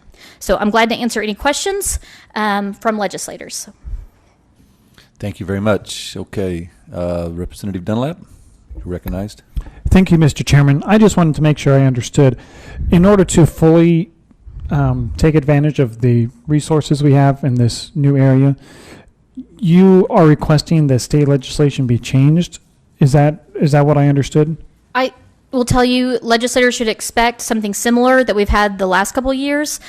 If I'm correct, the bill number was House Bill 2177. I'm not going to say it will look the same because we are continuing conversations with mineral owners, with people that want different spacing laws that are outlined in there, with smaller producers that want certain protections for their rights as well. So just to tell you, on the industry side, we're continuing those conversations to figure out a way to ensure proper development of even non-shell reservoirs. Anyone else have any questions? Did you have a question? Senator Pittman, you're recognized. Thank you, Mr. Chairman. Thank you so much for your presentation. I appreciate you coming by. Tell us what happens in the down season to the royalties that are paid to the state. The royalties that are paid to the state? Yes. That's probably a better question for somebody like at the Commissioners of the Land Office. In terms of the industry downturn, I think you can see, particularly, I try to track the CLO numbers as well. Their royalty payments are down just like your average Oklahoman that receives a royalty check. Even despite the downturn, following the CLO numbers generally, granted they receive income from a lot of different places, they've had some record months though as well in terms of their collection from their assets. Follow up. Thank you, Mr. Chairman. Is there a cap when we have a downturn in oil and gas? Is there a cap to the royalties that are paid to the state? Not that I'm aware of, but right. That's something I might have just to. Because I'm interested in the formula. Whenever we're up, we get paid more. Whenever we're down, we know it's going to go down. So is there a formula in place so that when we're up, we only give a certain amount, so that when we're down, we're still trending? So that, on a consistent, like for the CLO, it doesn't bottom out. Right. I don't think so, but I can double check. And that would be a good legislative recommendation, because we know the industry is going to return, but we also need to be proactive in planning for the industry to have a downturn. We've seen it many times before. And I will tell you, the industry is trying to be thoughtful as well. If you kind of watch the financial pages, we don't think we're going to see $100 oil again. Those are great times. But energy companies really are probably the leanest that they can be. layoffs are not good for us, particularly when we have to retrain and rehire if we do need to add employees. And we're talking about at that salary level that I mentioned, more than twice the average salary in Oklahoma. So oil and gas companies try to be as lean as possible, knowing we operate that way. In downtimes, we appreciate that the state has to operate that way as well. All that to say, we're just trying to find the most efficient ways to get the most production for our dollar, but ideally that helps the state. Additional production means more taxes, more revenue, salaries, sales taxes, etc. Okay, Senator Fields, you have a question? You're recognized. Thank you, Mr. Chairman. Arnella, go back to one of your opening statements on when the bill that passed, the House bill from 1% to 2% of the gross production tax. The dollar amount of incentives that was eliminated, could you, and you might not have this with you, but the dollar amount of incentives that were eliminated and how much of that was attributed to oil and how much of that was attributed to gas production in the state? Trying to get an idea of what, we've been talking about tax credits all day and from that standpoint. So how much of that was eliminated when that bill was passed and signed by the governor? I don't know, but my memory goes back to actually the staff bill summary. So whether those numbers came from the tax commission or not, I do believe that answer is out there so I can get it for you. In my mind, I don't remember what those dollars meant. And you mentioned how much that meant for oil and how much that meant for gas. Also keep in mind, there's been a couple of articles about how oil and gas industry doesn't pay enough taxes. Look at how much revenue we had compared to other states. At one point in time, the natural gas production in Oklahoma was, almost 2/3 of what we produce. Now we're moving back to oil, and part of that is due to price. So when Oklahoma is really going gangbusters in terms of producing natural gas, that is when natural gas was at over $12 MCF.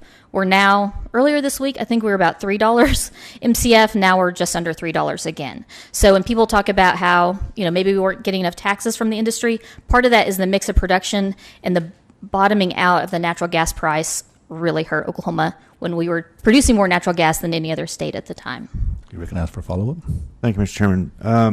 So I want to change gears on you just a little bit, and you might not be able to answer this question. So is looking in the crystal ball moving forward as a legislative body that has to deal with the budget next year, do you or anybody in your staff have a feel for where we are going to be going the next 12 to 18 months as far as the price of oil per barrel or natural gas, to kind of give us an idea of what we're going to be looking at, not only creating the 18 budget, but 19's as well?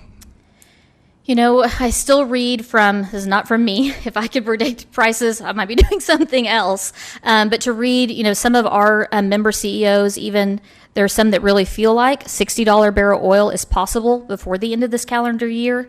The fact we kind of get above 50 and then fall again, and some of the OPEC issues right now, I don't know how confident I am in that. Like to be positive and think, yes, we'll see $60 oil. I will say, in terms of working towards efficiency, I think some of our companies, if we could hang at above 50, even 55, production activity would pick up quite a bit. So all that to say, if we're looking at legislators in terms of budgeting purposes, again, price. And that's just, the commodity market is not something I know you guys really have say over or can control. But I guess that's something to think about. When the Equalization Board meets and they do estimates, that is based on an estimate of future oil and gas prices. So that's certainly something to consider. If, maybe that number is too optimistic, as we kind of saw in the previous year, that number was pretty high for the estimate. Reality, was just a different situation in terms of the prices bottoming out, which I know that kind of didn't help the estimates and planning legislators were trying to do.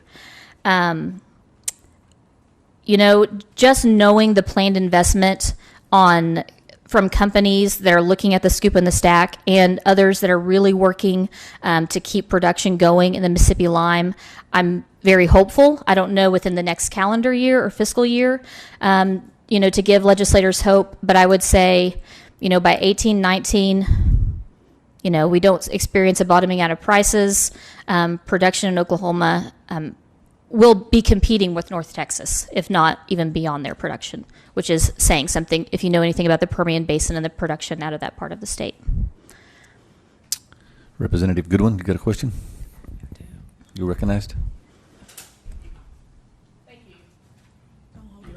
Thank you very much.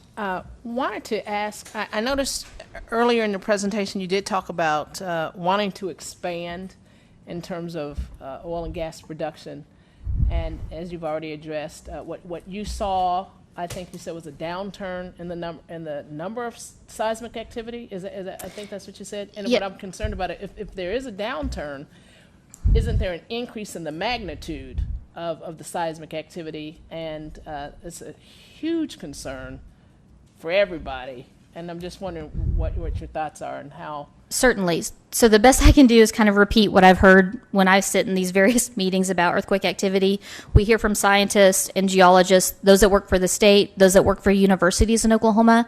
So even last Friday, Dr. Jeremy Boak was at an Oklahoma Corporation Commission Oil and Gas Law Institute, and this was reported in an article in the Journal Record, I think maybe on Monday of this week, where Dr. Boak talked about the total release of seismic activity is decreasing. So when you talk about total release of seismic activity, that means frequency of earthquakes and magnitude of earthquakes. Now, the Pawnee earthquake is certainly of a concern. Geologists, OGS, USGS are still kind of scratching their heads on that one. With some in Kansas, wonder, is that a foreshock? Will we have something that follows that's a similar pattern? Or was that, an anomaly? They're still theorizing as to that particular large earthquake.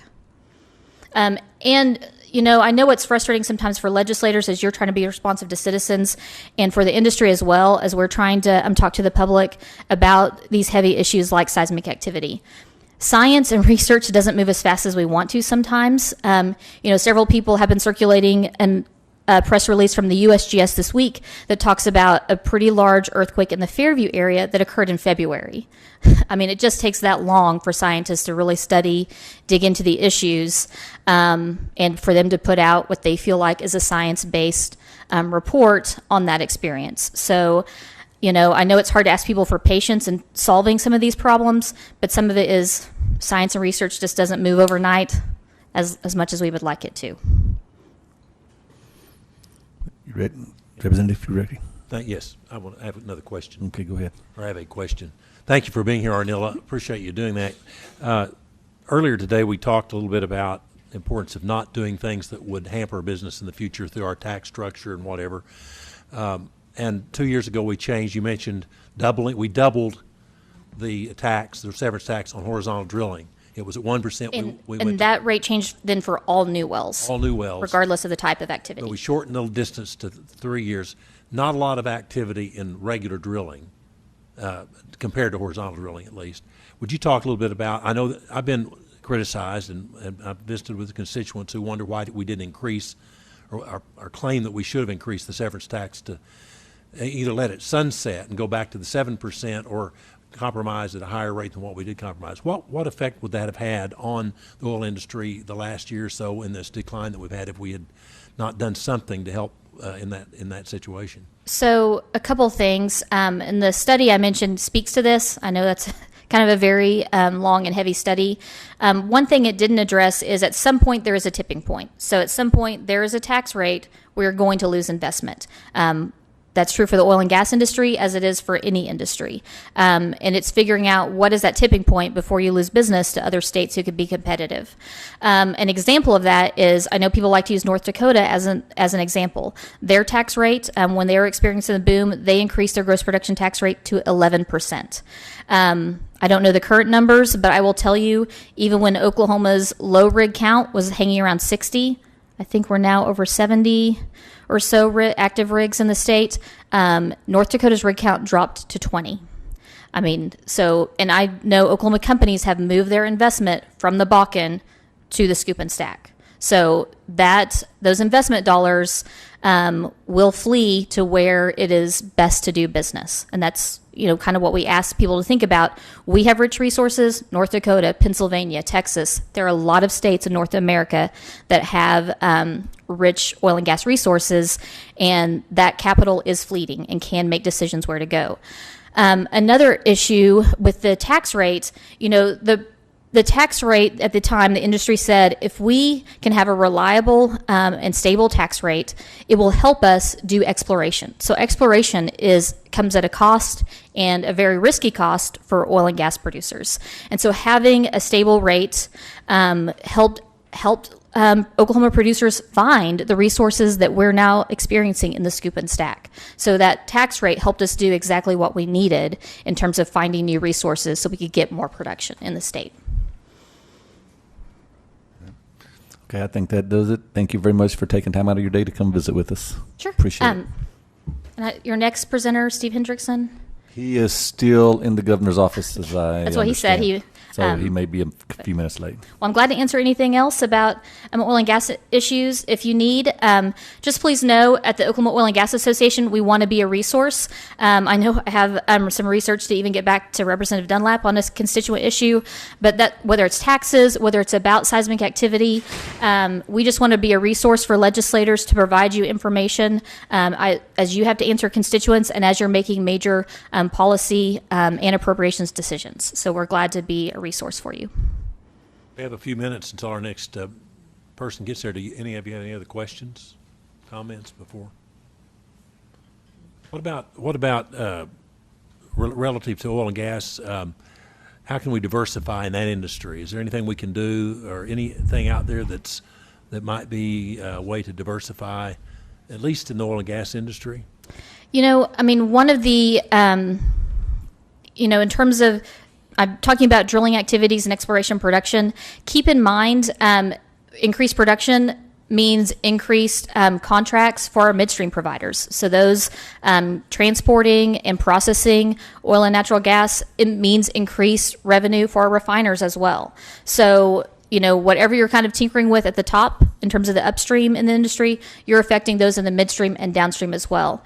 With oil and gas production downturn in Oklahoma, a lot of our service companies were really hurt. I'm sure most of you know, thinking about the high unemployment rate in Stevens County, a lot of that people really feel like is tied to Halliburton and layoffs. For a county that really relies on a major employer like that is an oil and gas service company, I know that's a huge hit. And then that county is faced with, dealing with all the needs of the unemployment population.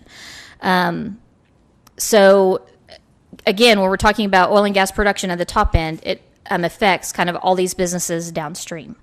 In terms of other diversification, if you compare states that are tied to the oil and gas industry and how others kind of remained afloat, particularly, in Oklahoma oil and gas industry, we compare ourselves a lot to Texas production. Costs are pretty similar there. Operation is pretty similar. A lot of the operating companies are pretty similar.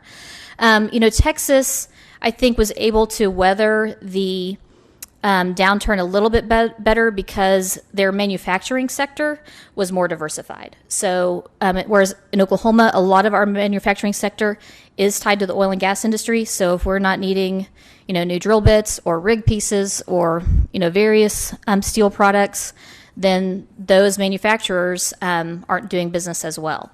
So again, if Oklahoma is just tied to the oil and gas industry. I mean, we know that. We're mentioning, we're the largest provider of revenue to the state. And we just want to do our best to be responsible citizens in terms of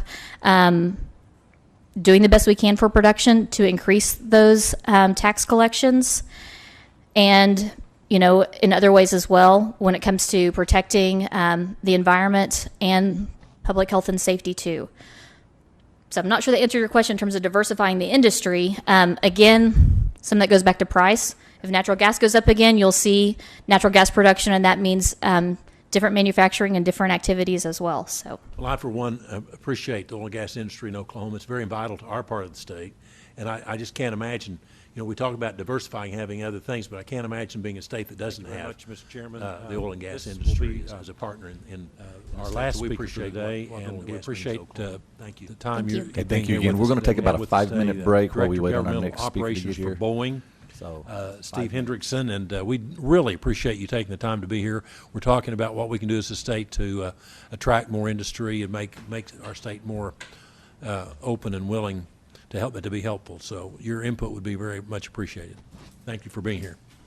Well, thank you for your service to the people of Oklahoma and for the time that you're spending on the interim. I imagine most of our citizens don't understand the kind of dedication it takes on your part to serve the people in the interim. They think that once June or May happens, you've gone. So thank you for your service. So I basically would like to share three things with you. Number one is a couple reflections on the programs that Oklahoma has that are so unique and have positively influenced Boeing's work placement decisions, so the things that are working. The second piece, I'd touch on some of the things that the legislature might consider in the future to continue the great track record that we've got going on. And then third, I'd be remiss if I didn't touch on the whole subject of workforce development, just because it comes up in almost any economic development and competitiveness conversation. And I've had the honor to serve as chair of the Governor's Council on Workforce and Economic Development since 2004, so I have a couple observations there for your consideration. So first of all, what works so well in Oklahoma and how Oklahoma has distinguished itself with some competitive advantages about which you might not even be aware. I guess the best way to put it, aerospace, the folks in the aerospace industry are incredibly competitive, and it's an industry that's very characterized by what you might call kind of an incestuous relationship, particularly when you look at the larger competitors. If you look at the Boeings, the Lockheed Martins, the Northrop Grummans, on any particular program, we could be competitors, suppliers, and partners, sometimes on the very same program, and it's a very complex set of relationships. But what we all have in common is we're all run by engineers, and we don't accommodate risk very well. And the reason for that, it's driven into the culture of our companies, and it's really driven into the culture of the industry, because risk is something that we go to extraordinary lengths to avoid. And that is because if we're designing a brand new airplane or a brand new rocket, the price of failure is significant. I mean, if something fails that we design because we did not properly account for the risk, the results could be absolutely catastrophic. Similarly, if it's a platform, an airplane that we've already built that we're taking care of, which is actually what we do in Oklahoma City at our Boeing operations, we basically kind of, if you want to do a kind of an analogy, we maintain kind of like a car warranty service. We maintain the airplanes that we've already sold to the U.S. government. A lot of them are based at Tinker, but they're based all over the world. We manage a global business at Boeing in Oklahoma City. So we're very, very risk averse as a culture. But one of the things that we have to do, because the bulk of the work that we do for the U.S. government is through a vehicle that's called firm fixed price, which is to say the government says your money is X. That's what you will receive for the work that we want done. And really the only variable in a firm fixed price contract is the amount of overhead and the amount of labor that you put into it, because everything else is pretty much fixed. So as a culture, what the Boeing company always does is perpetually evaluate options. And if any of you are engineers or know engineers, you will understand when I say there is no such thing as extraneous data. So we will analyze and analyze and analyze every nuance of every perturbation of every conceivable contingency before we make a decision. So anytime we look at a place where we have work that might be in an expensive part of the world to do work, we're always evaluating options to figure out where it might go to make it more competitive, to drive the cost down, to pass our cost savings along to our government customer. Recently, I'd say within the last 10 years, every single time we do one of those studies, Oklahoma has always risen at least to the top 5, and in some very public occasions has come out number 1. That being the decision that we made a few years back to relocate the B-1 and the C-130 programs that were in Southern California here. Then a couple years after that, we closed our Wichita operations and moved the vast majority of those positions here.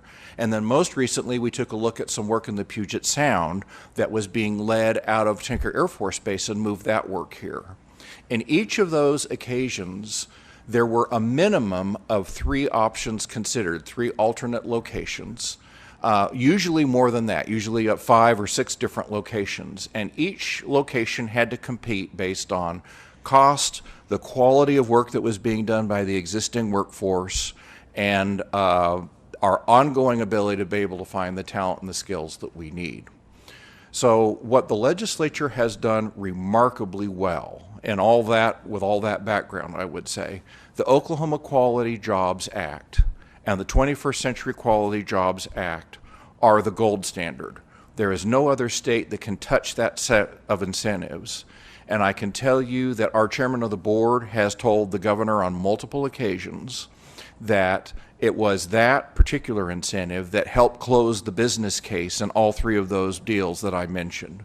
And that is because it is so incredibly expensive for us to move hundreds or thousands of people, as we've been doing. We have to absorb all that cost ourselves. And to the extent a local jurisdiction is willing to step up and say, we will help you in the case of the Quality Jobs Act over a 10-year period, that is huge in closing the business case. So it has very positively influenced our work placement decisions. The second piece of that is one that you have done an incredibly good job with, is the Oklahoma Aerospace Engineering Tax Credit. And that one, I will be very blunt, it turned out differently than we envisioned. What we thought the Oklahoma Aerospace Engineering Tax Credit would do would incent recent college graduates to want to stay in Oklahoma and get aerospace jobs in Oklahoma. That's what we thought it would do. And we thought it might also be beneficial for us in recruiting engineers from out of state to come here, because a typical engineer is going to graduate with somewhere between $50,000 and $70,000 of student loan debt. And we figure if we could help them with the individual income tax liability that first few years, kind of jumpstart their career, it would be a big attraction. Well, I'm sorry to report that the incentive didn't work that way. When we go on college recruiting trips, much to our surprise and candidly to our sometimes dismay, it's very difficult to talk to a recent engineering graduate or a pending engineering graduate about the benefits of income tax, because the chances are they've never had to pay it and they don't appreciate the value of it, and it isn't something that processes in their decision process. That said, it turns out it is absolutely vitally, crucially important to get some of our mid-career folks to consider a move to Oklahoma. Now, this one also defies logic, because to a person, a typical mid-career Boeing manager who will be maybe a senior technical fellow, one of the most senior technical people we have, will typically live in a jurisdiction where there is a considerable personal income tax as part of their life. And the total tax burden in wherever they live is significantly more than it's going to be in Oklahoma. So that kind of defies logic. However, it turns out that we're doing a lot of recruiting from the state of Washington and the state of Texas, neither of whom has a individual income tax provision. So what ends up happening is it's these critical skills, this handful, it's probably roughly 20% of our workforce. These are the folks that we bring in to train the new graduates in all the critical skills we need to support our customers. So they're absolutely vital to us, and to a person, they will tell you the part of the deal that put them over, that got them here, was the Oklahoma Aerospace Engineering Tax Credit, because they didn't have to pay taxes. Well, I've beat my head against the wall more times than I can count to explain, but our tax liability, the total tax liability in Oklahoma is so small compared to where you live. It doesn't matter. This is up to $5,000 credit that I get that I wouldn't have any other way just because I'm an engineer. The place has got to love me. So I can produce all kinds of people that think that way, and that's just how they think. So thank you for that, because it has allowed us to bring in the most critical skills that we need, and they're working with our early career graduates every single day at Boeing. So it's 2 examples of the things that we are extremely grateful for. So what could the legislature do looking forward? I mentioned earlier the risk aversion. You may be grateful to know I would not presume to suggest to you that we want any kind of a new incentive, because the Oklahoma incentives are far and above the best of any of the states in which we compete. So we're fine with the existing incentives. What causes us the most internal churn is and I would say a review of the existing programs that is not part of a systemic approach, because it introduces risk. And I would offer as an example, early last session, I think it was the Tuesday after we convened, there was a piece of legislation that was introduced to put a moratorium on the aerospace engineering tax credit. Now, that was, I would not presume to suggest why it was done and how it was done, but the way it was done, it was part of a lot of other incentives that were being reviewed as we were facing the budget challenges of the state. Peace, we get that, understand.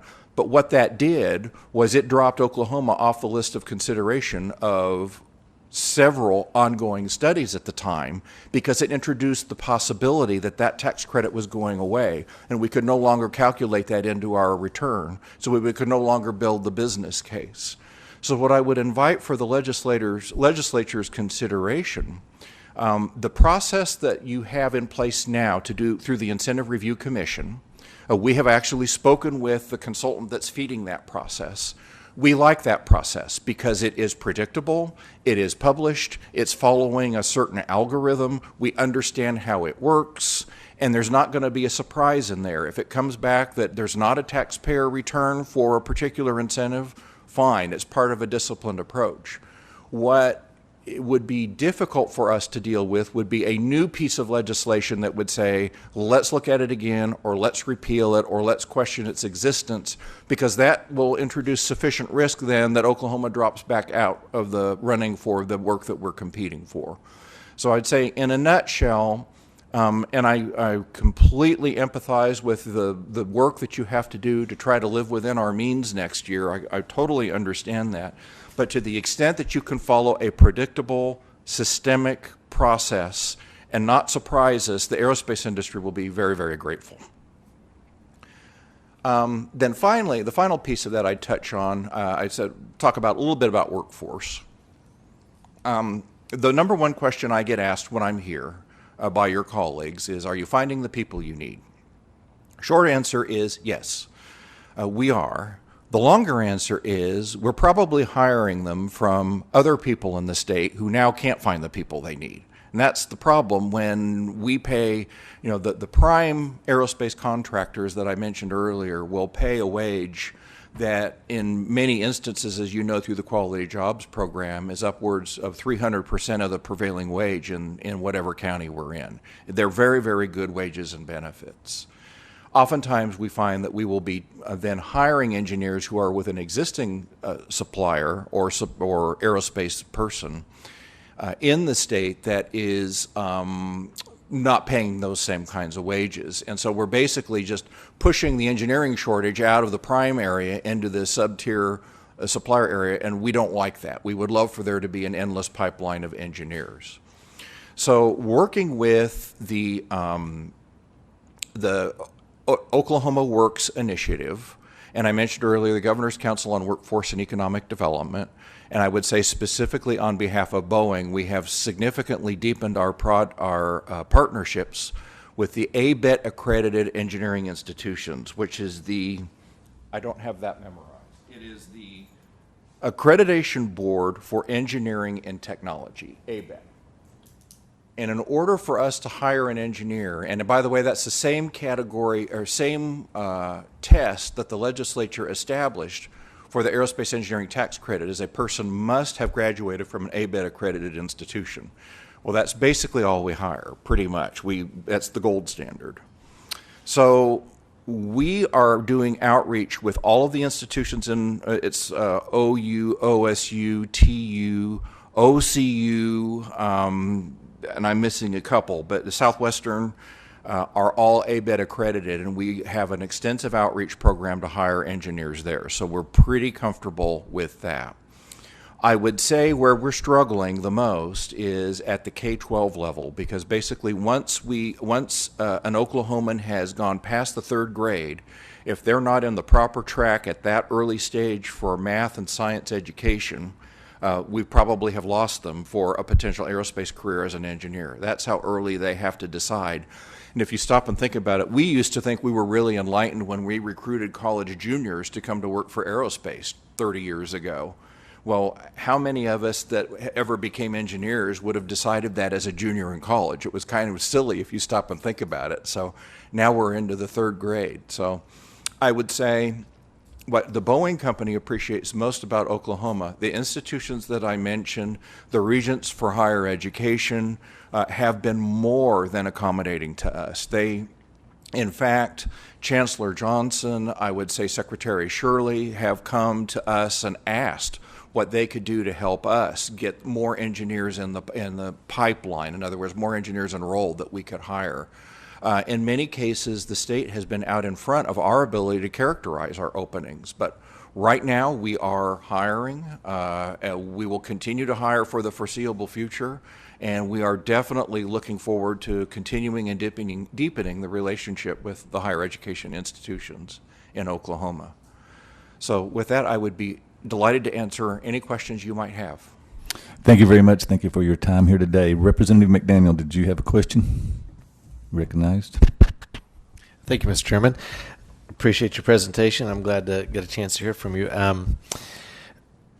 We all want quality jobs, but what I hear a lot of people clamoring for, more so with budget challenges, are clawback provisions, and to make sure that the state, and I actually think it's good for both. You need stability as a business. We need stability as a state to know that we're not providing incentives and they walk away from them. And so I pretty familiar with all our incentives. Always thought the Quality Jobs Act was the clearest, but where would you see areas where we could improve, not on the front end of what you can calculate, but on the back end of if they don't fulfill, not great companies maybe like yours, but just as a general rule, where could we improve on our incentive packages for people that don't meet what they state they're going to do? One of the great things about the Quality Jobs program is its post-performance. And so an employer has to create the job, and then the employer, in the quarter following the time in which the job is created, the employer can then file for reimbursement from the state for that portion of the credit. If an employer does not live up to the provisions that they have obligated for, then they may not file for the credit and they don't get the credit. So that's what we like most about the Quality Jobs program, is there isn't a future employment guarantee involved with it. Now we do, at the beginning of the contract, we do offer a preliminary indication of how many we think that we might hire, which is kind of how the state calculates its liability down the line in the event that we do perform that. But that's the beauty of it. We aren't in a position to offer specific employment guarantees, so that's why we only participate in incentives that are post-performance. Follow up. But when you get to the aerospace tax credit, which is different, it isolates one type of study over everything else. What kind of clawbacks would you consider, or do any other states have a different kind of way of incentivizing the study of engineering? To the best of my knowledge, the Oklahoma Aerospace Engineering Act is a one of a kind. I am not familiar with any other state that has adopted it. Now, I do know I actually sent a copy of the law to my colleagues in Florida and my colleagues in Missouri. To the best of my knowledge and belief, neither of those legislatures has acted on that yet. But I will say the company piece, now so there's of the aerospace engineering tax credit, there's three pieces of that. There's two pieces of the company credit, and there's one piece of the individual credit. The two pieces of the company credit, it's use it or lose it in the same tax year, which means to say you can't roll over part of the credit that you don't lose. So if you take the credit in that year, that's all you, if for some reason the credit that you take in a given year exceeds your tax liability, that's a one-time treatment and it doesn't roll forward to the next year. You have to continue to hire in order to be eligible for it. One last follow-up if I could. I just returned from a conference, and a big part of the discussion was GASB 77, and the impact that's going to have when everyone starts on their accounting statements, starts saying what the actual cost for every tax credit and economic benefit's going to be as a part of their financial statements. Have you thought about that, repercussions, or what the outcome of that might be, or any thoughts? I wish I had something for you on that. Our finance people are working on that. I don't have anything for you on that today, but I'd be happy to get with them and provide some additional information. Representative Dunlap, do you have a question? You finally stumped me. Thank you, Mr. Chairman. I just wanted to be clear about a statement you made.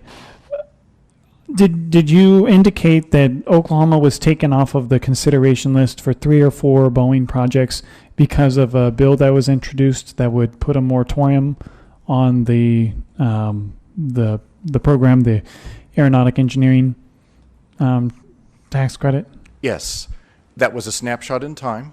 That lasted about 2.5, 3 months last session.